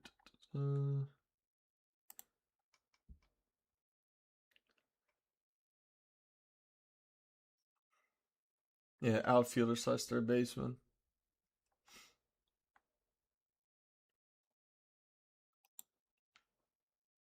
Yeah, I was gonna say that'd be a ridiculous prediction, but yeah, that makes a lot more sense now. Give me the inside info. That's cool though. Now I'll remember that though. Whenever I see his name pop up in minor league stuff when I'm scouting, whenever I see Jordan Hawkins, that's cool though. Yeah, so definitely a lot more high schoolers coming off the board now. Mainly outfield. Yeah, they just changed his weight by a pound too. I swear that's just what it said. It said 6'3", 186, and now it just updated to 185. Switch hitter. That's a good tool to have. I think this is Wahia Aloy's brother or something. Kuhio? Kuhio Aloy, Arkansas outfielder. That's pretty cool though, yeah. And then some other picks here. We got Charlie Bussey the third from Francis Marion College. I do not know what division that is, but Assuming I don't believe it's a Division One. And then Tanner Griffith from St. Mary's out in Cali, right-handed outfielder, bats lefty.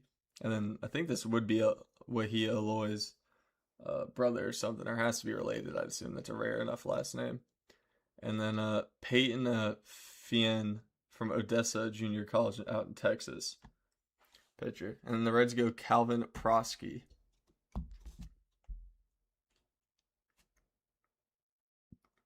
Oh yeah, both the Evil brothers together. I think that's pretty cool. His older brother Brady is actually having a pretty solid year for being an 18-year-old in low A. So I think that's very exciting. Um, and then from what I saw, it's like Trey is actually meant to be the better one, or at least like he's a little bit more like higher regarded, and he was drafted higher. But so that's really cool though. It's just very rare to see that where two brothers are, both playing baseball at the same time at the professional level, but also being on the same team is just even cooler. So I think that's just really special what the Brewers got going on with that. And Brady's also having a pretty solid year, so that just shows that Trey and the Brewers always do such a good job developing their prospects. So yeah, it's gonna be very exciting. But Calvin Prosky to the Reds. And then Jake Bean, pitcher from Louisville.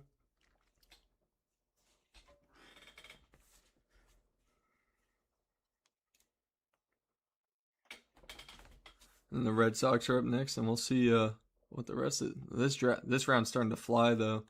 I think it's even when this round started, like, it was like 3 picks came off the board at once. Chris McHugh from NC State. So this is where we're really going to start getting a fair mix, probably, of high schoolers that because this is either the last opportunity to like overslot high schoolers or just draft high schoolers who might be more interested instead of going to college, just starting their MLB careers. Because I know they have made changes in minor league baseball. Like the big deal a few years ago was like they don't even make enough money to live. Like obviously the top draft picks get enough signing bonus, so like they can invest that money or just be able to afford simple things. But for some of the guys like that get drafted rounds 10 through 20 that don't get huge signing bonuses, it's like really challenging for them to actually like play baseball also while struggling to like just live and pay for stuff because they don't make much as a minor leaguer.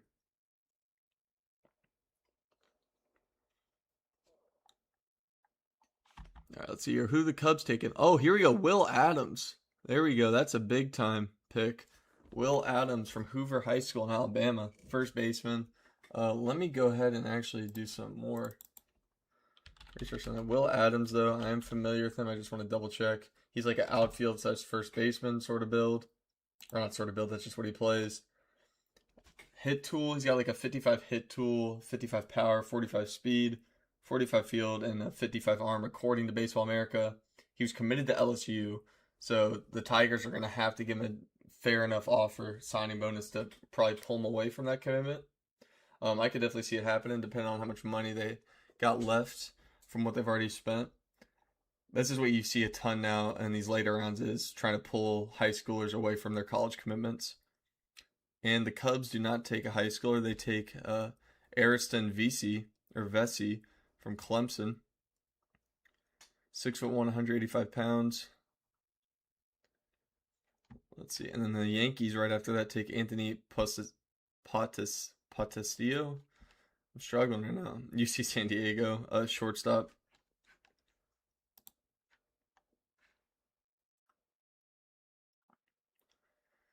Yeah, so that's a name. Drew Titsworth from Clemson.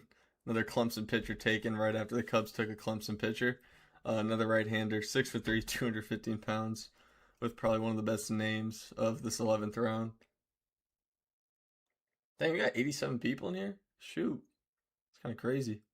Um, so, yeah, pretty exciting round though, honestly. Will Adams just getting picked up by the Tigers. We'll see if they'll be able to sign him or he'll just go play at LSU.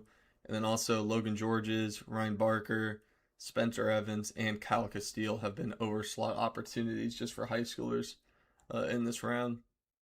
And the Mariners go with White Queen from Oregon State, 4-year senior.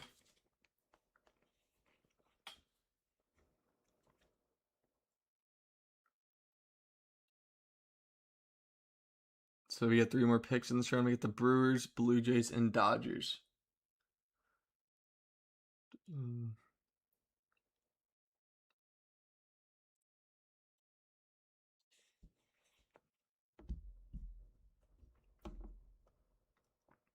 Yeah, this round's going by a lot faster.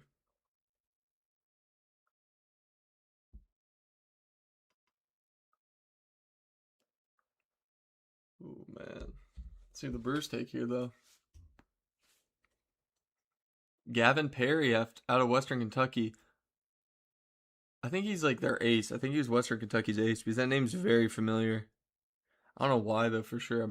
Either it's their ace or just I somehow have heard of him like before. That's weird. But I am familiar with Gavin Perry though. I'm pretty sure he was just Western Kentucky's ace when I watched one of their games this year. If you guys are new to the stream or just new to my channel in general, I'd really appreciate if you guys drop a like on the stream and then also subscribe to the channel. And this is my first time doing like draft related content, but I'm a big baseball channel. I'm really heavy into Bowman sports cards, all that. I post a ton of videos about investing and collecting those. So if you guys are interested in that, you can go check out my other videos.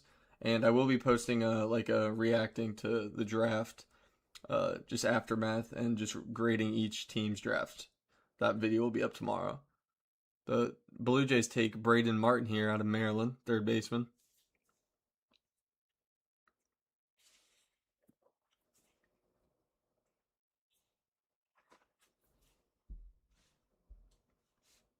And the Dodgers with the last pick of the 11th round.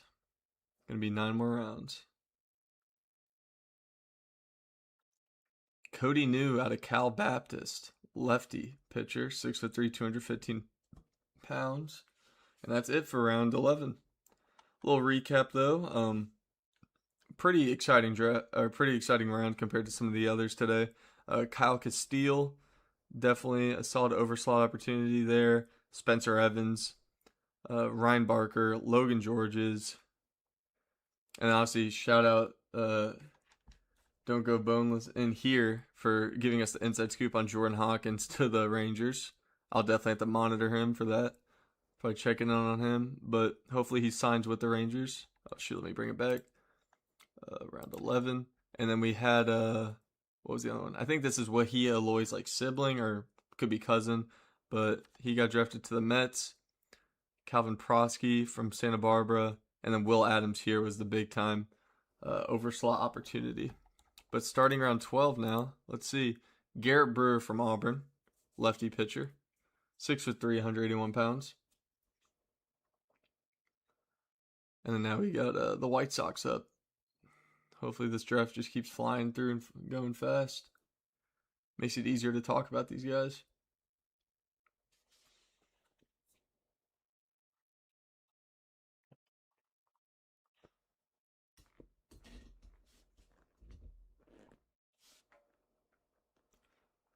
Garrett Brewer, and then let's see here. Draft order is still obviously going to be the same. Braden Holcomb from Vandy, outfielder, 6'4", 245. Dang, that's a big fellow.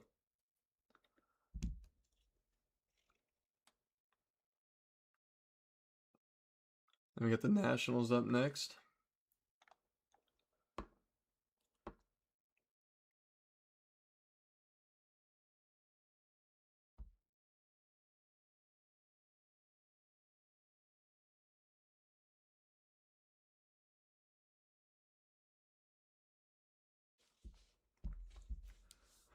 All right, let's see who the Nationals take here. Braden Holcomb ranked 226. That is honestly maybe another possible overslot, depending on how much money they got. I mean, they do have a really big draft pool, so we'll see what they can do with that.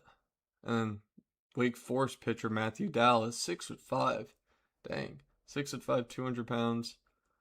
Lefty out of Wake Forest going to Washington.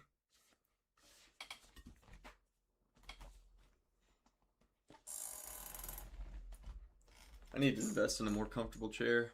The chair I got gifted in my apartment is not that ideal for streaming or just really doing anything in general other than maybe sitting back in it occasionally. Oh, man. All right, but Twins are up next.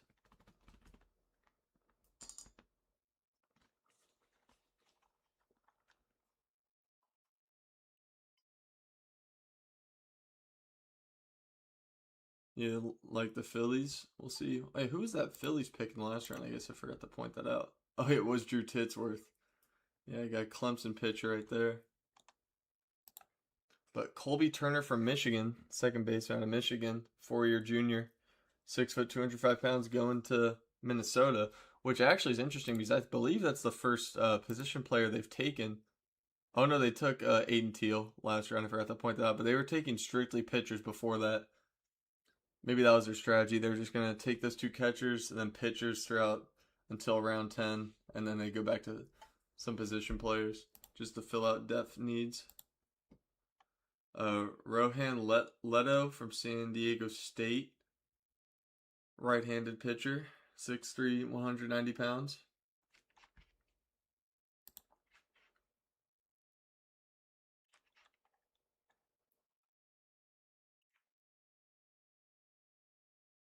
We get the Angels up next. I have liked what the Pirates and Angels have done in this draft so far, specifically.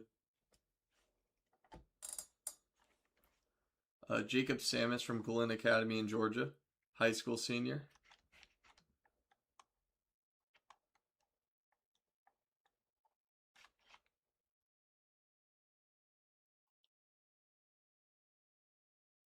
We get the Baltimore Orioles up next.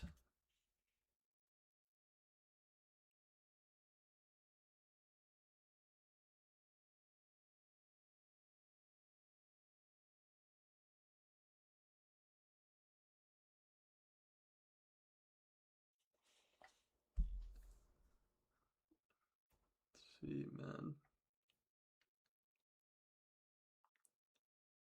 Let me check on the Cubs game. Let's see how they're holding up. Oh, let's go. Yeah, Bregman hit the home run and they really broke it open.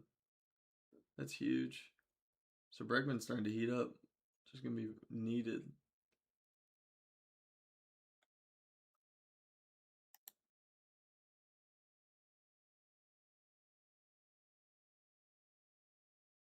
All right, Leo Marrero out of Hardy High School in Florida. So back-to-back high schoolers taken. Catcher out of Florida. 6'1", 220.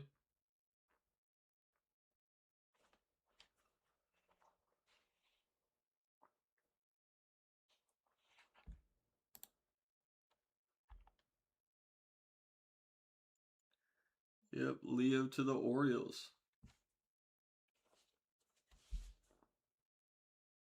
Let me see if Baseball America's got him in the... Oh, two more pictures came through. Nathan Aceves and Dominic Kibler. Let's see if Baseball America's got any star rating for Leo. They don't got anything for him, it looks like.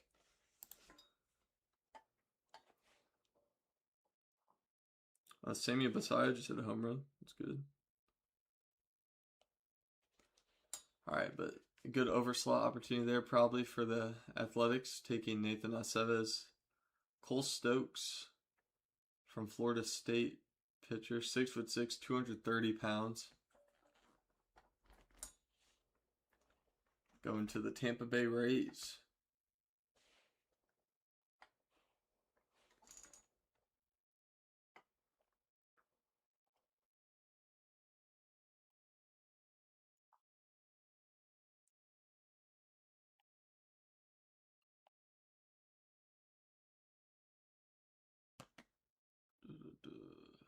Right, here we go. Marlins up next, though.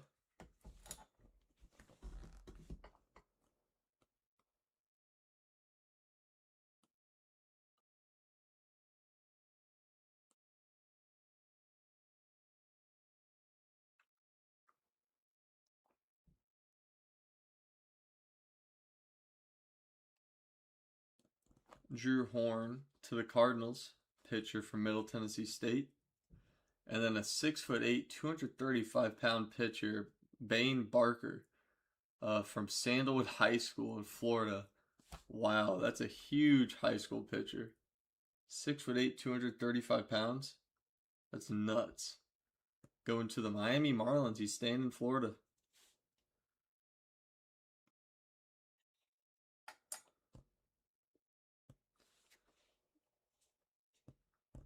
I get the Diamondbacks up next.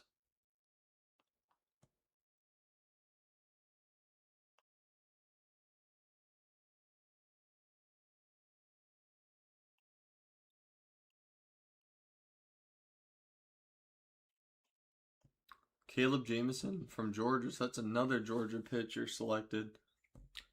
Going to the Diamondbacks. We got the Rangers up next, but yeah, there's been a ton of Georgia pitchers selected today, I feel like. I think Dominic Killer's the first Wisconsin Milwaukee guy selected. 5'8", 5'8" catcher. How about that?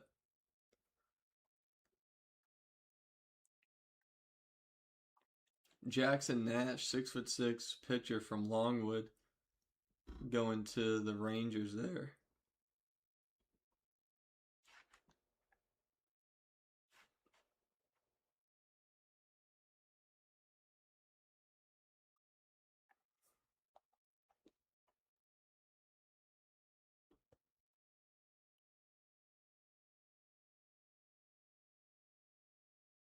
Josiah Kemp from Choctaw High School in Oklahoma. Another high schooler off the board there, going to the Giants.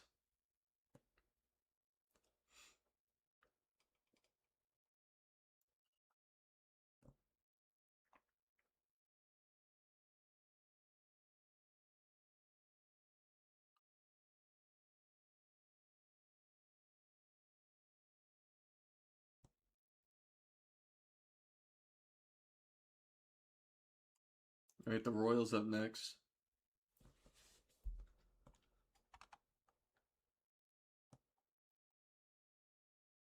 Oh, there he goes, Royals. I was about to say, I felt like it was taking a second.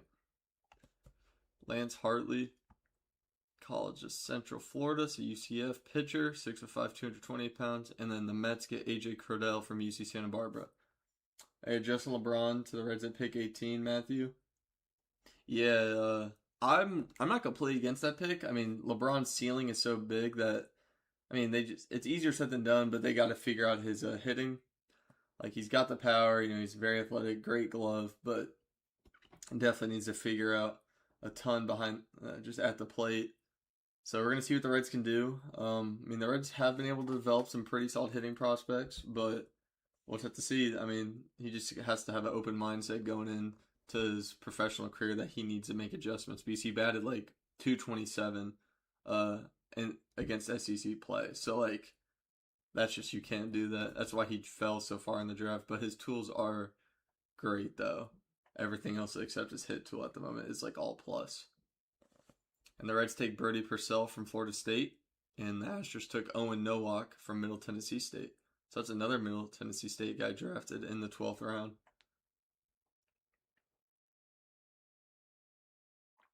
What team do I think is going to get Anthony Murphy? I don't know. I would say my best guess would be it's really any team that has the money available and that want to take a chance on him. Like at this point, it's kind of, there's no really way to like, I guess, predict other than having insider information for knowing what team's interested in him. But it would have to be a team that has the available pool money that they have left for the draft to be able to sign him. Because a team just isn't going to take him. Well, they could take him, but then if they're not going to offer him enough money where he'd rather go to LSU, then that would just make a lot more sense. But we'll see, though. There's high schoolers can get drafted really any round. It just depends how much money a team has left.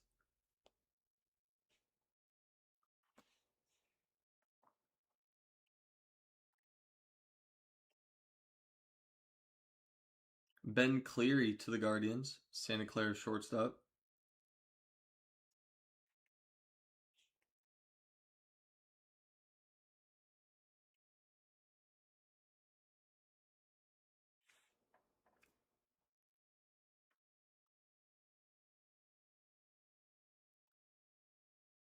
Then we get the Red Sox up next.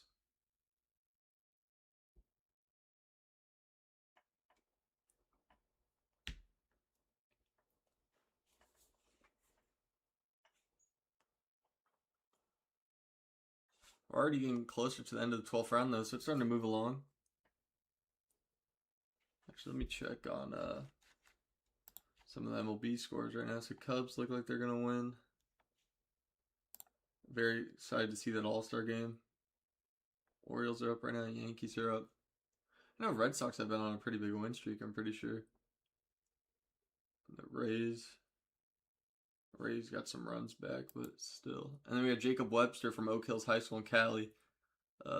High school senior. We'll see what, I don't know, position he is. They don't have it listed, but he is a switch hitter, so I'm probably assuming he's not a pitcher. We'll see once they update that. But Jacob Webster to the Red Sox. Yunior Caminera's not having himself a great day today. He's 0 for 3, 3 strikeouts. See Rob Evans, Miami, Florida pitcher. 4-year senior, lefty. And then we got the Tigers, and then we'll see what my Cubs can do with pick number 367 in the draft.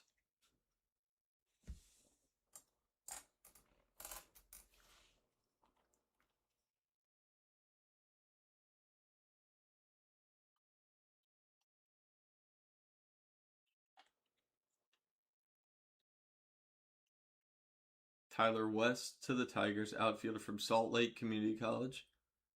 Looks like he spent 2 years at that JUCO.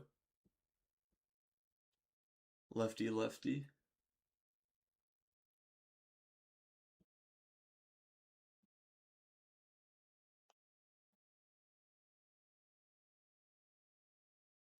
And the Cubs go with Brandon Arvidson, a left-handed pitcher, 6'5" left-handed pitcher from Tennessee. Last year he was ranked number 230 on the draft. He redshirted at A&M. Then he went to San Jacinto Junior College, and then he spent the last 2 years at Tennessee. He's got a low 80 slider, low 90s fastball that can get to 95. So he had a pretty solid year. And then the Yankees take Austin Bergeron from Miami of Ohio, in Ohio. That's funny. 6'3", 225 pounds pitcher there. It's kind of funny. They got Miami of Ohio in parentheses, and then you gotta specify it's in Ohio. But now we get the Phillies up next.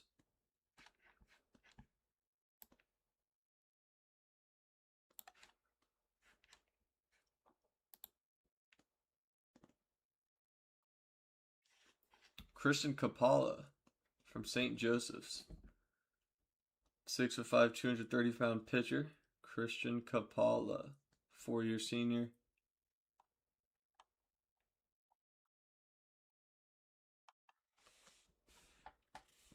Let me actually check out, see if Baseball America has anything written up about him.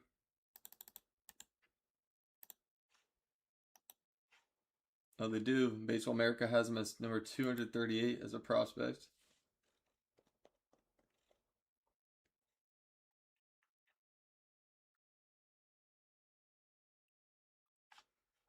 Connor Marshburn from UNC Wilmington, another collegiate pitcher off the board. That's 4 in a row. 6'6", 240 pounds.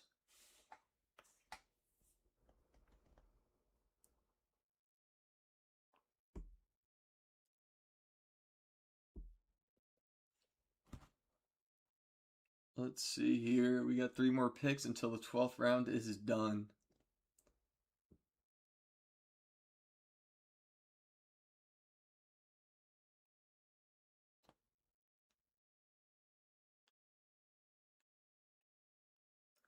Thank you guys for watching and sticking along with the stream today.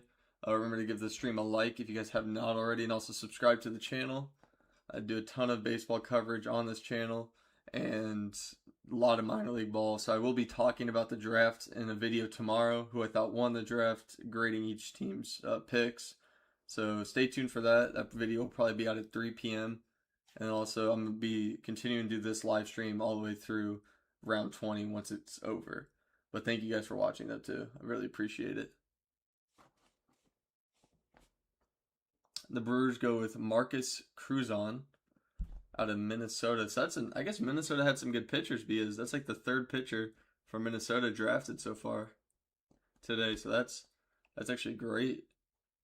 But Marcus Cruzon though, 6'2", 200 pounds.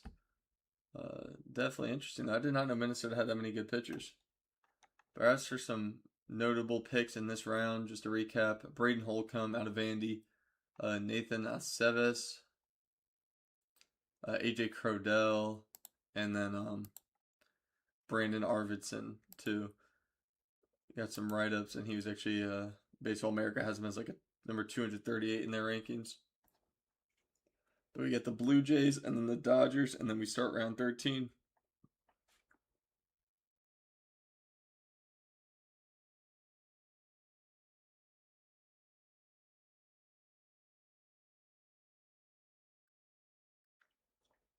Santiago Garcia, pitcher from LSU, lefty, going to the Blue Jays.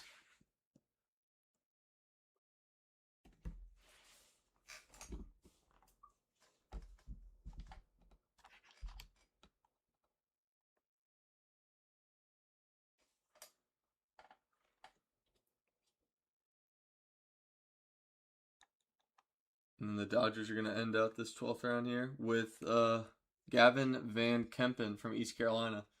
Pitcher, 6'7", 240 pounds. A big frame there from the pitcher from East Carolina, Gavin Van Kempen.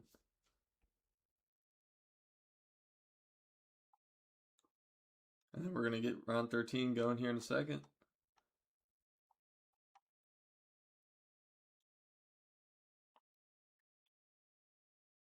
Yeah, pretty solid round. Nothing too crazy, but we'll have to see what happens throughout these next few rounds.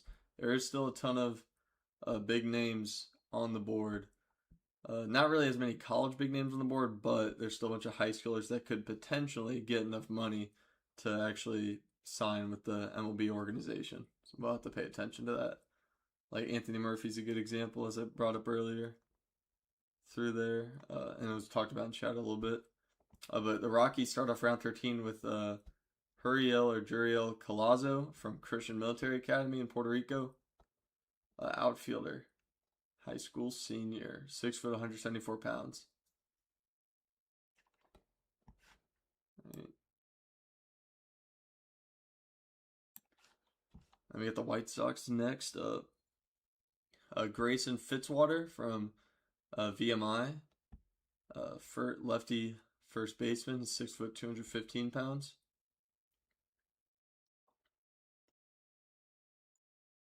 So it looks like the White Sox are going to have to slow down now. And not Christian Capala. Yep. From, I think he's a PA guy too. I can go back and check.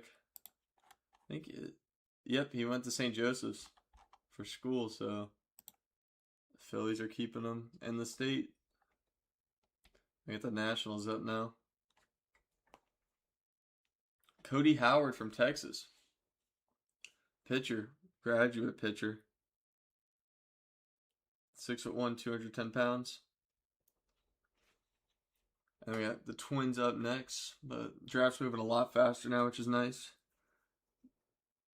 Just way better than like having to wait 20 minutes for a pick. That's how it felt yesterday.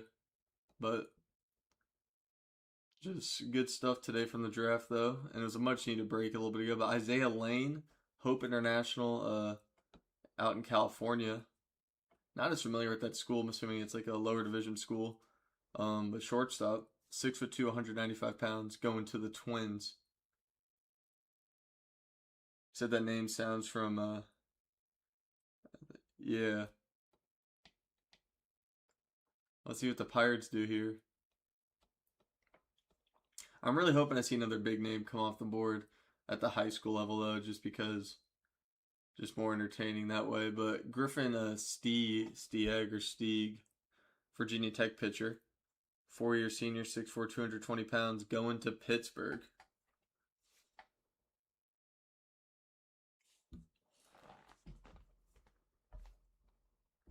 Then we get the Angels up next.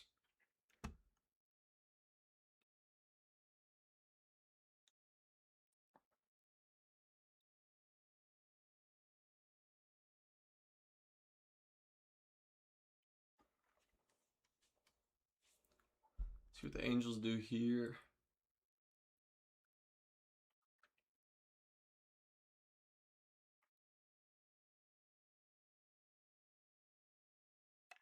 So let me check on some of the MLB games too, see if anything's changed. Hopefully the Cubs don't blow it. All right, here we go. Jake Long from Utah. Outfielder, 6'3", 225 pounds, going to the Angels. Had a really good year, hit 353, 438 on base. Slugged, didn't slug a ton, but 476. I was at junior college, and then he went to the University of Utah, and he was all Big 12 second team within 1,000 OPS. That's great. Oh, here we go. Starting to go faster now. Garrison Summer, BYU. That's kind of funny. Utah and then BYU. Then we got Evan Blanco out of Tennessee, left-handed pitcher. Remember seeing him pitch a few times this year. That's definitely pretty cool.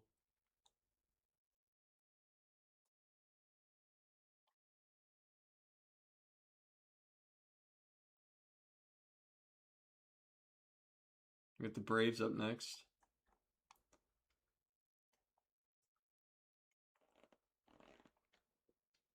Yeah, Evan Blanco's a pretty solid lefty option, reliable for a good pick from the Athletics. And then Cole Dorland, Walnut Grove High School out of Canada.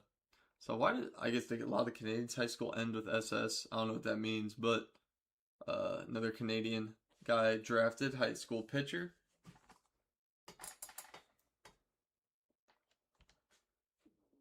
So Braves go that route there, and then we get the Rays up next, who I thought have had a pretty good draft.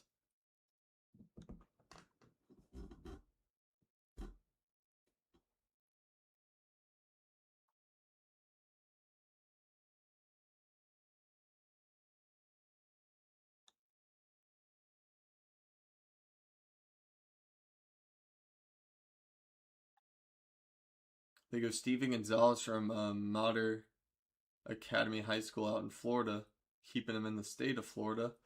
A 6'3", 185-pound right-handed pitcher. So definitely seeing some high school names, but they aren't highly touted guys. So these are guys either come into some of the smaller schools or they can offer them a little bit of money. That would convince them enough not to go to college and play there. Now I get the Cardinals up next. The Cardinals had a really good day one of the draft.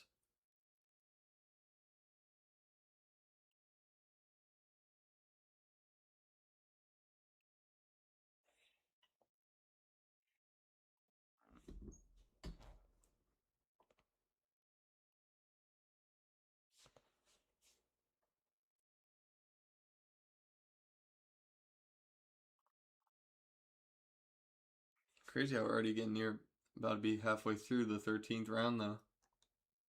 Connor Bange, a pitcher out of LSU, 6 foot 182 pounds, 4-year senior. Wonder if he's related to Carson Bange, the Mets guy, prospect. Well, I guess he's not a prospect anymore. Ohtani just hit a home run. Good for Ohtani. Phillies win. Good for them, and they gotta.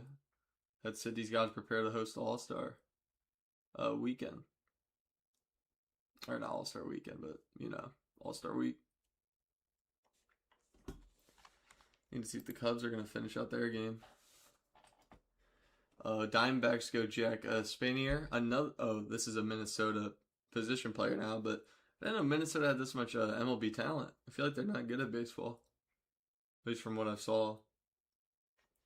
I guess I'm wrong though. They got some talent. I don't know if that translates to a whole lot of wins in the Big Ten, but looks like they had some MLB talent. Jack Spanier, shortstop, 6 foot 190 pounds, going to Arizona to be a Diamondback.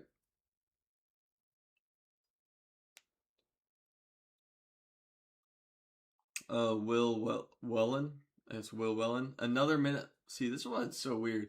I mean, I'm just talking about it, but another guy out of Minnesota, a Golden Gopher, Will Wellen, lefty pitcher, 6 foot 200 pounds, going to Texas.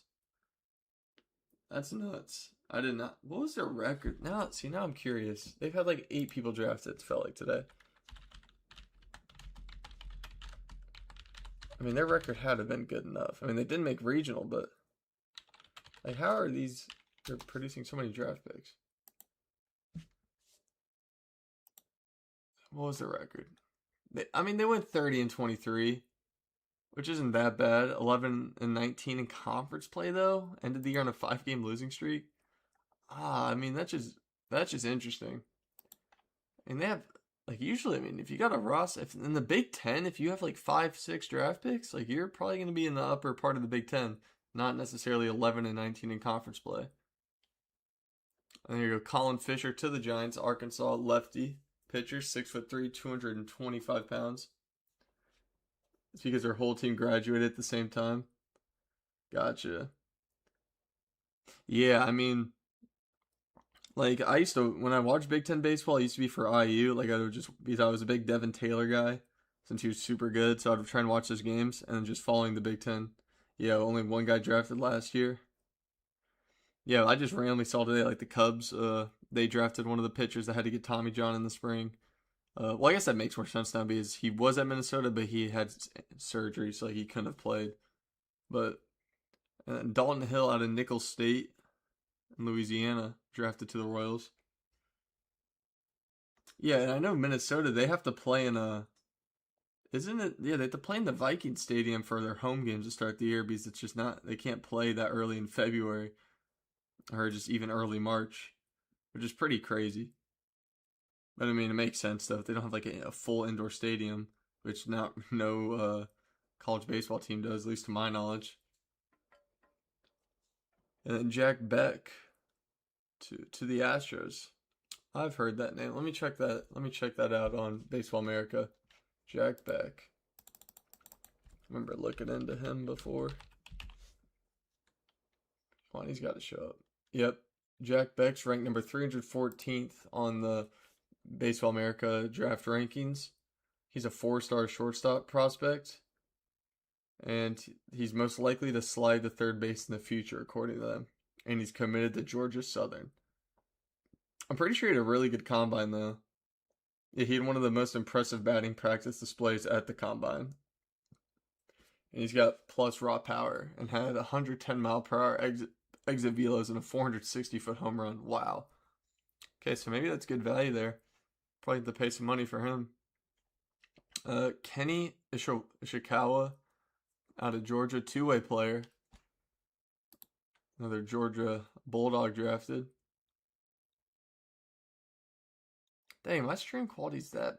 I'm gonna need to figure that out. That's not ideal. Because I saw it earlier and I thought it was because I had some other stuff going, but yeah, I'll figure that out in the future though, because that should not be that bad. But Cleveland Guardians take Eric Dessens at Sacramento State. Outfielder, 6'1", 200 pounds. And then the Boston Red Sox take Mason Lay from Illinois, Chicago. And he's a pitcher, 6'4", 220-pound right-handed pitcher. We got the Padres up next. We're already over halfway through the 13th round.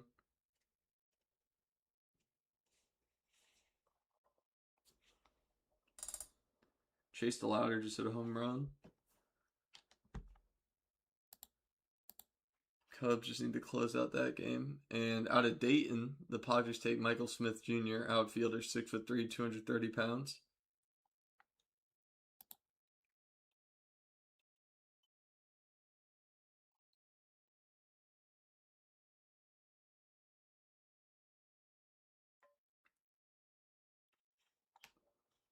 I believe that's one of the first Dayton Flyers, or the only Dayton Flyers selected as of right now.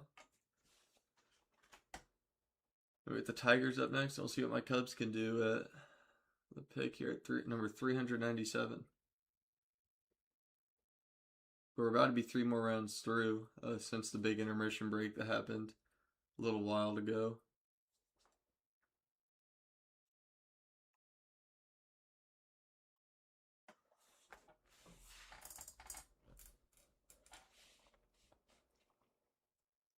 See who the Tigers take.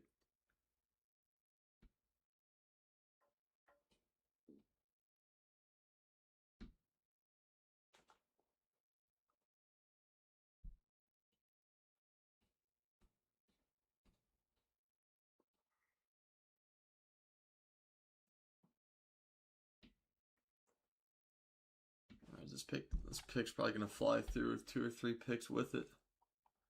That's what it's been doing some of the time. Come on, draft. All right, now they take Jet Johnson, Auburn, another pitcher out of Auburn. 6 foot, 200 pounds, right-hander. And now the Cubs are up.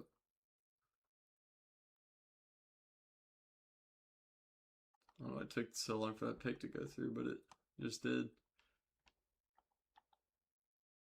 A little recap in this round, though. Jacob Madrid right before Jack Beck. Two exciting high school prospects. Colin Fisher's pretty exciting pick. Matthew Thomas. Jake Long. And then Grayson Fitzwater. It's pretty solid.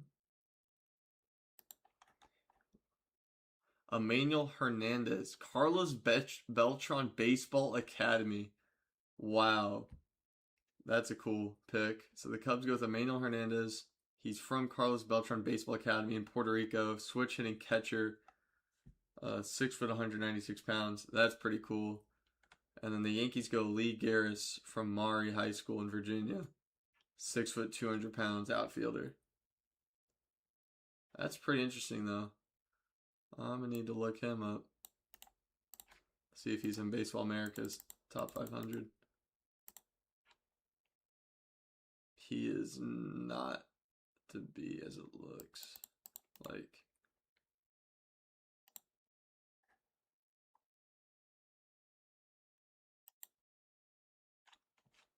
And then Braden Bakes from Illinois State, outfielder, 5 foot 10, 195 pounds, 4-year junior, going to Philadelphia. Looks like this Emmanuel Hernandez guy was actually committed to Miami of Ohio, and he's a top 500 player in the country according to Perfect Game. That player, he was number 362 overall, and a top 30 catcher in the country. Interesting.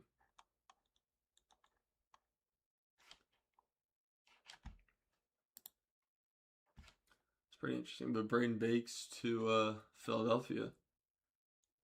And then Anthony Tretto from Tarleton State, right-handed pitcher, 6'2", 200 pounds, going to Seattle. I feel like the Mariners have had a pretty solid draft. Nothing too crazy, but pretty solid. And now Milwaukee's up next as we're entering the end of the 13th round.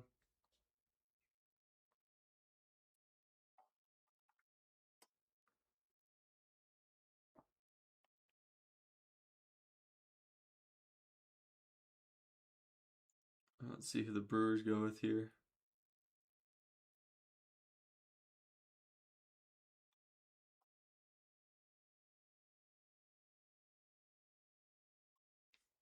They with Carson Hart from Mankato East High School in Minnesota. Left-handed. They don't have his position up there yet, but he's lefty. Bats lefty and throws lefty. So we'll have to see once they update his position.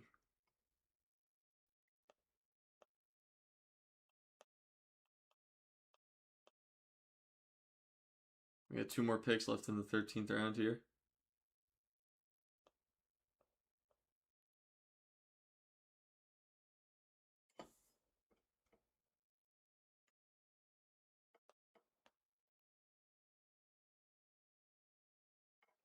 Blue Jays go with Mathis Nayrel out of Kansas. He's from France. That's got to be the first French player to be drafted in this draft, I assume. 6'5", 210 pounds. Right-handed pitcher, 4-year senior out of Kansas.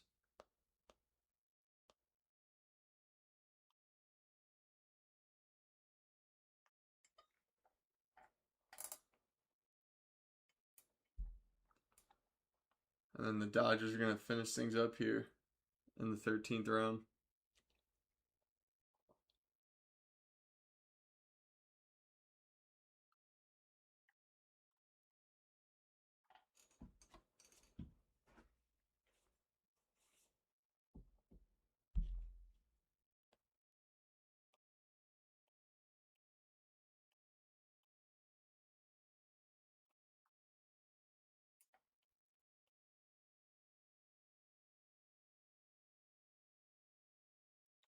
What are the Dodgers going to do to finish this round off?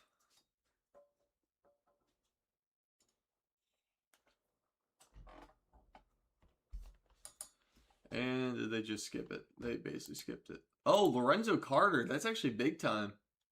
He had or Lorenzo Carrier. Sorry, not Lorenzo. It's the same dude though, right? Yeah, he had a monster year. I mean, yeah, he was very, very good. He was like had one of the highest OPS in all of Division One baseball. Let me see who the Dodgers picked though. The Dodgers took Caleb Johnson from Jacksonville State, shortstop. He's good. I like that pick. I remember watching Caleb Johnson play a little bit this year. I definitely like that pick. But Lorenzo Carter's a great pick for the Rockies, and also he has a ton of raw power. So if he does make it to Coors, like he'll be able to show off that raw power a ton and hit a ton of home runs for the Rockies. But the White Sox taking Isaac Yeager here out of Oregon State, right-handed pitcher, 6'6", 255 pounds, so big frame. Gotta like that.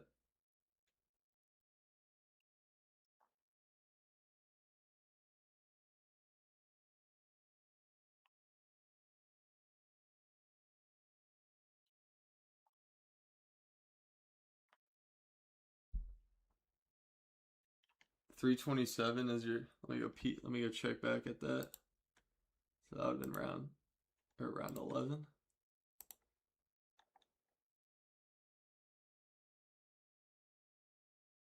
Oh, Jordan Hawkins. Yeah. Somebody in here broke the news about that. I thought he was asking me if I like heard anything about that, but he was just telling me. Basically, I misunderstood it. But yeah, then Jordan Hawkins taken to the Rangers.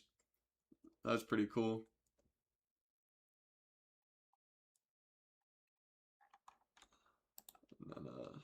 And then what Nationals just take. Wow, this is an interesting last name. Let's see if I can say it.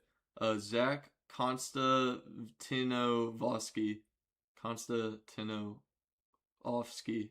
Yeah, sure. From Rutgers. That checks out. Yeah, he went to Rutgers, probably from there.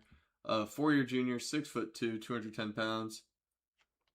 Yeah, that's a solid last name right there. And then the Twins take Alec Boussards. They take another pitcher out of Watford in South Carolina. 4-year junior, 6'1", 190 pounds.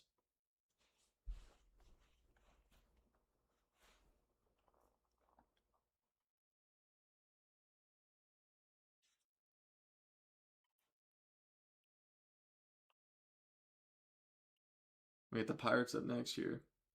We're already on round 14 though. It's going by a lot faster. Twins have taken a ton of pitchers in the draft so far. Trying to just bolster up that farm.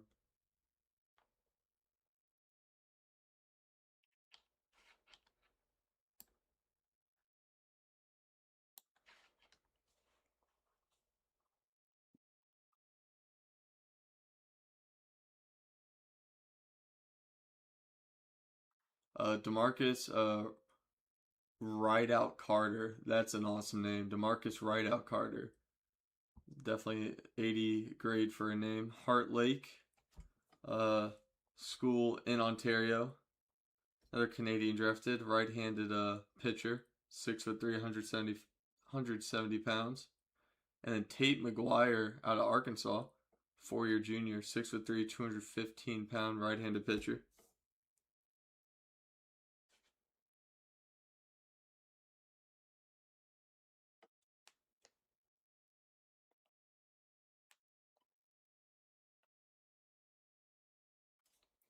We get the Orioles up next.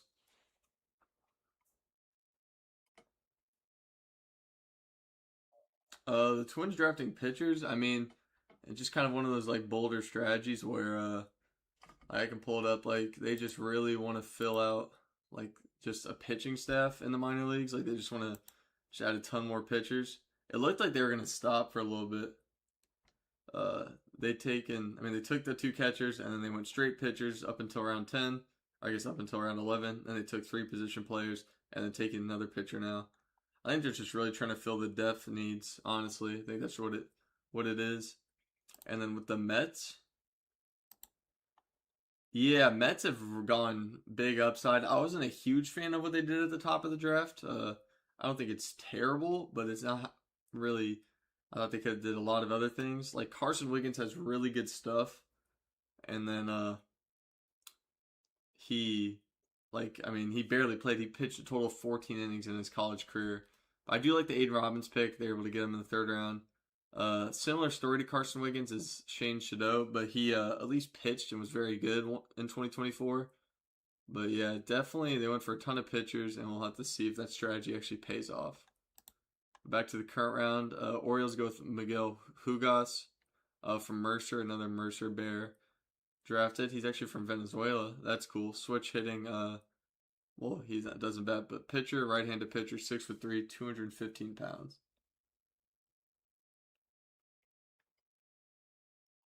Griffin Conine just hit a moonshot. Wow. We got the Athletics up next.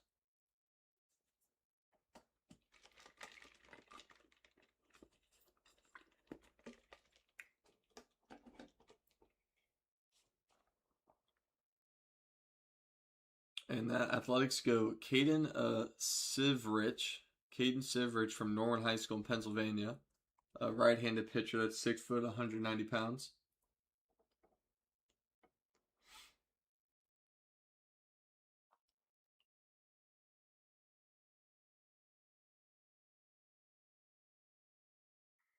Then we get the Atlanta Braves up next.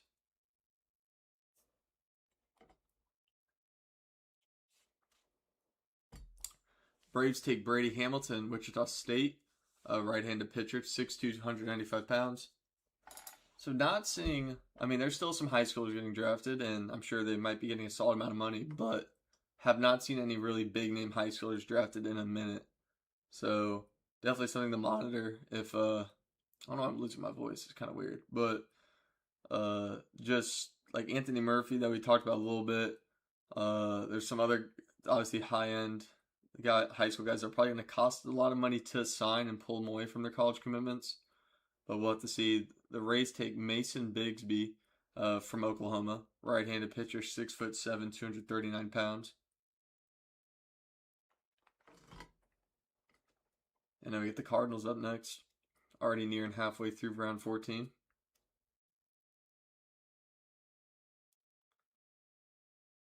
I wonder if they're going to take another intermission after round 15, because part of me thinks that just because that's what they did, and also the draft's going to run. What would you grade the Cubs draft so far? Yeah, I don't think there's going to be another flashy pick, but I am pretty happy with the Cubs draft. I like they're clearly trying to be aggressive in drafting impact tools with Caden Searle's power and speed. Miles Bailey has the best raw power in the whole entire draft class. Carson Jassa is also I like that pick a ton. I'd probably give it like a B plus. Just simply, well, I would give it a B plus because there is a fair amount of risk with they're both their second round picks that they made. I definitely like the draft that they had, but I'm not going to be too biased. I like the value what they're finding here with pitchers. They're taking a ton of pitchers, obviously, which I think is important. But I say with just the risk that they've taken with both their second round picks, and even some of these picks down here, I wouldn't give it like an A minus or anything higher. But I do like the draft that they've had. I'm definitely happy with it so far. Obviously, we got to wait till they play, but I definitely would give it like a B plus, a pretty solid B plus. And I think there's no more splashy pick now, especially after they just got that high school catcher. So they'll probably have to give him a little bit of money. And the Cardinals go with Jaden Alba from Arizona State, another Arizona State pitcher selected. That's like 4 or 5 Sun Devil pitchers off the board. And then the Marlins take Tyler Kappa out of Virginia, graduate pitcher, 6'2", 195 pounds. And then the Diamondbacks take Brandon Westmoreland out of Arkansas Little Rock. And he's a 4-year junior, right-handed pitcher, 6'6", 225 pounds.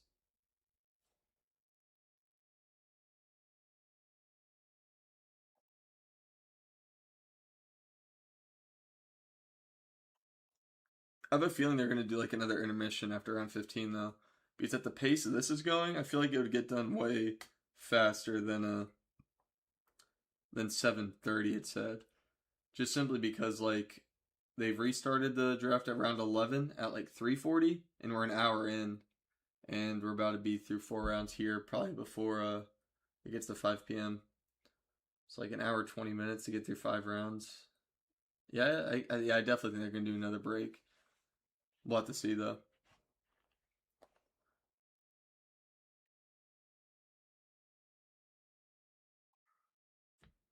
Yeah, Mets going to rebuild mode. Yeah, we'll have to see. And the trades they have made in the past have not worked out for them. So, yeah, we will have to see.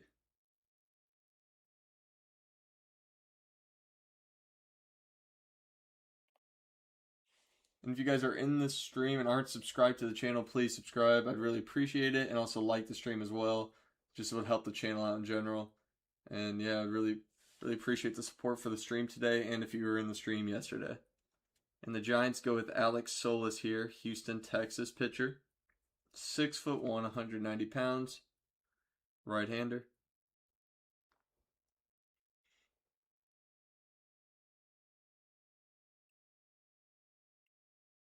Oh, and then I didn't even realize the Rangers went Alfredo Capacete from Cal Baptist pitcher, 6'3", 215-pound right-handed pitcher.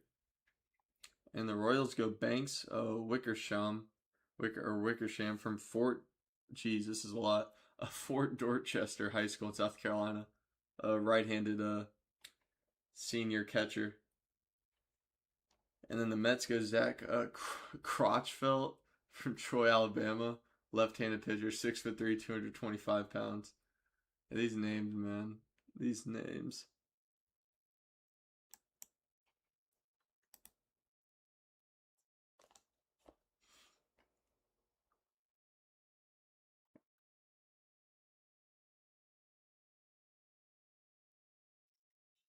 And then Brady Thomas, another Jacksonville State guy. Oh yeah, that was in this. He was brought up in the stream earlier. Yeah, Brady Thomas to the Astros though from Jacksonville State, right-handed pitcher, 6'6", 220 pounds. Oh, that's cool. Yeah, that name threw me off though, and then pronouncing the high school, Banks Wickersham, Fort Dorchester. Yeah, that's cool. Out of South Carolina.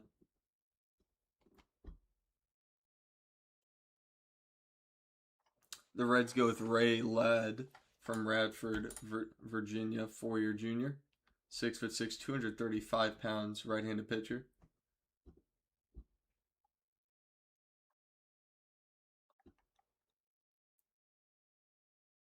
We got the Guardians up next.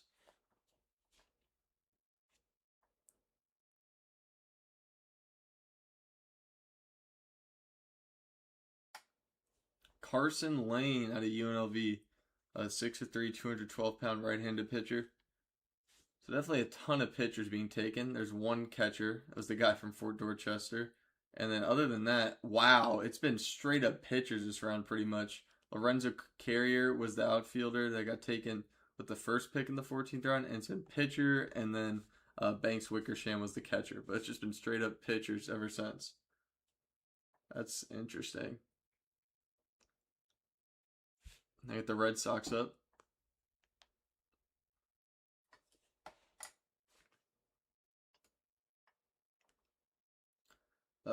Jace Evangelista, University of Nevada, Las Vegas. 6'2", 195 pounds, 4-year junior. Going to the Boston Red Sox. Don't know position he plays because they don't have it up there. At this rate, it would be a safe guess to say pitcher, just because there's been only 2 position players taken this round, but who knows.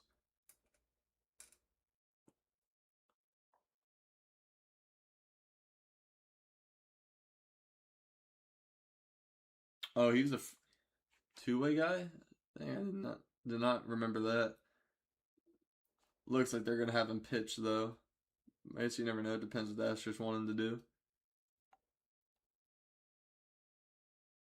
Yeah, that's like, I want to say for Jacksonville State players drafted, that's got to at least be like 6 at this point now, I feel like. At least 5.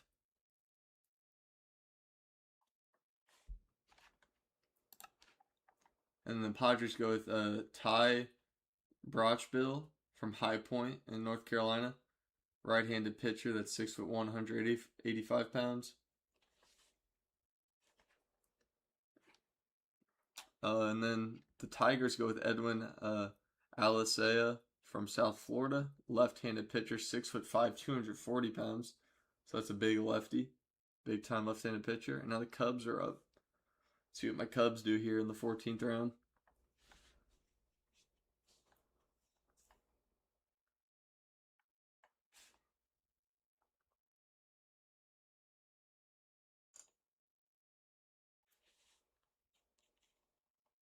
They go with Corey Nunez out of UC Santa Barbara. Shortstop. 6'3", 192 pounds. Only 3? Dang, I feel like it was more. I don't know, I just feel my memory might be off. That's still a pretty solid draft class, though. At least 3 guys so far. And then the Yankees go Diego Castellanos out of St. Mary's, left-handed outfielder, 6 foot, 190 pounds.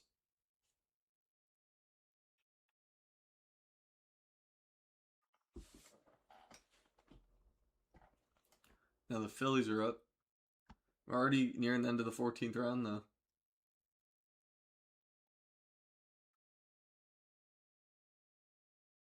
And they go Patrick Clemmy, Avon Old Farms High School in Connecticut. That's a name.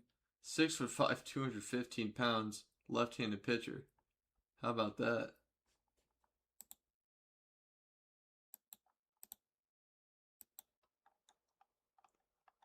Not much to recap in this round, other than the fact that Lorenzo Carrier was the first pick in the round, and he was very, very good. He was first team All ACC this year. Has a lot of swing and miss, but has a ton of raw power. And other than that, not a lot of names other than Brady Thomas, that Jacksonville State guy we mentioned here earlier. But not a whole lot other than that I know a whole lot about. Chris Diaz going to the Mariners from Florida Gulf Coast.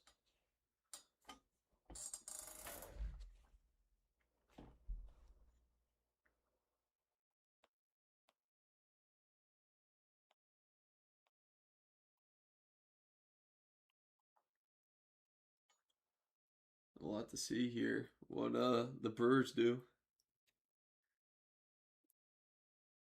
Yeah, there's definitely still plenty of time. I mean, still rounds 15 through 20 here to get drafted. About like exactly 200 more picks to go.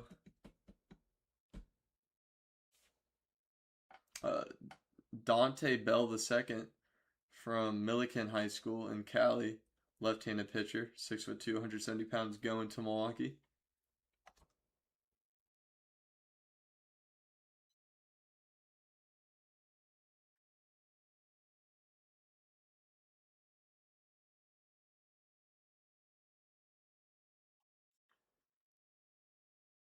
And then we got 2 more picks here in the 14th round.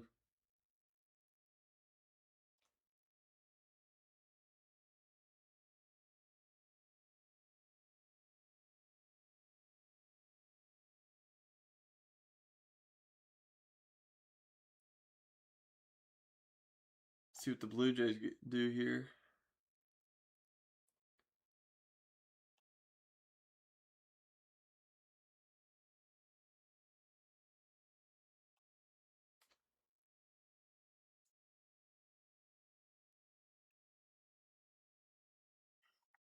All right, let's see how they end out this 14th round.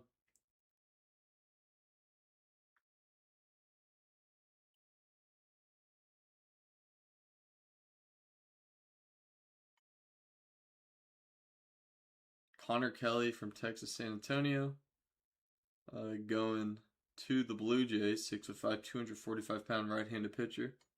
It's a 4-year senior. And we get the Dodgers making the last pick in the 14th round.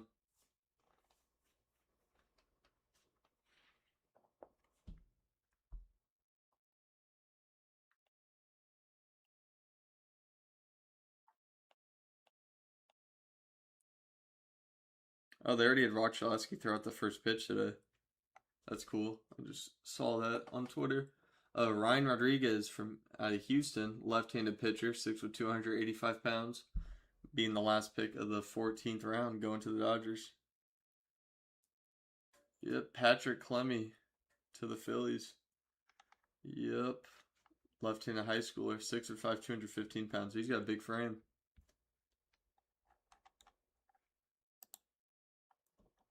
Let's go ahead and go to the 15th round now. 6 more rounds to go.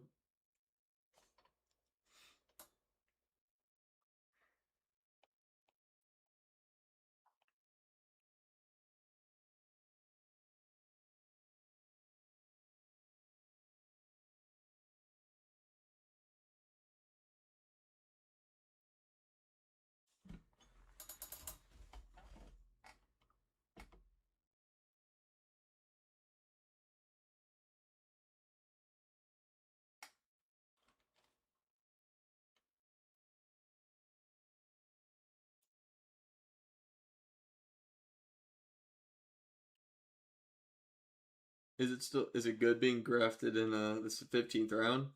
Well, from like a expectation standpoint, it's not like extremely likely they're gonna like make the MLB, but it's not like it's a bad thing. I mean, as long as you're drafted, you're gonna have a chance to make it in the minor leagues. Oh, that's a big pick right there, Cameron Johnson. I'll talk about that in a second. But yeah, like being drafted in the 15th round, it's obviously not like ideal if you fall to the 15th round. But for a lot of these guys, they're only getting drafted to the 15th round because either they think like their potential's kind of already maxed out and they're not gonna like develop a ton, and they're just like kind of depth to have for the minor league squads. But it's also a good opportunity where you can kind of get some guys that are just underlooked or underappreciated because most scouts think their tools just aren't like they're just maxed out, kind of like what I said. So like there's just not a whole lot of development for them. But what you can sometimes just find some guys in here who went to really like smaller schools and just have been underlooked, and they end up being pretty good players. Yeah, Mike Piazza. Yeah, there's a ton of examples of guys being drafted late in the draft, but it's mainly just like guys are just not scouts just aren't as high on. These like you want to use your higher picks, like your better picks on guys with more potential.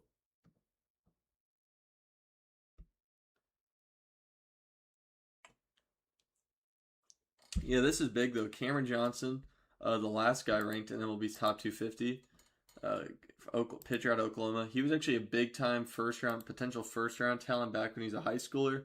Then he struggled, but now he kind of had a bounce back year in college. Still not good enough to get him drafted probably where he wanted, but that's all that matters is the White Sox are taking him, and I really like that pick for the White Sox. Cameron Cameron Johnson's a great pick there.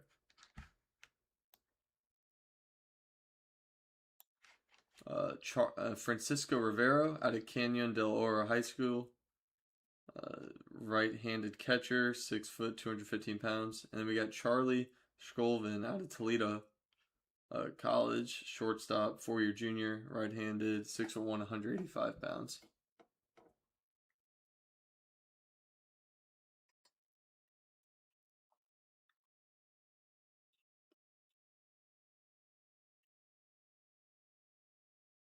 Still plenty of people getting drafted. We have another uh, ton more rounds after this. Still more 5 rounds to go after this, so there's a lot more draft picks that need to happen. Get the Pirates up.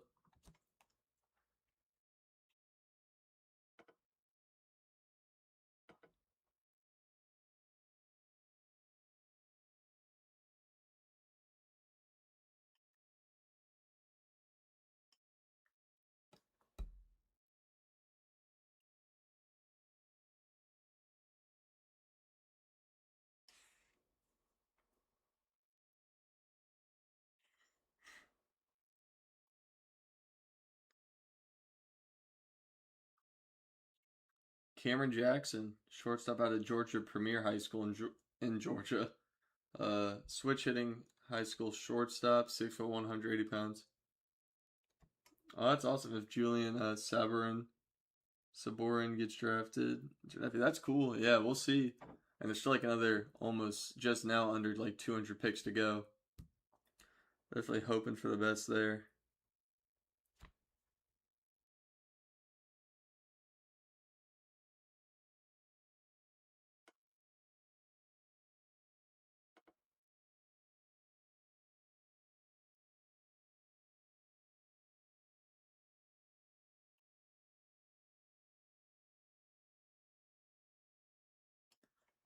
Dylan O'Connell.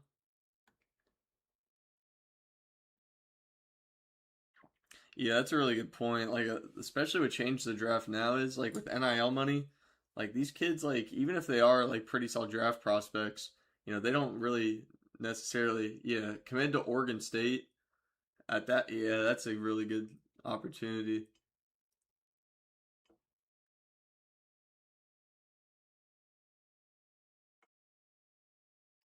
Yeah, it's like NIL money. Even if he's not getting a ton of NIL money in that first year, um, like it's still like he still has the potential to make money once he does have a big role in the team. So like really, it's the days of like just automatically deciding you want to go be a professional baseball player before college are going to be over because now NIL kids can start getting paid a good amount.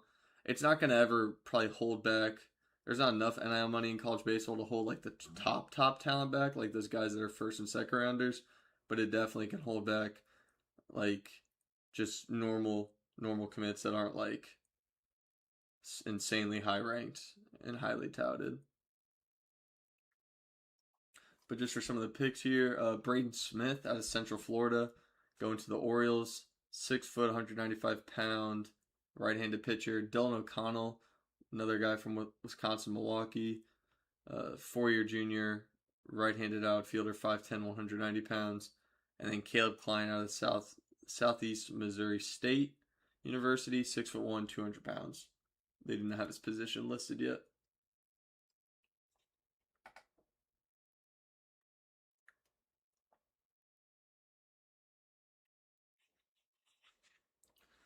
St. Louis Cardinals hold on. Tampa Bay Rays take Amp Phillips out of South Carolina, right-handed pitcher, 6'1", 180 pounds, and then the Cardinals take Brian Garman II out of the University of South Alabama, 6'2", 215-pound right-handed pitcher.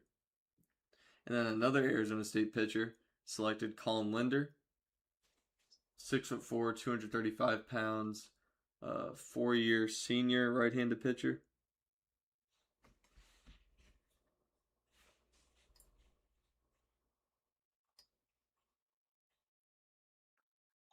And we got the Diamondbacks next up, really at the halfway point through the round 15.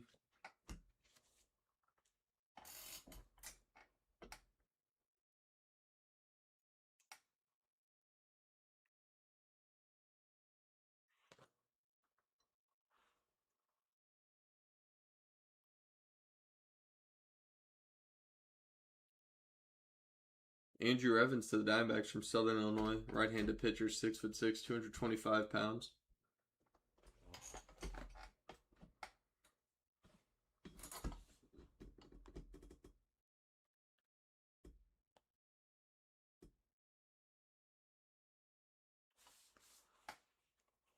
See Texas Rangers next up.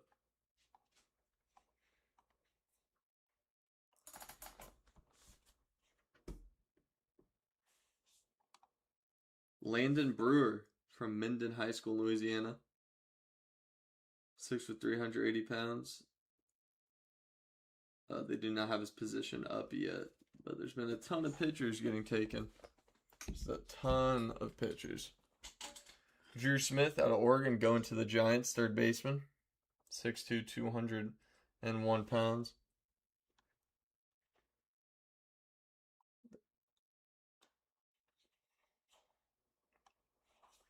All right, the Royals up next.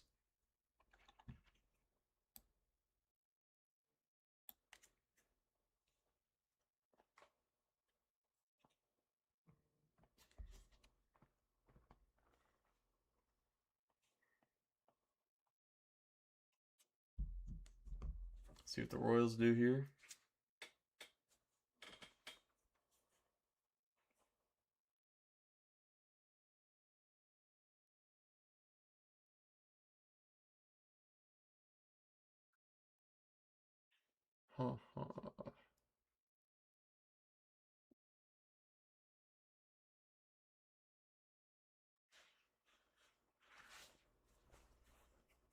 Dustin Hagens Jr. from Missouri St. Louis. 4-year junior pitcher.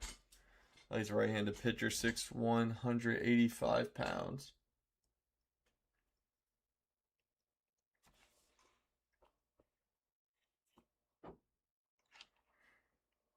We got the Astros up next.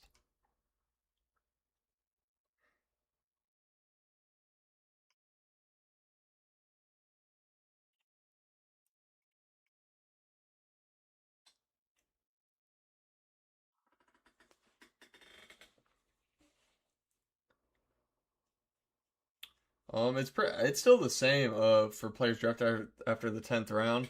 Yeah, if you're wondering like why it says zeros over here, I think that's just the approximate value. But you can still like overslot guys. So like if a high schooler like gets draft. I mean, really, if anybody gets drafted past round 10, there's not much of a difference other than like they just it's a whatever signing bonus. So you really just sign guys. Like they could take any high schooler in the country right now and then offer them like a however much a signing bonus would be needed for to get them to sign if they do have enough money. Because obviously each team has a like a pool money and they can't overspend it. So like, it really works pretty much the same.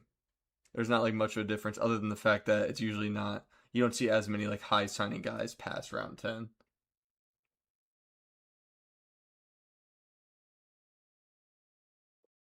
But yeah, like this example here, this high school shortstop that the Astros just took, they're gonna need to sign. Like they're gonna need to pay him a pretty solid amount of money because he's ranked like in the top 200. James Tronstein out of Harvard Westlake High School in California.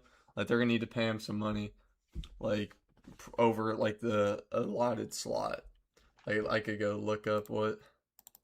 Let me see here, James Tron. Yeah, so Baseball America has him ranked even higher, 134th best prospect in this draft class, and they got him here in the 15th round. So like they're gonna need to pay him a pretty solid amount of money. Like I don't know what the number would be, but it's gonna have to be like a few million. Depends how much money the Astros got left after all these guys they picked.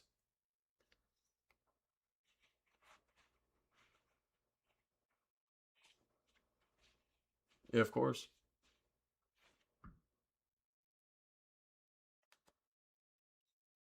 And then after the James Tronstein got picked, the Reds take David Hino or Josa, pitcher from Poly Prep High School.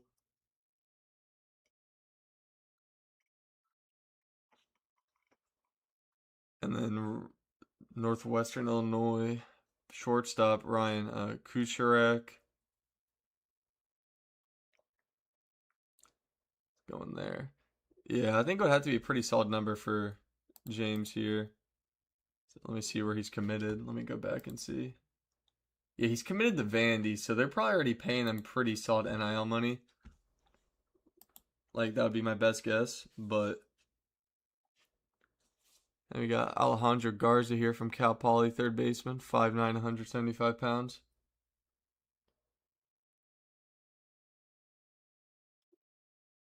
Yeah, it's definitely like that range of like if you're ranked top 500 like as a high school player, you can definitely expect to get drafted. It just depends like there was one of the top high school draft prospects. He was James Clark. He's going to Duke. He like the day of the draft, he like pulled his name out of the draft and was like, "Yeah, I'm gonna go to Duke." So like you can do that too. It just depends on how like committed the players are to wanting to go play college ball. The Tigers take Dustin Dunwoody from Royal High School out in Cali, right-handed pitcher, 6'2", 285 pounds.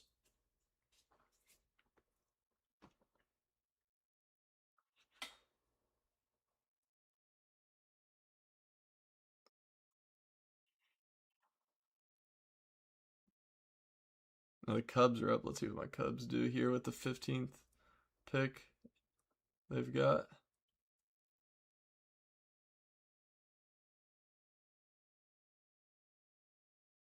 Yeah, you're welcome for explaining. Yeah, the MLB draft definitely is one of the more confusing ones. NBA is one of the more just simple ones. There's only 60 total picks. No, the MLB draft. I mean, it technically is almost over. Like it's going to be nearing the last 5 rounds. Like it's already 3/4 of the way done here almost. But it's not quite over yet. It's going to be over in another like hour or two. And the Cubs take another Cal Poly pitcher, Griffin Naes, a right-handed pitcher, 6'6", 205 pounds. And the Yankees take William Cutshaw from Seneca High School. He's actually from Panama as well. That's a shortstop from Panama, 6'2", 190 pounds.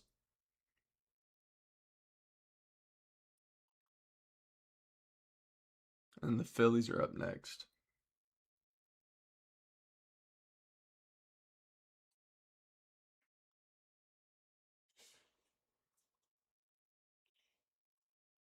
And they take Owen Klein from George Mason, shortstop, 6'2", 195 pounds. Lefty bat, Owen Klein. Then we get the Mariners up next, and round 15 is already about to be over. Charlie Sutherland from Minnesota, another Minnesota Golden Gopher drafted. 6'2", 205 pounds. Lefty bat. He's a 4-year junior. Now we get the last three. Jeez, what's going on with my voice? Last three picks of this 15th round.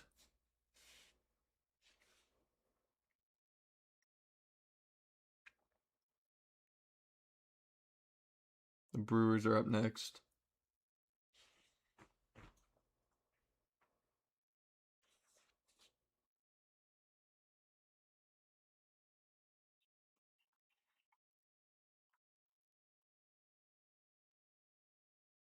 Yep, Owen Klein to the Phillies. And the Brewers go with Keaton Majorana out of Mount Vista High School in Colorado. They don't have his position listed yet, but he's 6'5", 220 pounds. I'd probably assume that's a pitcher. Could be wrong though. And then Landon Brewer ended up being a pitcher once they filled his information in for the Texas Rangers. And then got 2 more picks to go in this 15th round.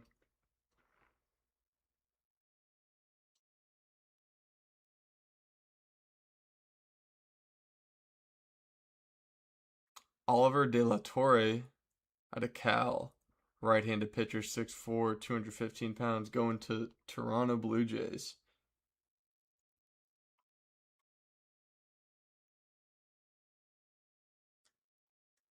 And then the Dodgers are going to end this 15th round off here in a moment.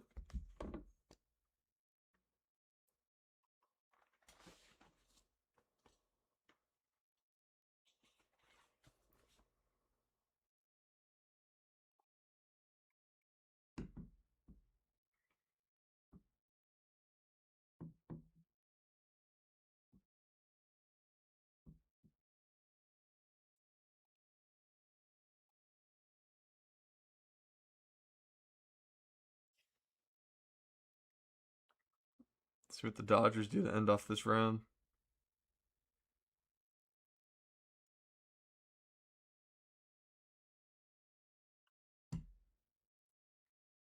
They take Ahmed Nasser from Central Point Christian Academy.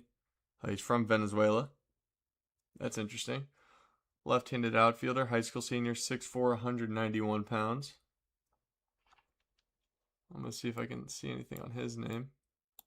If I throw it in the Baseball America rankings. Nothing's coming up, so do not have anything on him right there. Super chat? I forget what super chat is. I don't know if I have that set up. This is like only my second YouTube stream. I don't think I have any of that stuff set up yet, or I need to like apply to do that with YouTube. Because I know I'm trying to apply to be a YouTube partner at once I get the watch hour requirement. Because I'm almost there. I'll probably be there within the next week or two, ideally. And the streaming actually helps out a lot for it. But I think I need to wait until it fully registers my 1 watch hours, and then I can do like super chats or start like subscriptions on here. I don't really have a plan as of right now to start any of like the paid subscription stuff so I post other videos. Yeah, I don't think you can pay for a comment. Also, I wouldn't worry about either. I don't have like any of that stuff set up. I can like check it out. I just don't think I think I would have to like set some up for that. Because I don't have any like information tied to this YouTube when I'm not like monetized yet on here. Hopefully that's soon, but I gotta wait a little bit. So round 16 now. Rockies are gonna start it off. I can switch over to I'll switch over to my main thing real quick and see.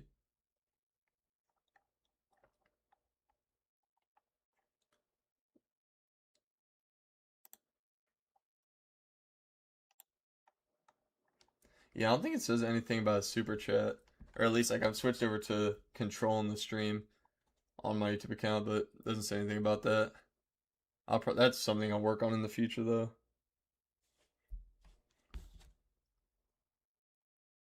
Oh, you want me to look it up? No, you do not got to pay for that.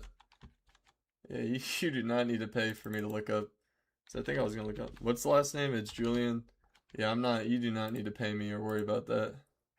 Oh, yeah, I see him. He's ranked number 339 according to Baseball America. They have him as a 4-star prospect.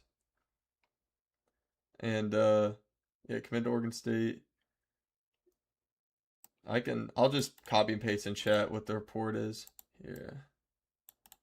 This is what Baseball America, which is one of my favorite sites to use. This is what they have to say about him. Oh shoot, wait, never mind. It's like over the character limit or something. Yeah, wait, never mind. It's not gonna let me type it. Let me get rid of the first part. Actually, let me throw it in the chat.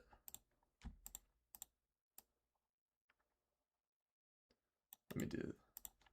All right, this should work. Never mind. That's how long can I make a message? Hold on. I just have to like. Is it a break? It might be a break. That would make sense because I think they might do it every 5 rounds, and it was going by pretty fast. I'm gonna try and throw this in real quick. All right, let me throw this into the chat though about Julian.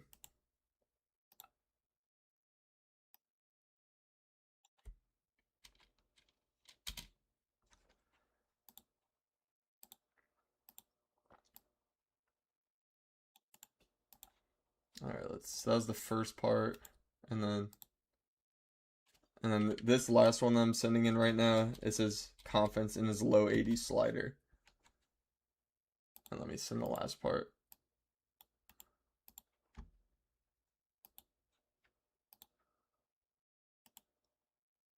Yeah, I can look up more that you guys want to see. J-Tone Kelly.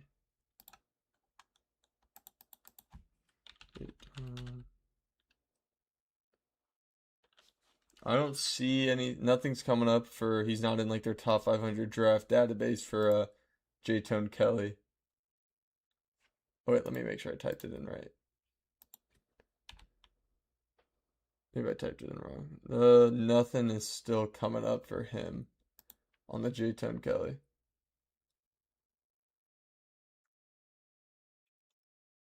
Yeah, it might be a break though. So draft's probably gonna resume at 6:30 then would be my next guess, and then they're gonna spend that last hour going through these last 5 rounds. It might be another break though.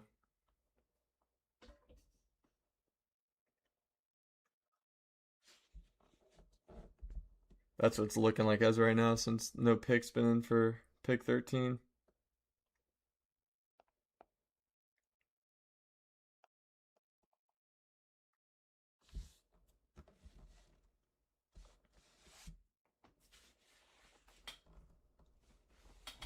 Yeah, it is looking like it's gonna be another break.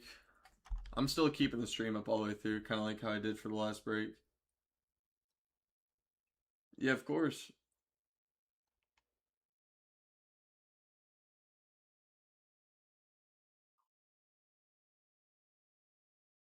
Yeah, there's been no pick made in round 16 yet. So it looks like there's going to be another break for, I don't know specifically how long, but might be till like 6 p.m. or something.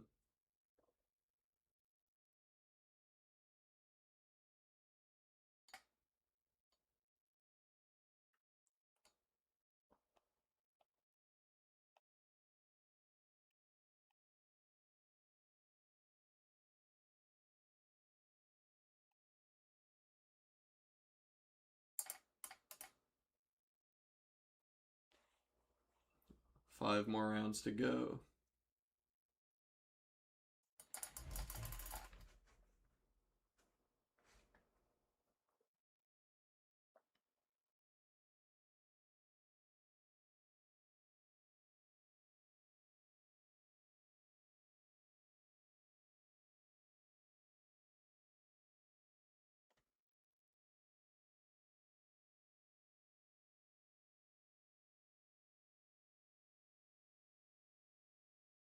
Oh, I checked already, and oh, Justin Morales. Okay, so yeah, Justin Morales.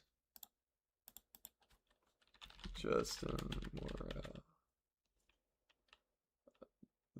There's Justin Morales is not coming up either on their like top 500 database.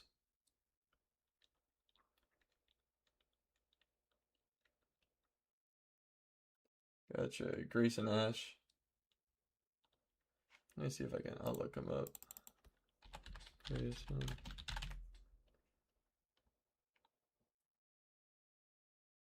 Yeah, he's not showing up on Baseball Americas either.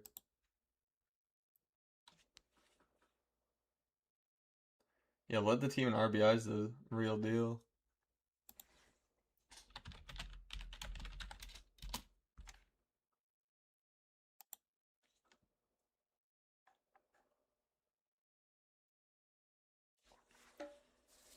Yeah, 1,000 OPS last year, and then this year 888 OPS. Yeah, just less power, but I mean, was it a junior year? Would have been junior year.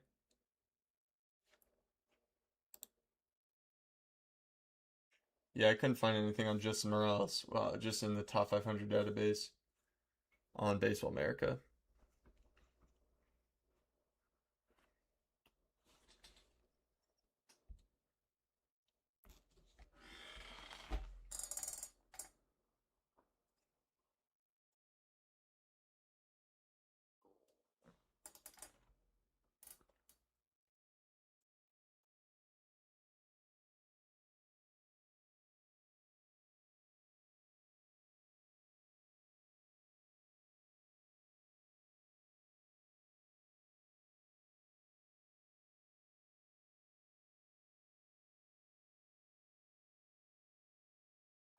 Yeah, it looks like it's gonna be another break though, so I don't know the exact time. My best guess would be like 6 p.m. Eastern or 3 p.m. Pacific.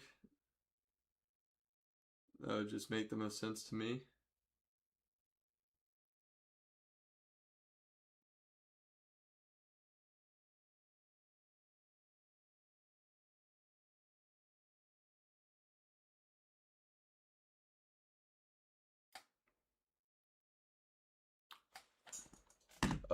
Yeah, I think it would. I mean, yeah, it definitely would make sense to go to Oregon State if teams aren't offering much. I mean, because the opportunity of being able to go play college baseball, especially at a school like that, that's pretty good at college baseball. Like, like there's obviously benefits to going pro early, and have that coaching. But I mean, college baseball coaching's probably just as good as some of those lower level minor league coaches. And then if it's just a money question, then yeah, if they're not offering much, then I probably would not end up going to try just to be a professional early.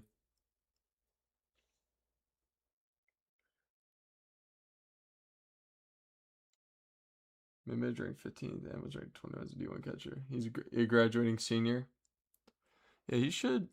I mean, honestly, with those numbers, I mean, definitely could be a draft pick, and then also, I mean, definitely a signing opportunity.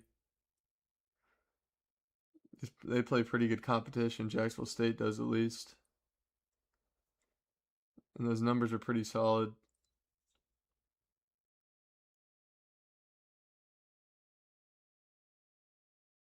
Especially being a catcher, putting up those numbers. I mean, like that's always helpful with the bats that good.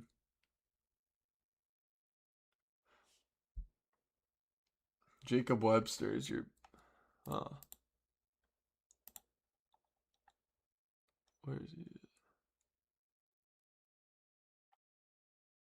Drafted by Red Sox. I looked up White Sox. Yeah, Jacob Webster. That's cool though. Yeah, Oak Hills High School in Cali. That's cool. Yeah, 6'4", 190 pounds. It's pretty solid frame for a shortstop.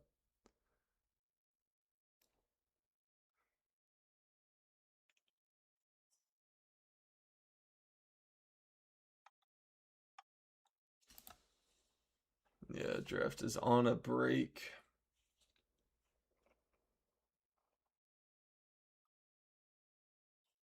Yeah, like I'd be shocked if teams weren't even talking to him, but yeah, that sounds about right.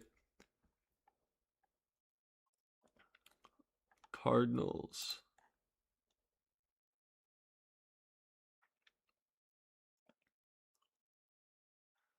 I mean, yeah, definitely gonna be interesting. We'll see what happens in these last 5 rounds.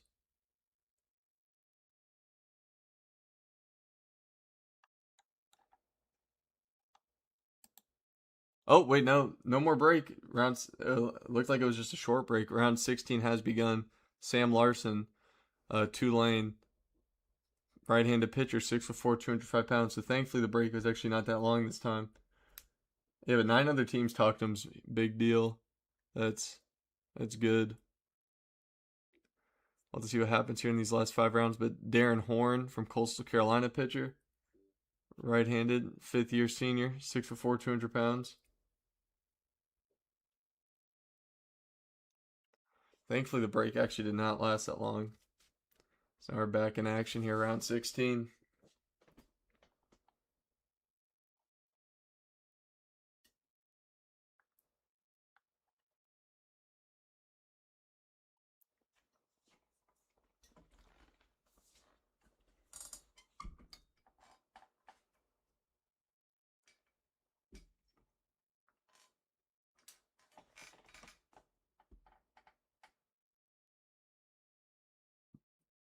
See what the Nationals take here.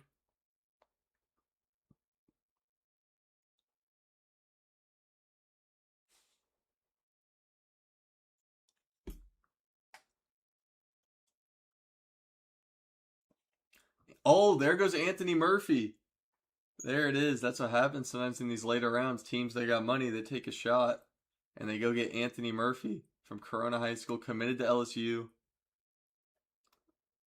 Big time prep prospect, Anthony Murphy, going to the Nationals. We were talking about a little bit of him earlier. That's big time for the Nationals.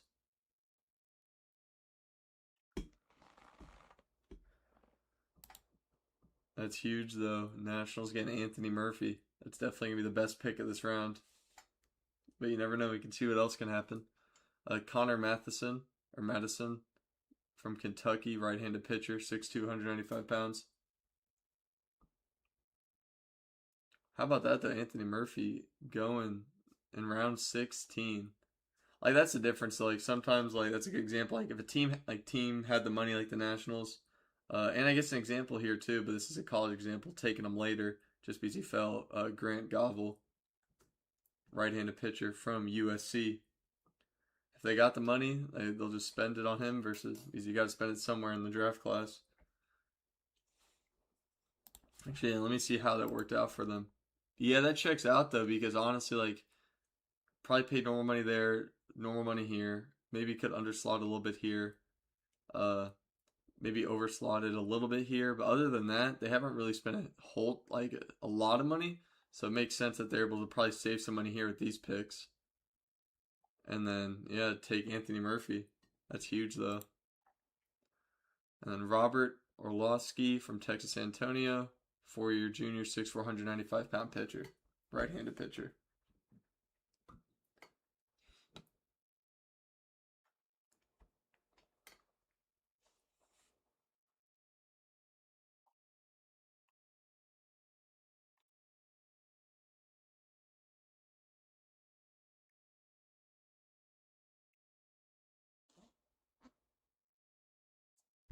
No, Anthony Murphy, yeah, he just got picked by the Nationals.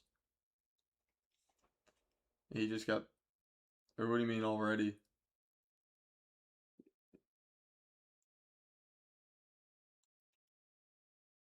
He just got picked this round about 4 picks ago.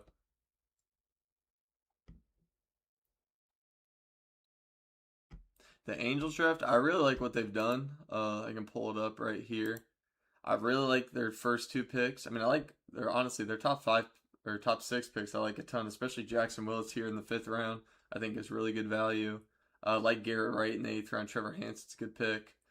Definitely like what they've done so far, and especially at the top of the draft, Jared Grindlinger. They're gonna make him a full-time outfielder, and he's like already a pretty projectable hitter, but he's a two-way player, but they're gonna make him focus on hitting, so he's gonna have a ton of upside, ton of a development ahead of him, and really like what they've done with the draft. Jackson Willits, Gravin Grahovic, very good ball player, Texas A&M, and Jaron Adinvincula, probably butchered that last name, but Definitely like that pick there and like what they've done at the draft.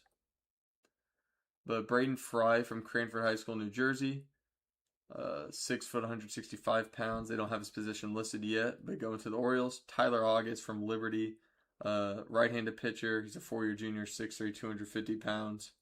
And then Dalton Harper going to the Braves from Niagara County Community College, 5'9", 205-pound catcher. And Braden Fry's a shortstop. I assumed it probably was not going to be a pitcher at that weight. But Tampa Bay Rays take Alex Philpott from South Carolina, right-handed pitcher, 6'6", 200 pounds. Then we got the Cardinals up next, already about to be halfway through the 16th round.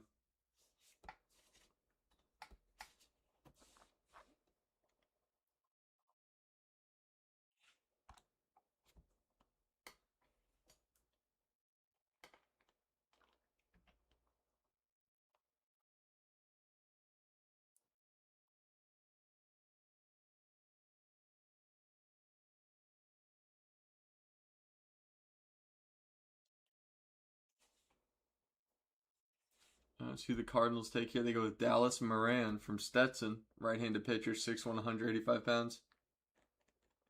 Gavin's the steal of the draft. No, I definitely, yeah, I don't know if I'd say it's a steal of the draft, just in my opinion, but I think it's a really good pick.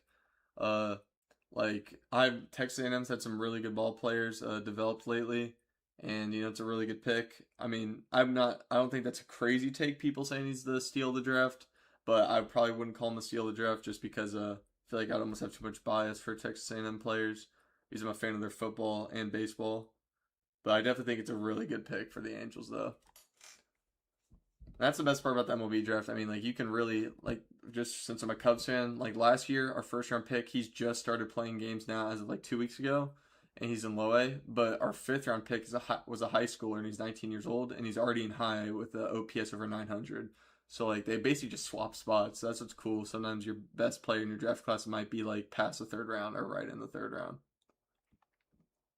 But anyways, the Marlins here goes Porter Bursema from Georgia Tech, right-handed pitcher, 6'1", 195 pounds.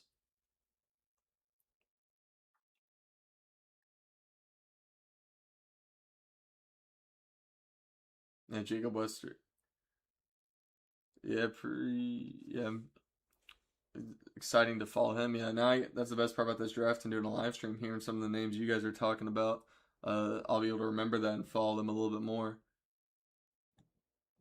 Now we got Diamondbacks taking Joseph Jasso from Cal State Fullerton, right-handed pitcher, 6'3", 200 pounds.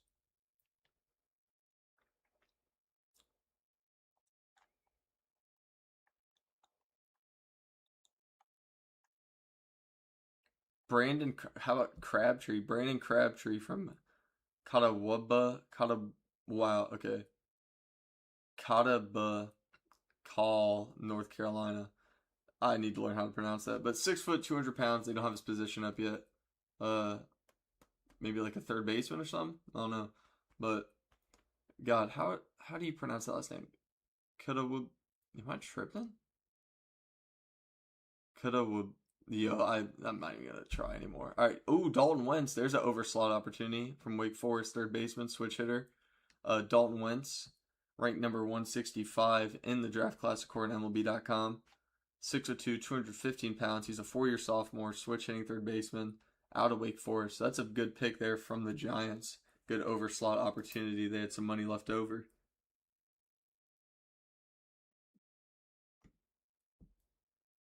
Definitely like that pick a ton for the Giants.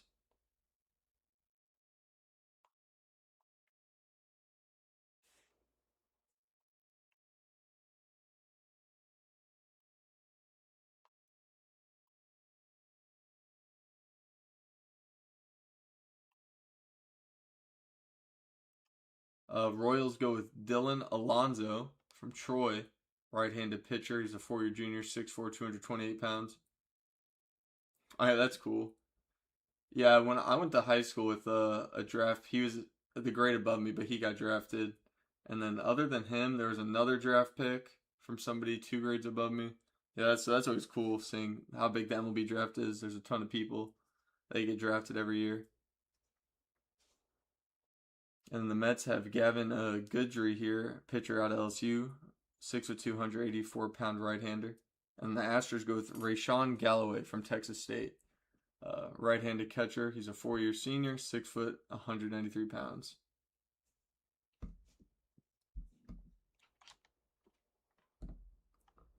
I get the Cincinnati Reds up next, already over halfway through the 16th round. Garrett Brewer. All right, look him up. Reds take Victor Crystal from Johnson County Community College in Kansas, right-handed pitcher, 6 foot, 200 pounds. Let's see. Garrett. That's shoot, 2 T's. I keep forgetting the second T. Oh, to the Rockies, the 12th round pick from Auburn. That's cool. Yeah, the Rockies have drafted 2 Garrett so far. Let's go to the current round. Reds take. Geez, my voice. I'm starting to lose it. I don't know why. Sebastian Rolon from Central Point Christian Academy. I believe that's another player drafted from that academy. Shortstop, high school senior, 6'2", 195 pounds.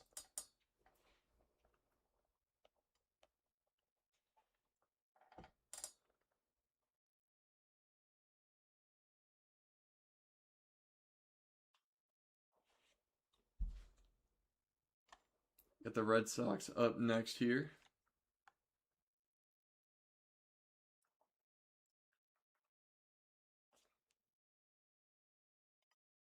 If you guys are enjoying the stream, remember to drop a like and also subscribe if you are new to the channel. This is actually my second time streaming, so I've enjoyed doing this for the MLB Draft, and I plan on doing more streams in the future. I'll just have to figure out other stuff to stream, but definitely going forward, going to be streaming a ton more. The Boston Red Sox take Colton Coates here from Louisiana Tech, shortstop, switch hitter, 6 foot, 195 pounds. And then the San Diego Padres select Albert Robles from Oregon State, pitcher, 5'11", 221 pounds.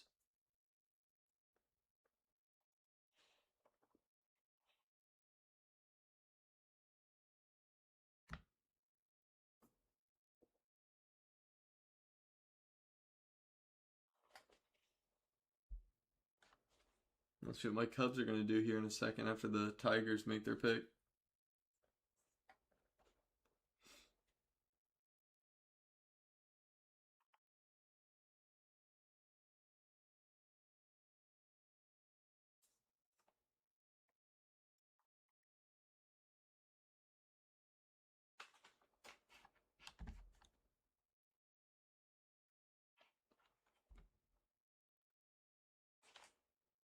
Michael Lane from Detroit, or not from Detroit, to the Detroit Tigers, from Delaware actually, went to Delaware State.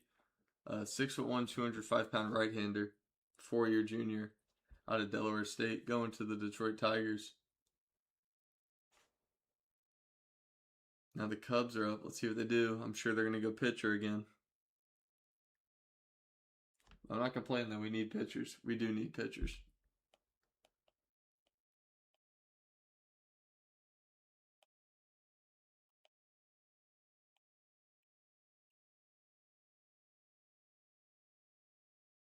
They go Ashton Pokel, pitcher from Florida Gulf Coast. 6'3", 230 pounds. All right. Another college pitcher taken by the Cubs. We get the New York Yankees up next, already near the end of the 16th round.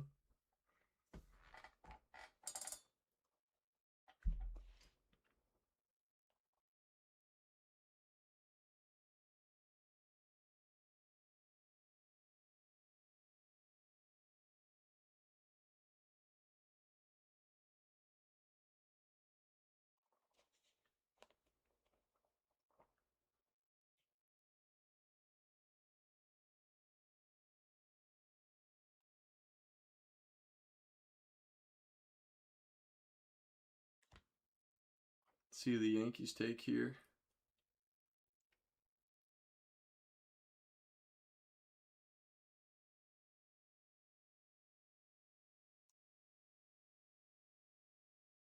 Yankees take Garrett Hearn from Grand Canyon, right-handed pitcher, 6'5", 195 pounds. And then Matt Quintanar from Texas Tech, their catcher at 6 foot, 215 pounds. We got the Mariners up.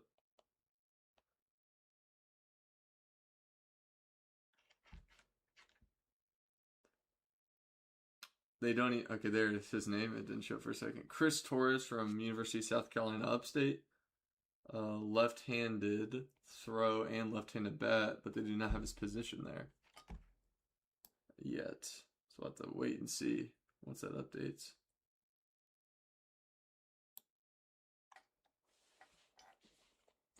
Only 3 picks left in the 16th round.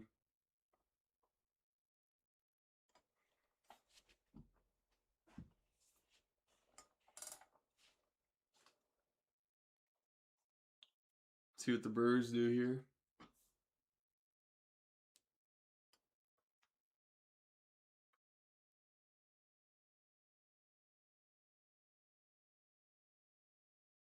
Pitcher, Chris Torres, left-handed pitcher, 5'11", 187 pounds, going to the Mariners.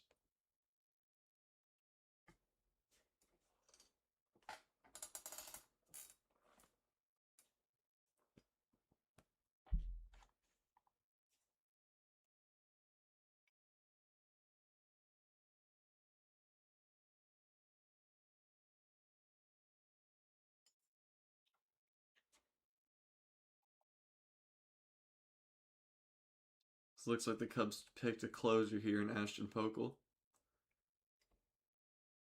He was the closer for Florida Gulf Coast.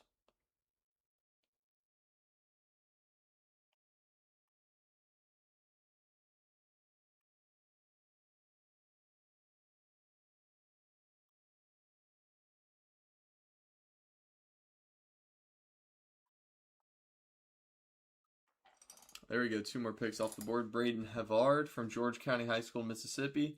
And then Carson Cormier from Illinois State.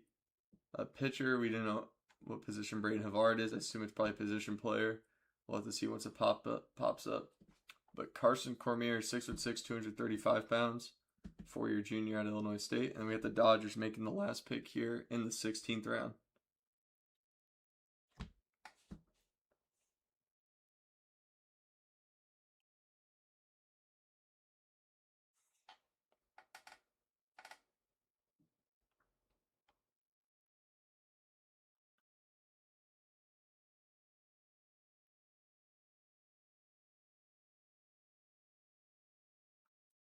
All right, and Ethan Sutton from South Florida going to the Dodgers. 6'3", 215-pound right-hander. And then Braden Havard, his position is not there yet, but it should update in a second once they get to it.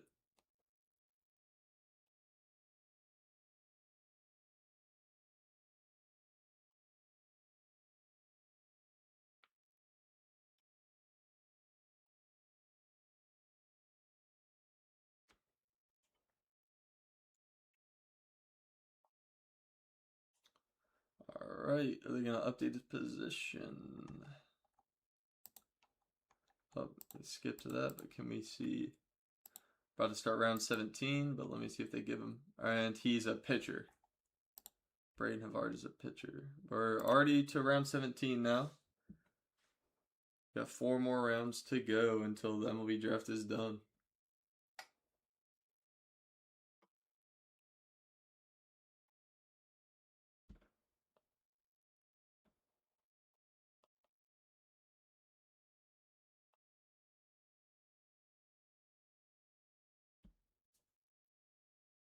Josh Schwenk from Liberty, left-handed pitcher, 6'1", 197 pounds, going to Colorado. And then the White Sox take Crew McChesney from BYU, outfielder, 6', 185 pounds.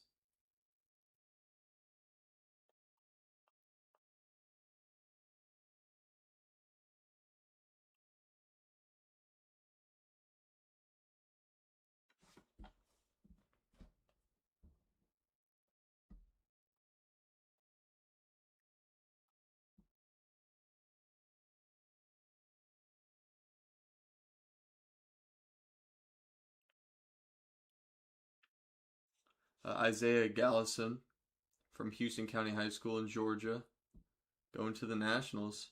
So their high schooler taken there. Maybe the Nationals have some more money to spend on signing those guys away from college. And the Minnesota Twins are up next as we're getting close to pick number 500.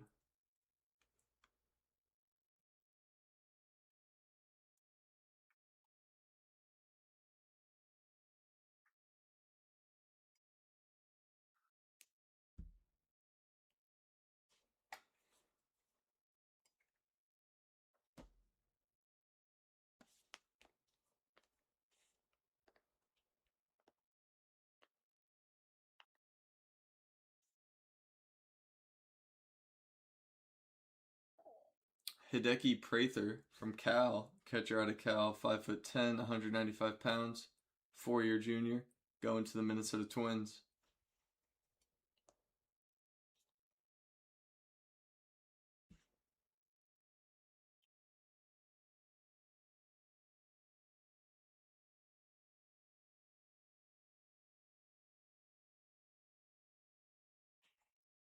Got the Pirates up next year.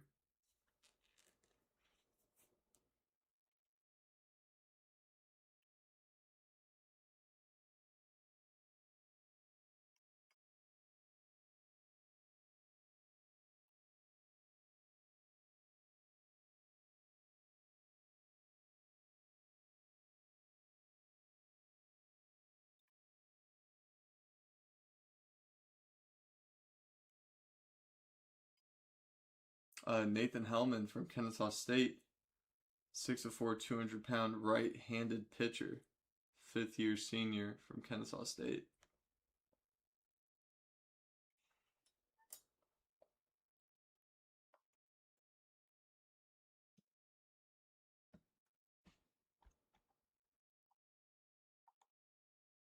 TJ Grimes from UT Martin, second baseman, 5'9", 185 pounds.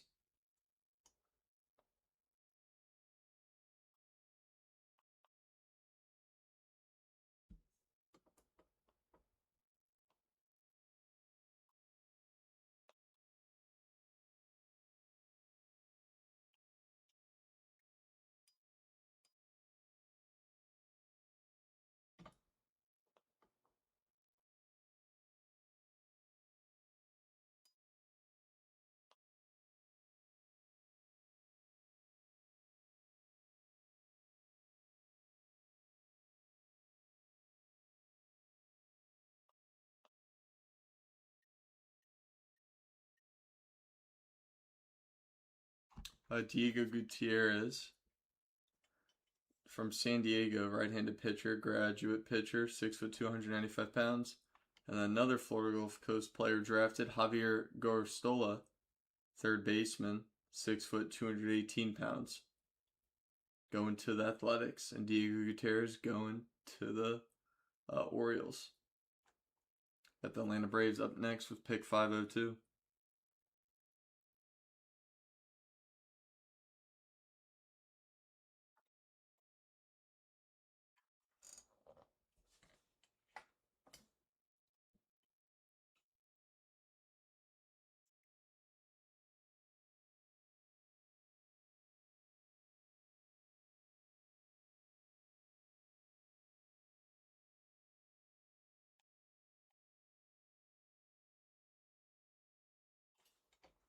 See who the Braves take here.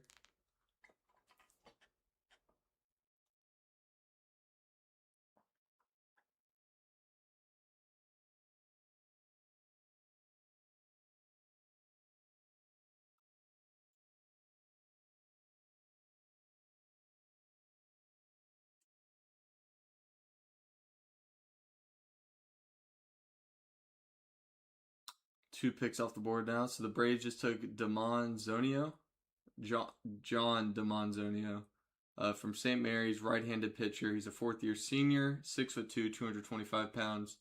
And the Tampa Bay Rays just selected McCarty English from Southern Mississippi, right-handed pitcher, 6'1", 180 pounds. And then the Cardinals just selected another guy from St. Mary's, Jacob Johnson, third baseman, right-handed, 6'1", 183 pounds. A lot more picks flying off the board now. We're getting near halfway or right over halfway through the 17th round.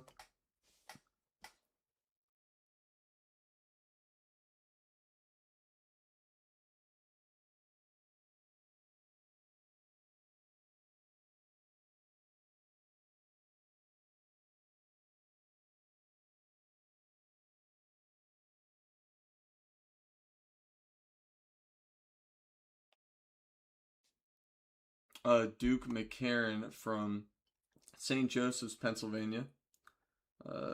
Was a 4-year junior, 6', 190 pounds, going to the Miami Marlins. So just now at the halfway point through the 17th round.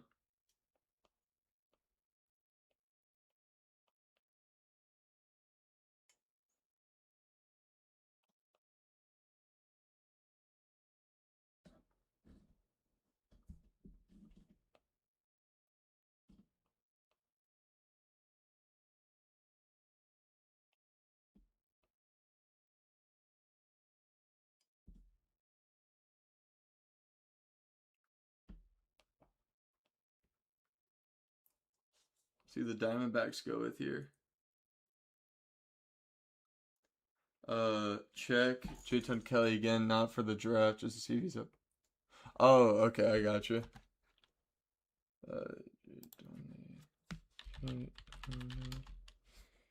Yeah, looks like yeah, he's currently hurt right now. Yeah, he is a prospect for the Diamondbacks. He's on the 60-day injured list though.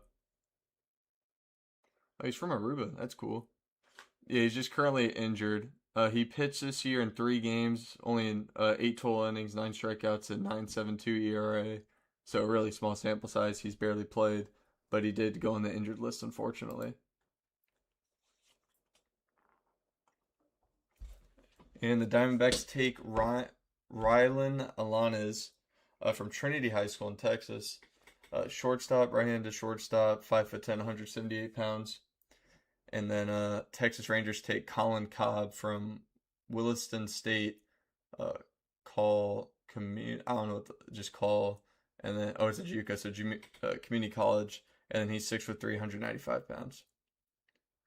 And the Giants go with Tanner Malley from Western Michigan, outfielder, right-handed outfielder, 6', 185 pounds.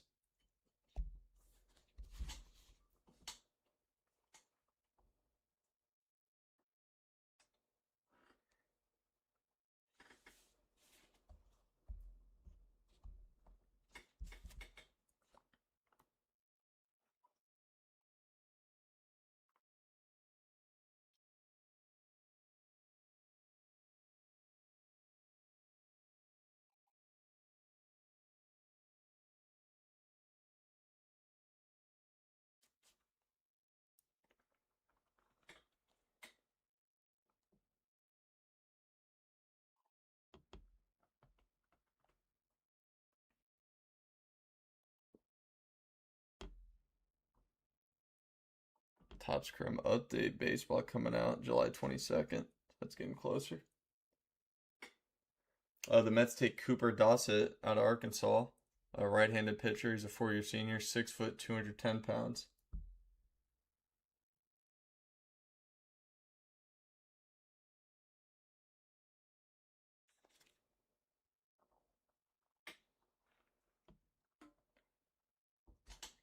Ben Tryon from Dallas Baptist University, infielder, 6'1", 210 pounds, going to the Houston Astros.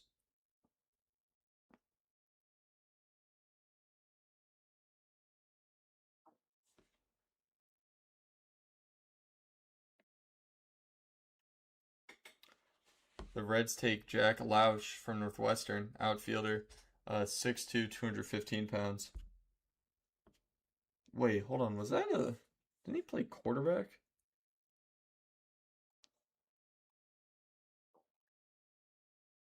Yeah, Jack Lausch played.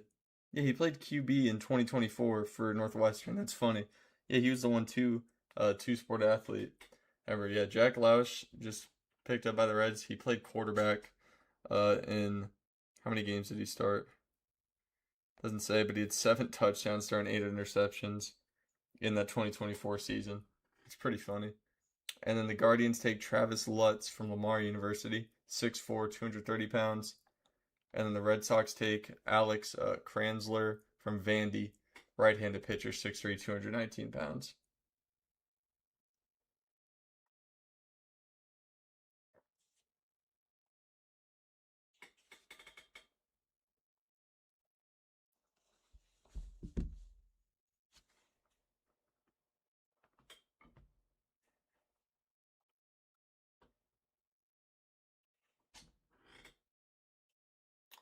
Oh, whoa. That's big time. Padres take Denton Lord.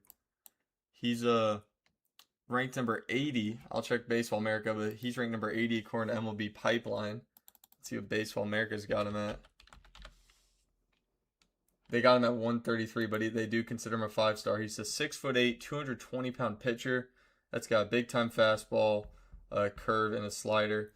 So that's big time. So they're going to have to pay a ton of money to pull him away from his commitment to Mississippi State. So that's going to be interesting to see if they can pull that off there. But sometimes teams also just do make that pick and then just like don't even end up really trying that hard to sign him away. It's almost like a waste of a pick. They just try and see like they just try and see if they can get him away. But Jack Byers from Artesia High School, New Mexico, right-handed pitcher. So back-to-back prep righties taken 6 of 395 pounds.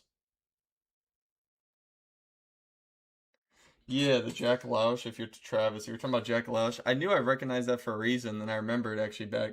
Well, I haven't like talked about this on my channel, but I work for a college football team at the University of Cincinnati here. I work for UC football, and so I've obviously paid attention to college football a ton and have for like years now. So I did recognize Jack Lausch immediately, and that's pretty funny. But I did also remember he was like that was his thing. Like they brought that up on broadcast how he also played baseball. So that's actually really cool to see him make it and get drafted by the Reds.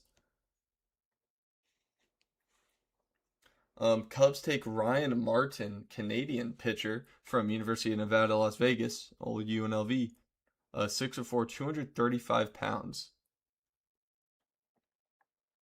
And I get the Yankees up next.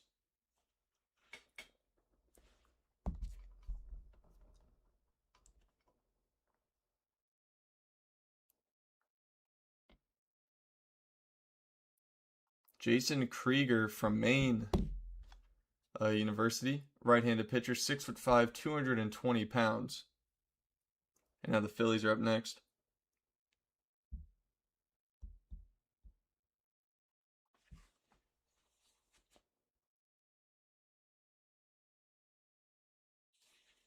Adam Troy out of USC, right-handed pitcher, 6'3", 215 pounds.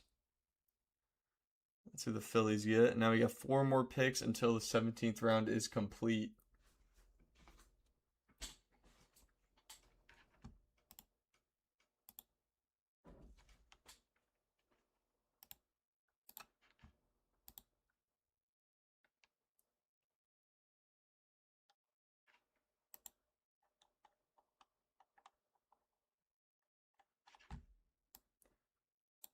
All right, Matthew Mathis from North Carolina, right-handed pitcher, 6'2", 215 pounds.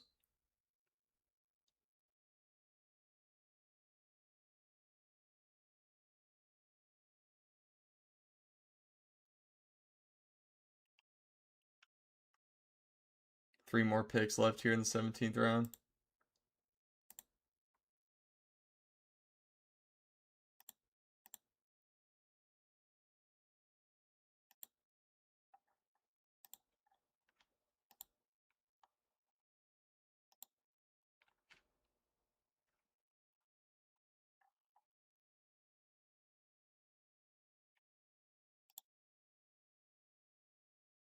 And then Brewers go with Chance Ruby from Wilmot Union High School in Wisconsin, shortstop, 6', 190 pounds.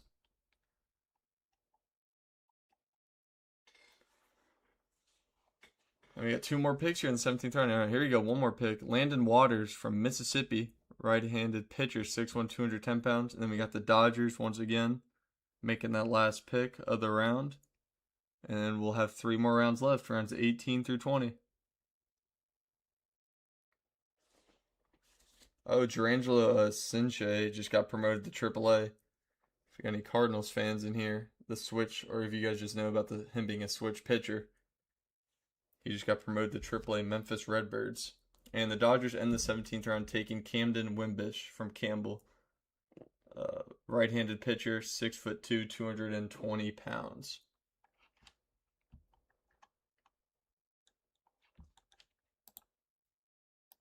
Let's go to round 18 now. 3 more rounds left.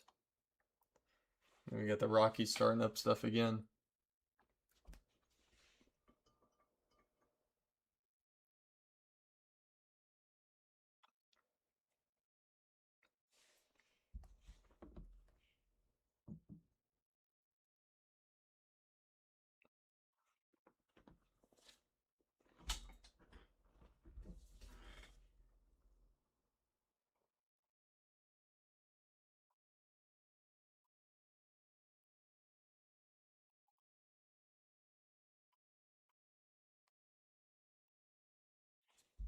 All right, Blake. Oh, that's huge. Whoa, whoa. The Rockies just. Okay, that's huge. Blake Bowen.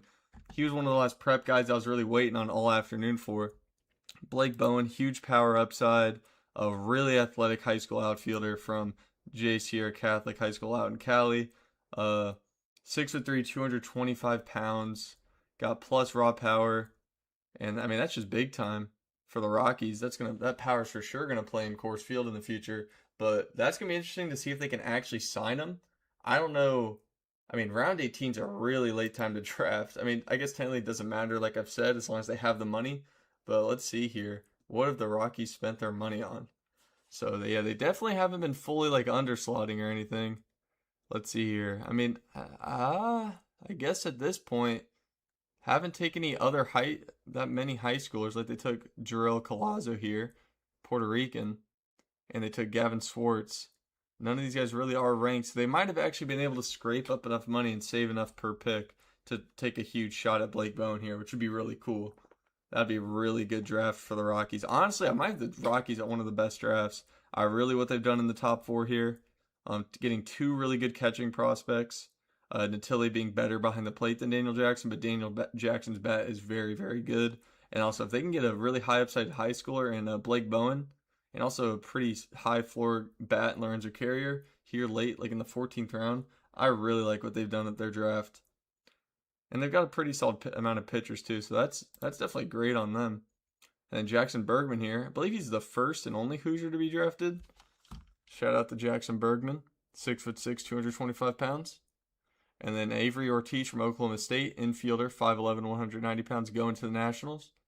And then the Twins just drafted Coulter McEnally from Utah, right-handed pitcher at 6'4", 200 pounds. That's big time for the Rockies, though.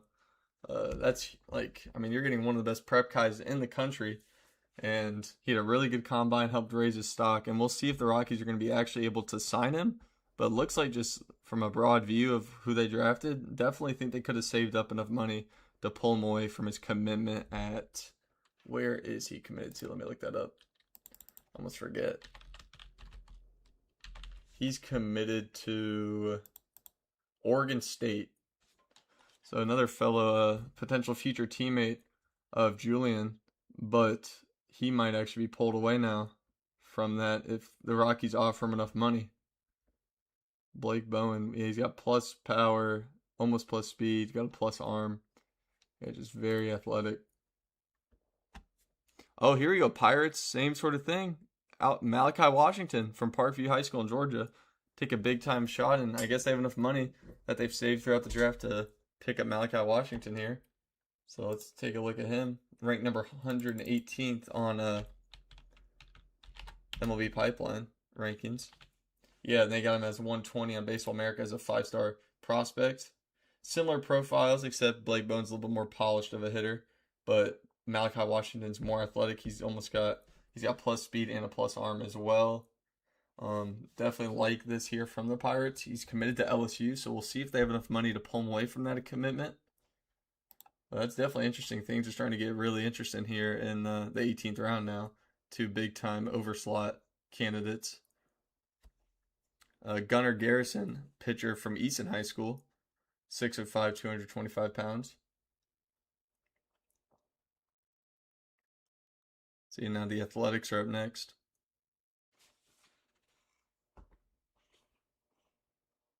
Yeah, those are two big-time picks. Really like the aggressiveness from the Rockies, though. I really hope they can sign him. That'd be great for them.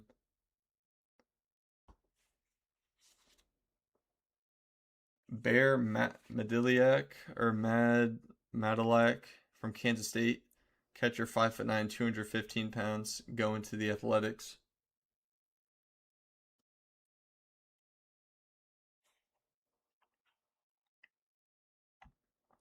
Ethan Stade of the Atlanta Braves from Bowling Green State, left-handed pitcher, 6'4", 220 pounds, going to Atlanta. And we got the Tampa Bay Rays up next.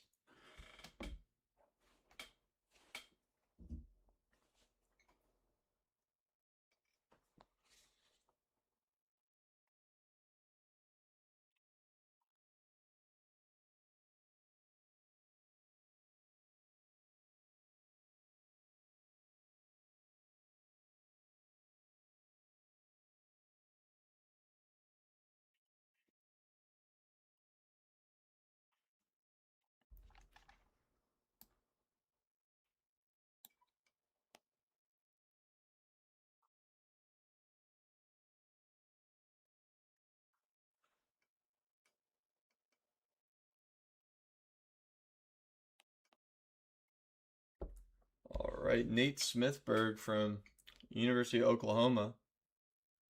Left-handed pitcher, 6'2", 257 pounds.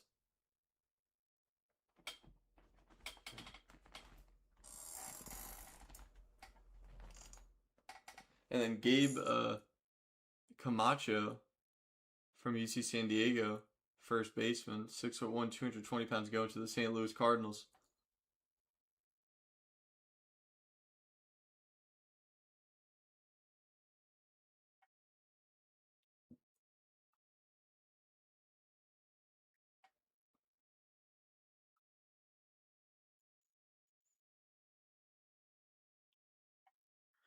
Already about to be halfway through the first round here. I mean, it's not first round, 18th round. After this pick by the Marlins gets made. So we're moving along here and getting even closer to the end of the draft.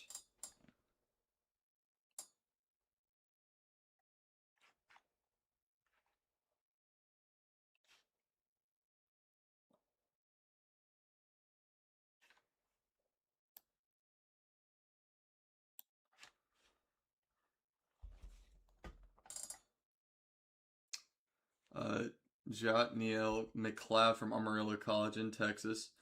JUCO product, 6'2", 108, 98 pounds. Looks like he just spent 1 year at the JUCO. They don't have his position up yet. Jake Dewar from Texas A&M, left-handed outfielder, 6'1", 195 pounds. Going to the Diamondbacks. I'm already over halfway through the 18th round. 2 more rounds to go after this.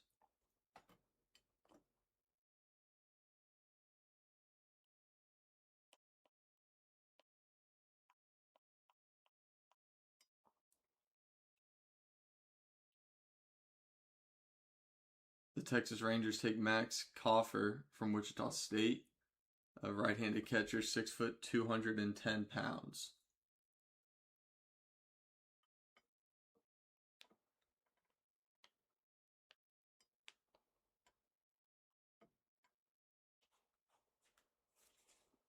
Wonder who the Giants got going here, who they're going to take.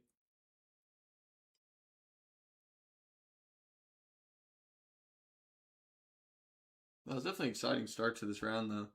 2 big-time high school guys go off the board.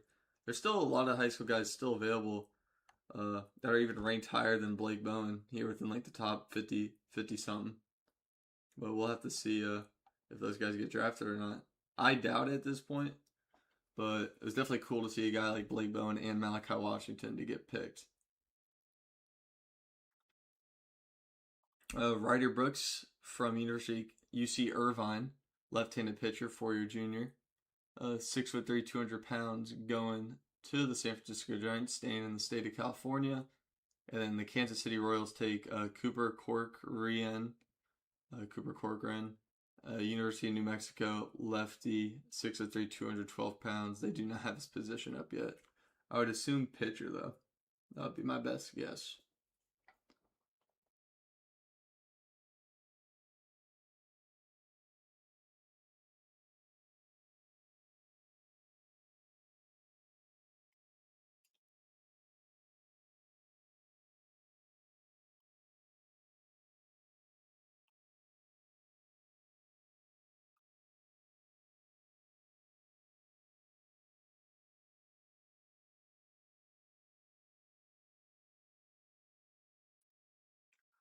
The Mets go with Marcus Ward here from Kings Ridge Christian School in Georgia. Lefty, they don't have his position there. I'd assume it's shortstop, some sort. He's only 172 pounds, 5'11".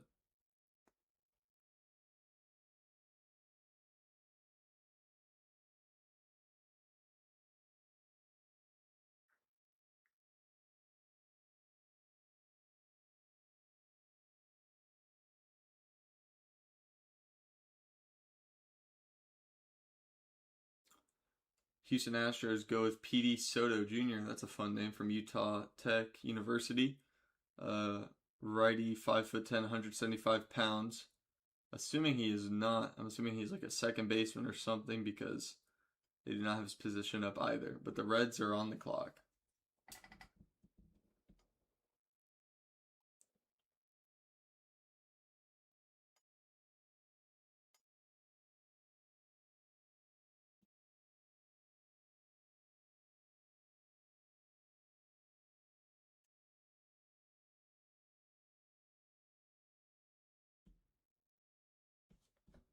Wow, that's cool.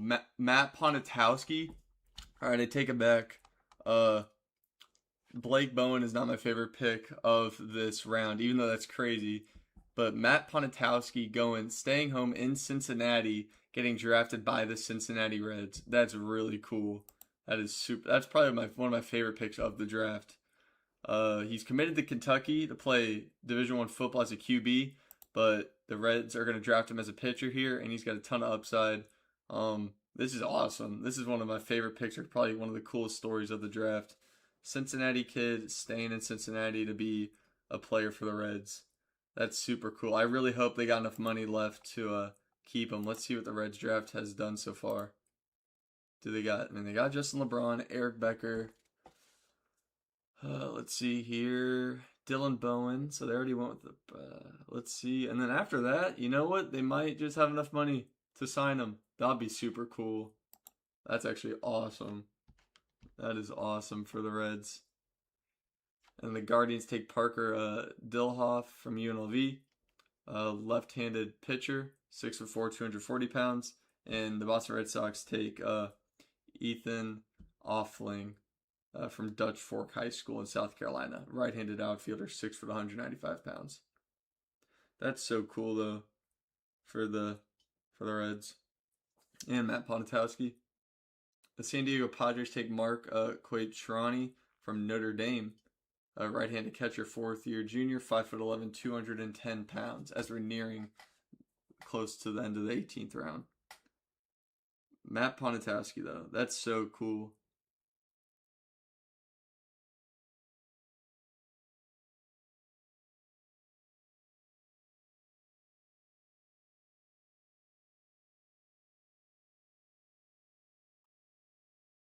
Matt Ponitowski.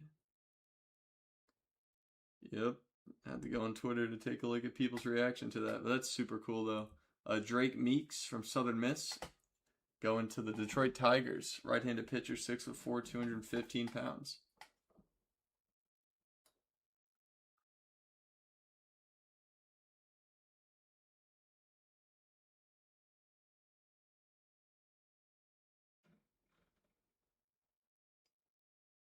I'd be a little bit surprised if they'd be able to sign him though. I know I say that's a really cool pick, but he is going to be getting that money to be a Division One and SEC quarterback as like a high 4-star. So that is a lot more money compared to what the signing bonus could be. So I'd be kind of shocked if he does end up actually signing with the Reds. I just think that's a cool pick though, because the Reds last year signed, or they didn't sign, they drafted 3 high schoolers in rounds 18 through 20 that they actually didn't end up signing. But anyways, the Cubs take Luke McGrath from James Madison, right-handed pitcher, 6'2", 285 pounds. And the Yankees take Blake Sire from Florida, shortstop, fourth-year senior, 5'11", 195 pounds. But that's super cool. Matt Ponitowski getting selected there. I doubt they'd sign him. I mean, I think they might have enough money to, but it's just going to be hard to compete with the opportunity to make probably just as much money, or maybe a little bit less, to go play football at Kentucky, where being a quarterback pays a ton. So we'll have to see what happens there with Matt Ponitowski. That's just a cool pick, though. This round's been one of my favorite rounds, honestly, with the Blake Bowen pick, Malachi Washington, and Matt Ponitowski today. Big fan of that. And how about that? Another top prep guy getting drafted. Dominic Santorelli from the Seattle Mariners. 129th ranked MLB pipeline. He's got huge power potential. First baseman / outfielder. They got him listed as an outfielder here, though. He's 6'2", 230 pounds. Now, this is kind of getting the scenario where I just mentioned, like, teams will just draft high schoolers just because. Not every team is probably going to have enough money to sign these guys, but who knows? Maybe one of these guys here in the round, like Malachi Washington, Blake Bowen, Matt Ponitowski, and Dominic Santorelli, maybe one of them could get signed. I think that'd be really cool. But we'll just have to see, though. Sometimes teams just kind of throw away these last few picks on just trying to take a shot at a high school guy and see if they can sign him for cheaper than originally thought. But we got 3 more picks left here in the 18th round.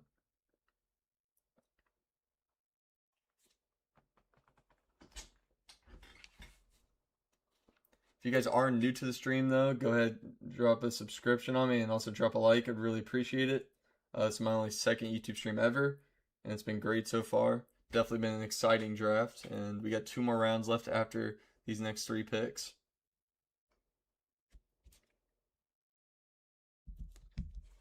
What are the Brewers taking next? And Brady Smith, all right, right-handed pitcher, 6'2", 285 pounds. But the Blue Jays go for an overslot opportunity with Jake McCoy, left-handed pitcher from South Carolina, 6'1", 185 pounds. So that's a potential overslot opportunity if they have enough money to sign him. And I assume they will, but he also could go back to school since he is a junior. So that's also a scenario where Jake McCoy might want to just take a chance on himself and bet on himself and go earn some more money in next year's draft after playing good next season for the South Carolina squad. And the Dodgers are making the last pick of the draft here.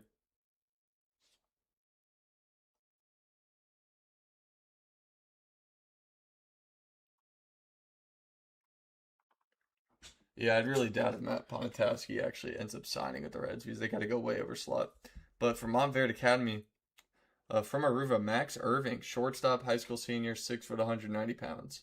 So that's it for the 18th round. We got 2 more rounds left. And let's go ahead and see. Yeah, only 2 more rounds left. Got the Colorado Rockies starting things off next round.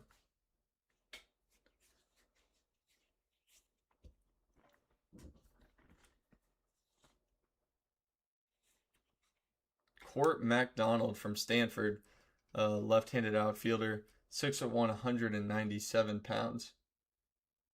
Yeah, need Julian Samorin. Yeah, that'd be a cool thing to get drafted. We'll have to see what happens though. We got a lot more high schoolers like him coming off the board, and sometimes teams just like using these last picks on drafting high schoolers, hoping they can sign them, or just starting that negotiation process, or just at least showing their interest in them for the future if they even do it, if they end up going to college.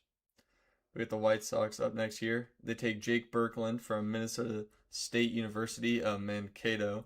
That's a cool name for a school, but they do not have his position listed, but he's 5'9", 178 pounds.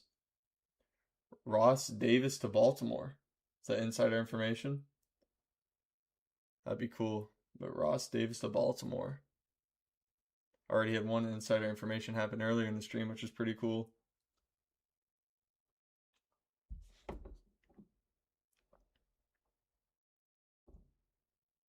I really hope some of those high school guys in the last round get signed, though. That'd be awesome. But it also makes sense to go to school, too, so wouldn't be that surprised if they don't end up signing.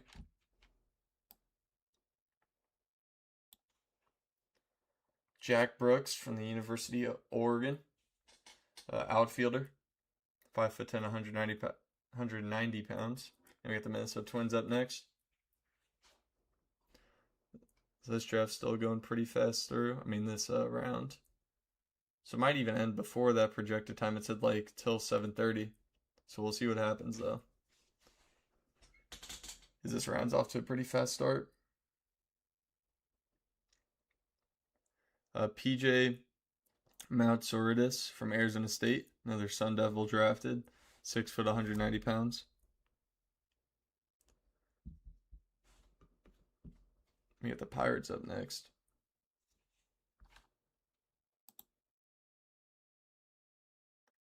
Spent his first 2 seasons at California before transferring to Arizona State for his junior year.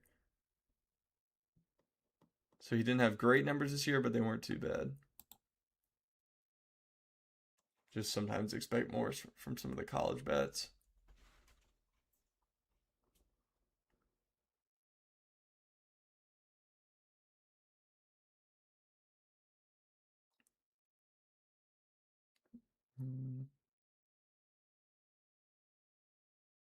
Andrew Duncan from Wright State, outfielder, right-handed outfielder, 6'1", 200 pounds, going to the Pittsburgh Pirates. Pick 458. I got you. That should be Should be 16th round then. Nope. It's going to be the end of the 15th round. You said 458. William Cushall. I just realized I'm doing this on this tab too. Where can I see his stats at? I'll pull it up on my other window, but because I don't want to take away from the stream, but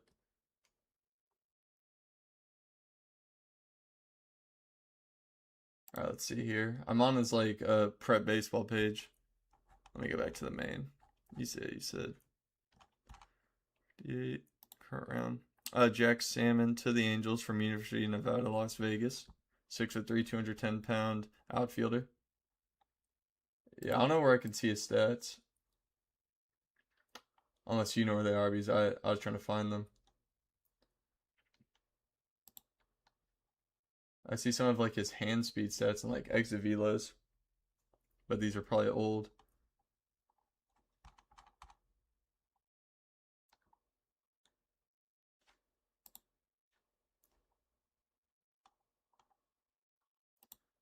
I'll go check out his Twitter and see if they're there.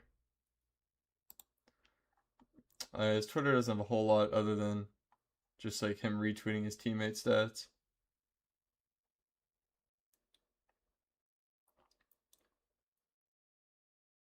Top. This one tweet says he's a top 150 prospect in the draft. So we'll see. I'll throw him in the Baseball America.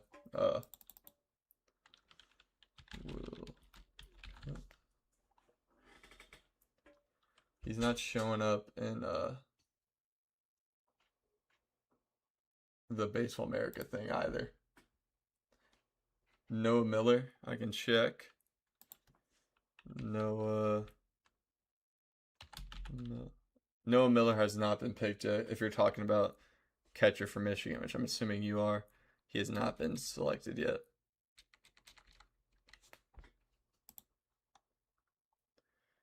Some of the picks I haven't gone over yet. Orioles pick Victor Salazar from Patricia E. Pato High School in Texas. Left-handed guy, 6 foot, 188 pounds. They don't have his position there yet. Athletics like Jake Escalante from Soquel High School in California. Left-handed pitcher, 6 foot, 370 pounds. And then the Braves select Austin Foley from Mississippi. Catcher, right-handed, 6'1", 205 pounds. Already almost nearing halfway through the 19th round, and we got one more round after this, round 20, to finish it off.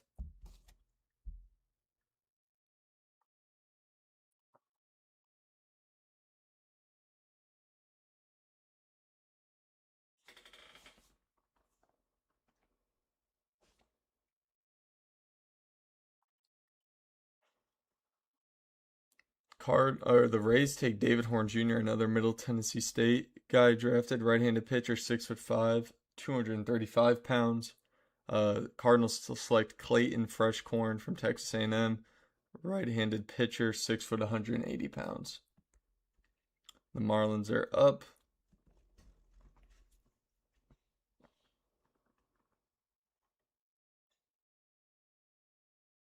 They take Jackson Mitchell from Binghamton, right-handed pitcher, 6'4", 220 pounds. And they just update the pitcher, I think, position. I think Jake Escalante is now, they say he's a pitcher.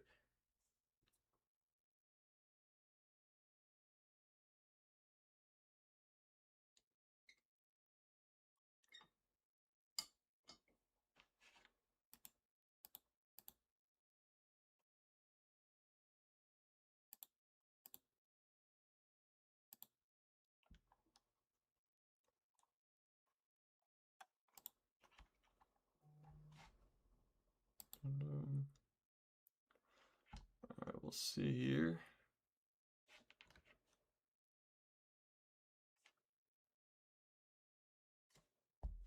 The Diamondbacks take Weber Niels from Minnesota. So there's another Golden Gopher drafted. 6'1", 215 pounds, right-handed catcher.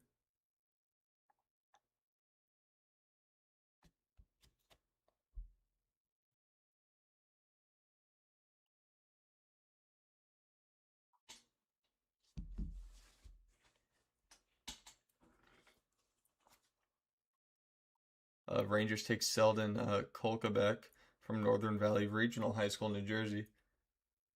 6'4", 210-pound right-handed pitcher going to the Texas Rangers. See if they'll be able to sign him.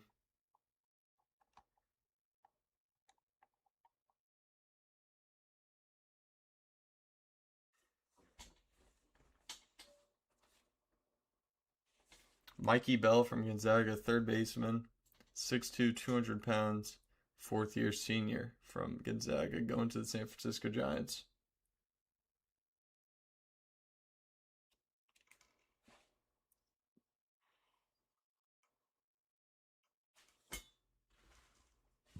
I got the Kansas City Royals on the clock.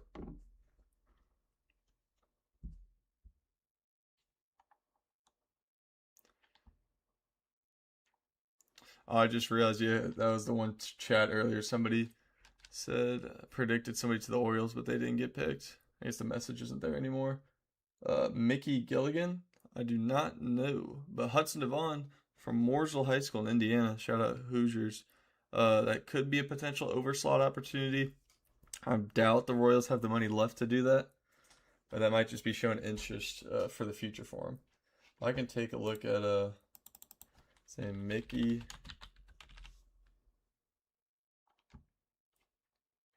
What was it? Mickey Gilligan. I can look him up. Name doesn't pop off immediately though in my head. From Rutgers. Alright.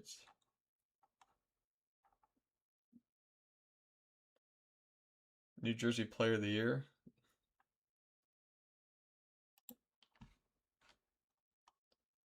Enrolled. Well, it says he's a freshman currently at Rutgers. So he's actually not eligible to get drafted.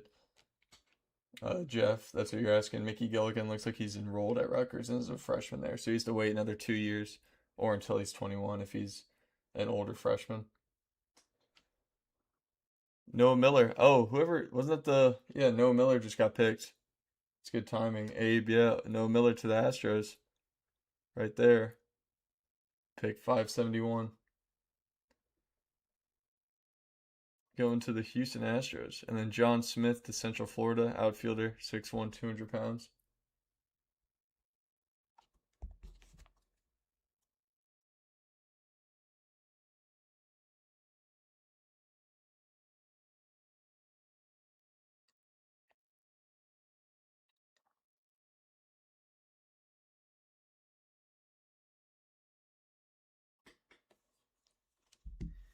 All right, get the Reds up next.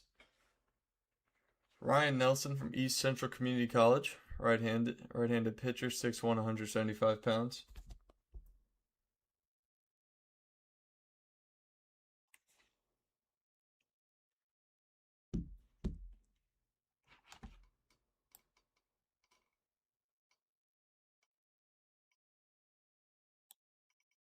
Get the Guardians up next, and we're already over halfway through the 19th round.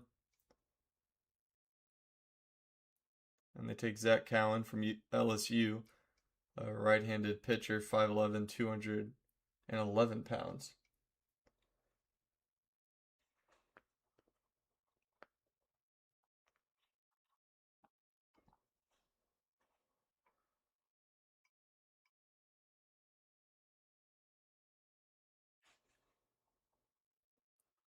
Get the Red Sox up next.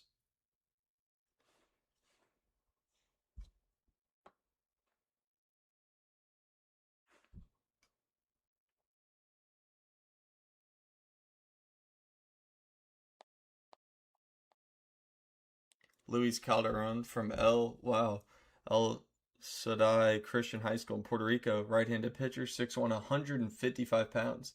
That might be one of the lightest weights seen so far in the draft. It's interesting. Like selected there by the Boston Red Sox.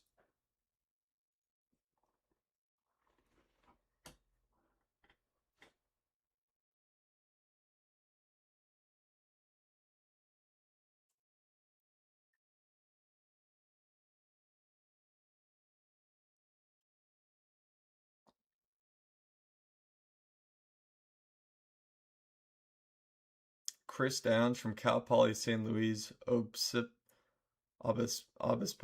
I pronounced that one probably. 6'7", 230 pound pitcher, I assume.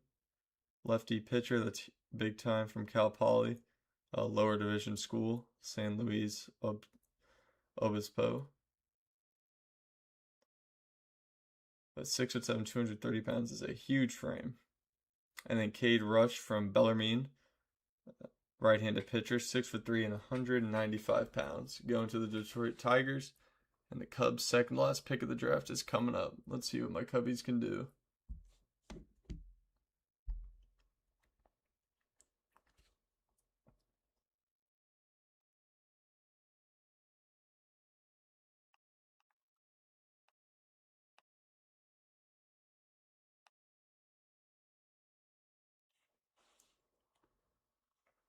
Luke Guth from Vanderbilt.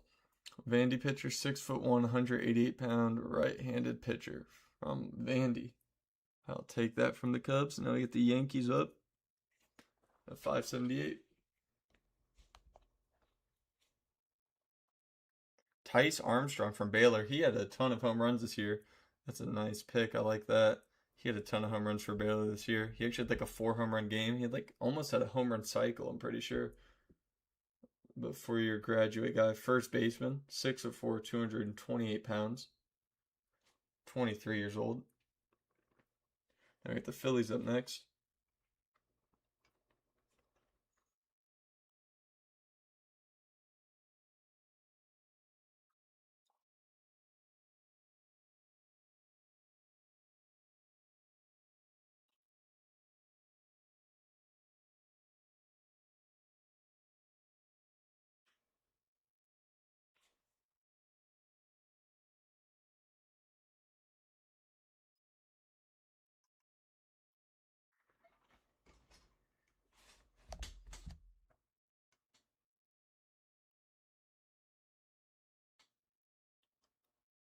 See what the Phillies take here. They should be picking very soon.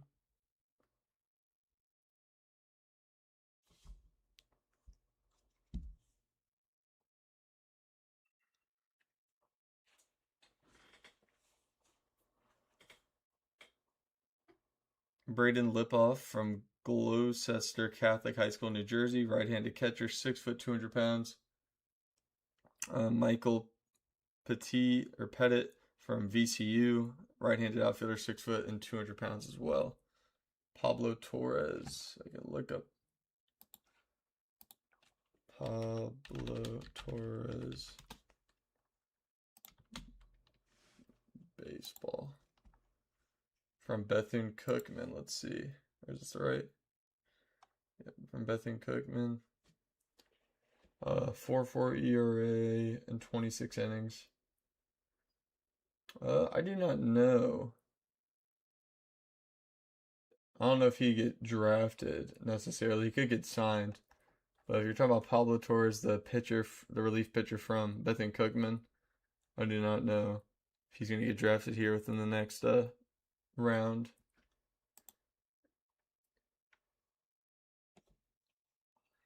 Sam George drafted by the Brewers from Minnesota State University Mankato. That must be a good school because it's the second player drafted from there. But 6'5" lefty pitcher. That's 195 pounds. So it's a pretty good frame there. Yeah, I don't think he. I don't know. His stats like weren't bad for the collegiate level. He also didn't look like he pitched enough. Like only 20 something innings this year, and like a 4.4 ERA. But depending, I don't know what his stuff is like. Depending on how good his his pitches are, then that's obviously what matters the most. The Blue Jays draft Cole Travers from St. John Newman Catholic High School in Florida. 6'3", 210 pounds, and I'm assuming he's a pitcher, but we'll have to see here. Hasn't shown up yet. And we got the Dodgers making the last pick of the 19th round.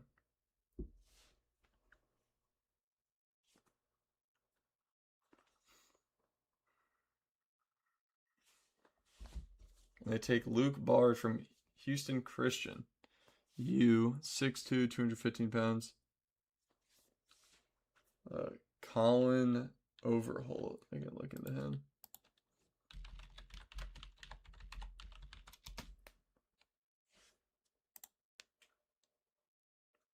23 years old from Ashland. Oh, he had a monster year.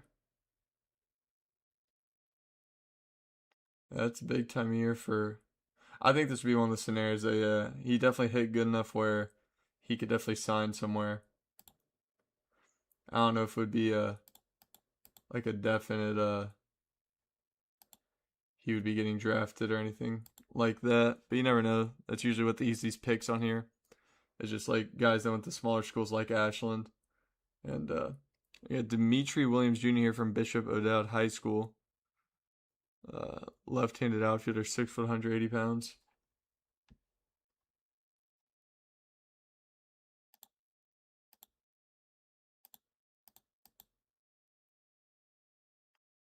All right. And we got White Sox taking Connor Fennell from Vandy, right-handed pitcher, 6'1", 183 pounds.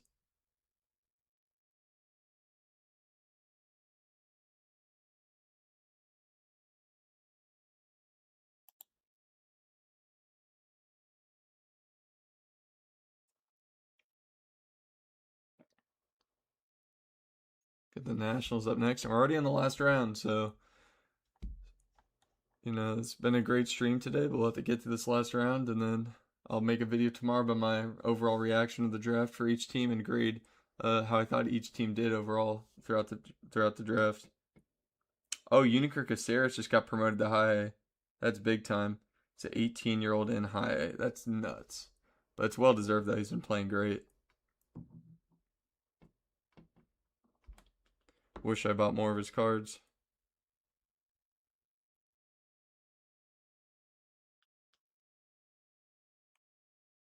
Anson Siebert from Johnson County Community College in Kansas.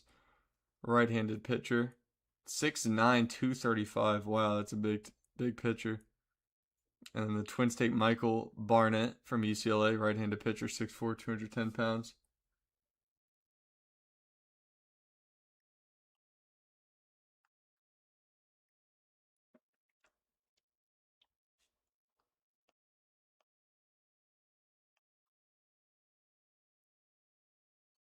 Probably going to throw some minor league baseball games on after this.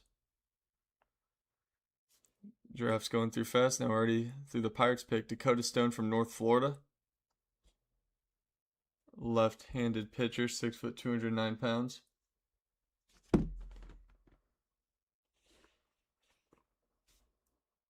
I got the Angels up.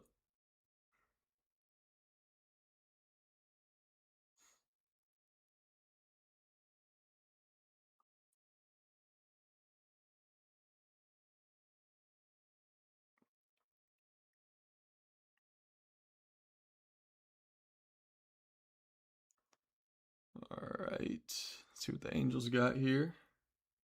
Not really expecting any crazy picks here in this last round. Thought round 18 was pretty entertaining in itself. Saw some big time high school names get picked up in that round.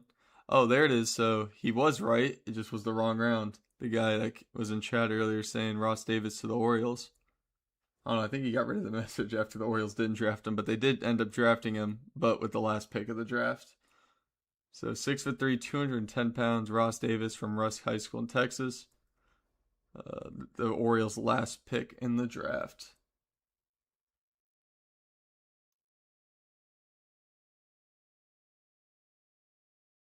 Anthony Marnell, the fourth, San Diego State U righty catcher. Actually, he's a switch hitting catcher, but throws righty, obviously, and 6'3", 210 pounds.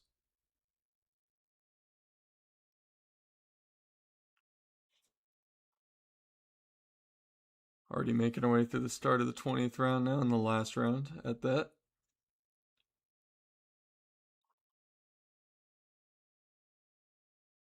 Niall Adcock from Kentucky, right-handed pitcher, 6'2", 180 pounds. Really appreciate you guys watching the stream today, tuning in. Also, remember to give the stream a like and also subscribe to the channel if you guys have not already.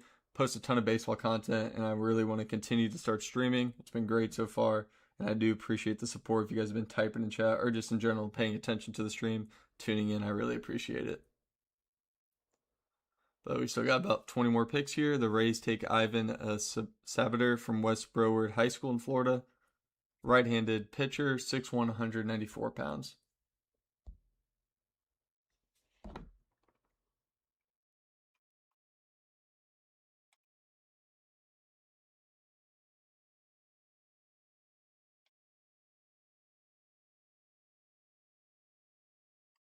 Oh, that's a no way he signs. Yeah, he's a junior. He's definitely going back to school. But Colin Ritchie, drafted by the Cardinals there, was one of the best players in the Big 12. But there's no chance he signs with the Cardinals. I mean, he's got another year to go back to school, and there's no way the Cardinals are going to have enough money to sign him.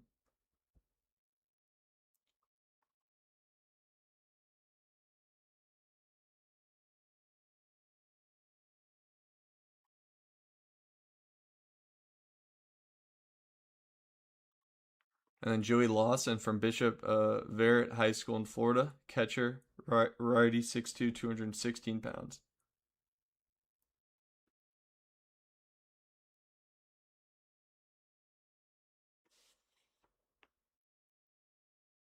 Yep, Noah did get drafted. The Astros took him. I think it was last round.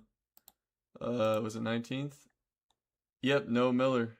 He did get drafted to the Astros with pick 571.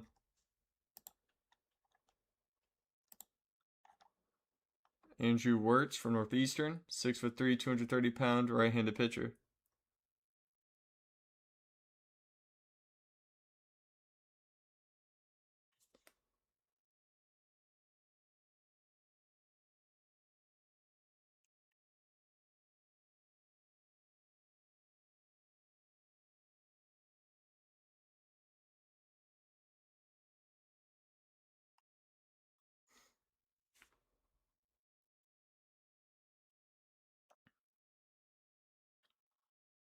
And then Texas Rangers are getting Cody Arrington here from Austin Peace. Austin P. I don't know, it's Austin P. State, but 6'2", 200 pounds, right-handed pitcher. And then J.P. Robertson from Mississippi, 6', 190 pounds, right-handed pitcher. Already over halfway from the last round of the draft.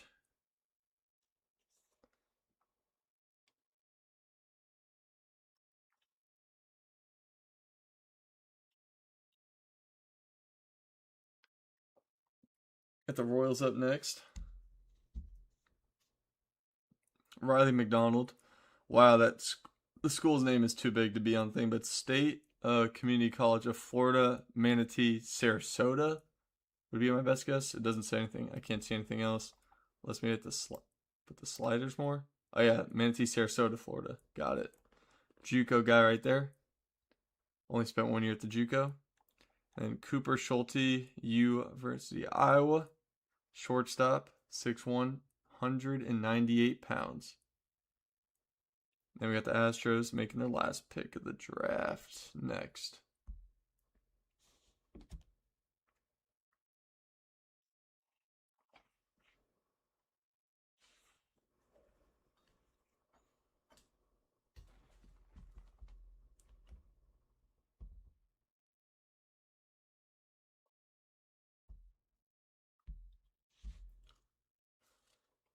Let's see what the Astros do.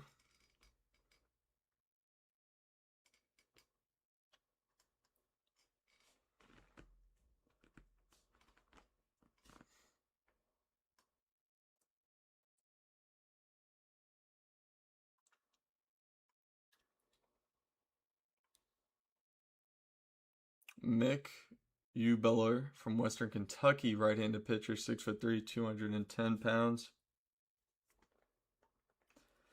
And the Reds are on the clock.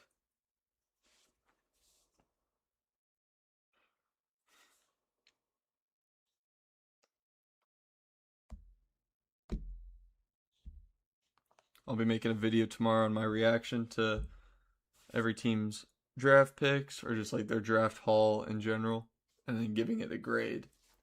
And we'll see, in my opinion, who had the best draft. But the Reds take Christian Helmick from Lafayette Community College. Or I guess that's community college. Yeah, the Dodgers do pick last. That they've picked last like in every round pretty much. because they also like when you win the World Series, plus they like the penalty, so it technically sets them back. But they pick last in like every single round. Yeah, Tristan Helmick from Lafayette, uh, 6'6", 185 pounds. They don't have his position, but Parker Coyle to the Guardians from Arkansas, lefty pitcher, 6'3", 195 pounds.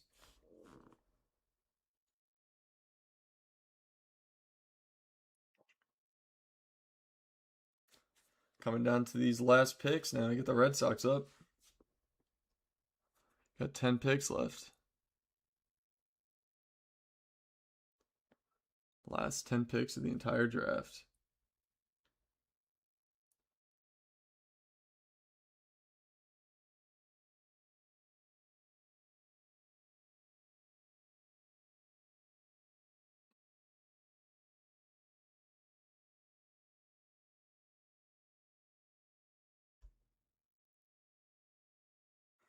Aiden Vander. Whoa, that's a long name. Let's slide this over. So, all right, Aiden Van de Hattert from Dallas Baptist, left-handed pitcher who's 6'4", 206 pounds. 9 more picks to go.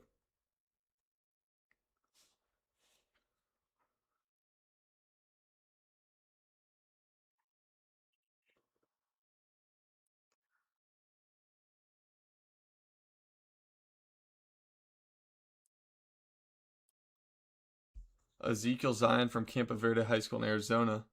No position there, but he's 5'11", 195 pounds. Yeah, after the All-Star break. Yeah, it's always good. All-Star break, things get way more competitive everywhere. I mean, you get new draft picks. The playoff race starts building up even more. So it's definitely going to be exciting, as always, for after the All-Star break. Got the Tigers here.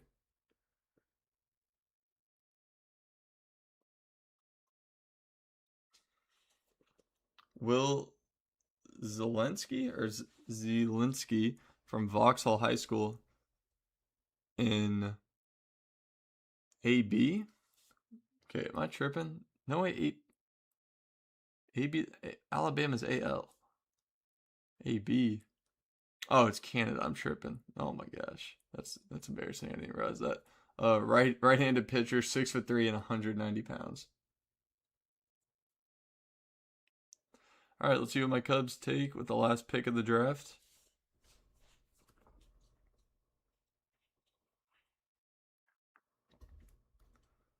7th, the last pick of the entire draft.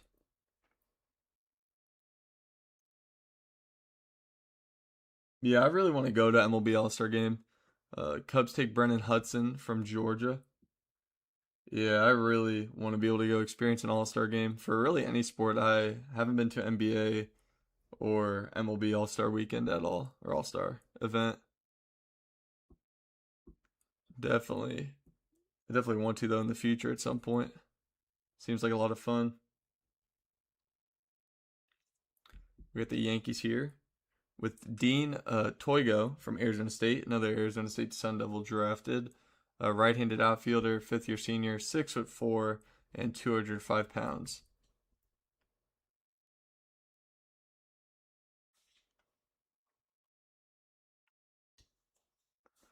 Last 5 picks here. It's been a great stream. I really appreciate all you guys tuning in, supporting the channel. First time I've ever done first time I ever streamed anything on here. Really, yesterday I streamed day 1 of the draft, like the first 40 picks. Wish I did all the picks from day 1, but I did not. Yeah, I'm a Cubs fan. No, I'm not from Chicago. My father read your thing wrong. I'm not from Chicago. I'm from Indiana, but we got the AAA Indians for the Pirates organization. But I grew up a Cubs fan though, because my family are Cubs fans. So that's how that happened. I'm gonna be going to Chicago for the National Card Show and go see the Cubs play the Yankees. Fortunately, ticket prices are gonna be super high, but it is what it is. I gotta go to at least one game.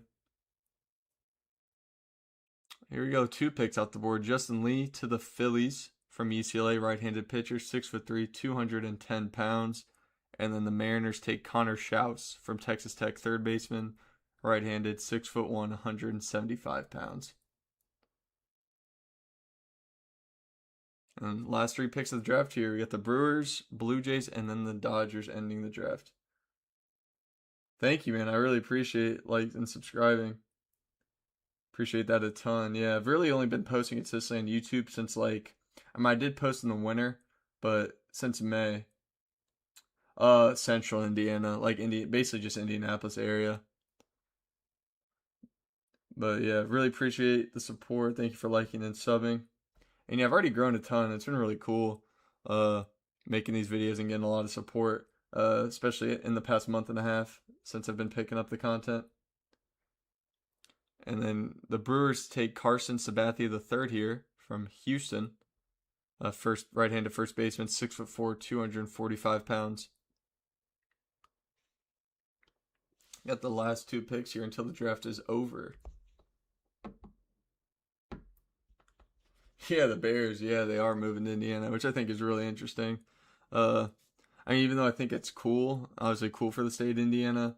It still is more close to that Chicago area, obviously, than it is to, central Indiana. So it's gonna be definitely interesting to see how long that project takes to build. I definitely wasn't a fan, though. I think they should have done more to try and keep the Bears in Chicago. But the Blue Jays take Eddie Rosado Jr. from Holy Ghost Prep School. That's a sick name for a school. Left-handed, 5'11", 170 pound guy. I'm assuming he's just a position player. But he's a high schooler. They don't have his position listed.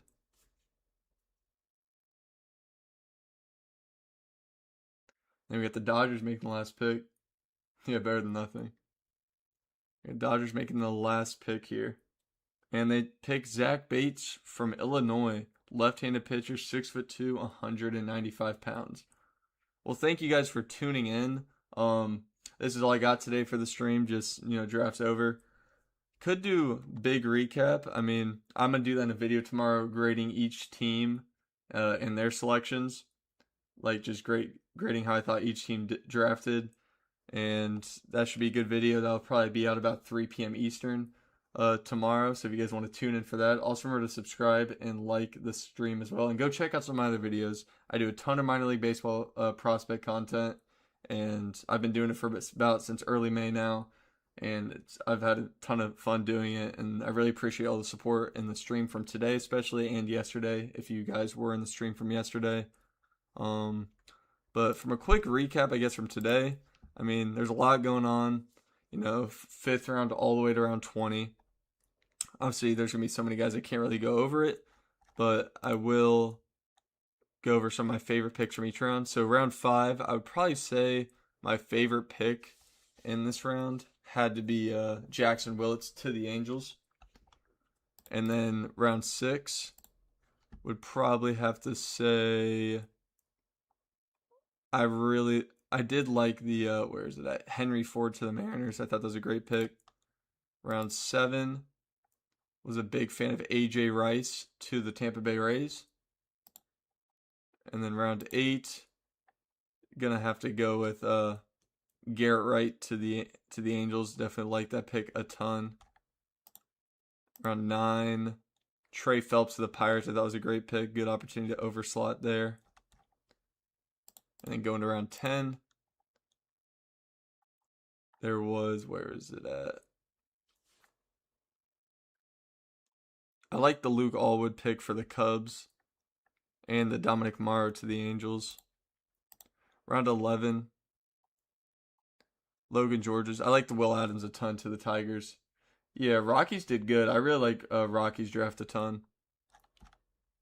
And then round 12, definitely was a fan of, where is it at? Where is it? Yeah, Nathan Aceves I liked a ton too, so along with Braden Holcomb. Round 13, Jack Beck I thought was a really good pickup for the Astros, and so was Emmanuel Hernandez for the Cubs. Round 14, Lorenzo Carrier I liked a ton. That was a really good pick. Round 15, Cameron Johnson to the White Sox I thought was really good value. And then so if the Astros are able to sign James Tronstein, that'd be a great pick there. And moving to round 16, Anthony Murphy, if they're able to get that deal done, that'd be really good for the Nationals. So with this Dalton Witz, if they can sign him that'd be another really good prep guy to add to that draft class. And then round 17, not a whole lot going on here, but Denton Lord, if they can close that deal up, the Padres, that'd be really good for them. And then round 18, there's a ton here. He's not gonna sign, but I really like Matt Ponitowski to the Reds. He's a Cincinnati kid, and it's cool that they drafted him. Round 19, Hudson Devon, if they could sign that. I doubt it. I don't think they'll have enough money. But and then coming to the last round here, my favorite pick from the 20th round would probably have to be Colin Ritchie. But, I mean, they're not going to sign him. But for somebody that makes sense, I did like, where's he at? Where is it at? Actually, I guess Dakota Stone.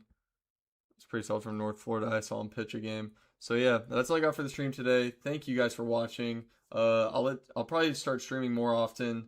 Don't know what my next streams are gonna look like next. It'll be something similar to this though, like just talking baseball, or I'll figure out something. But thank you guys for watching, and make sure to like the stream and go check out some of my other videos.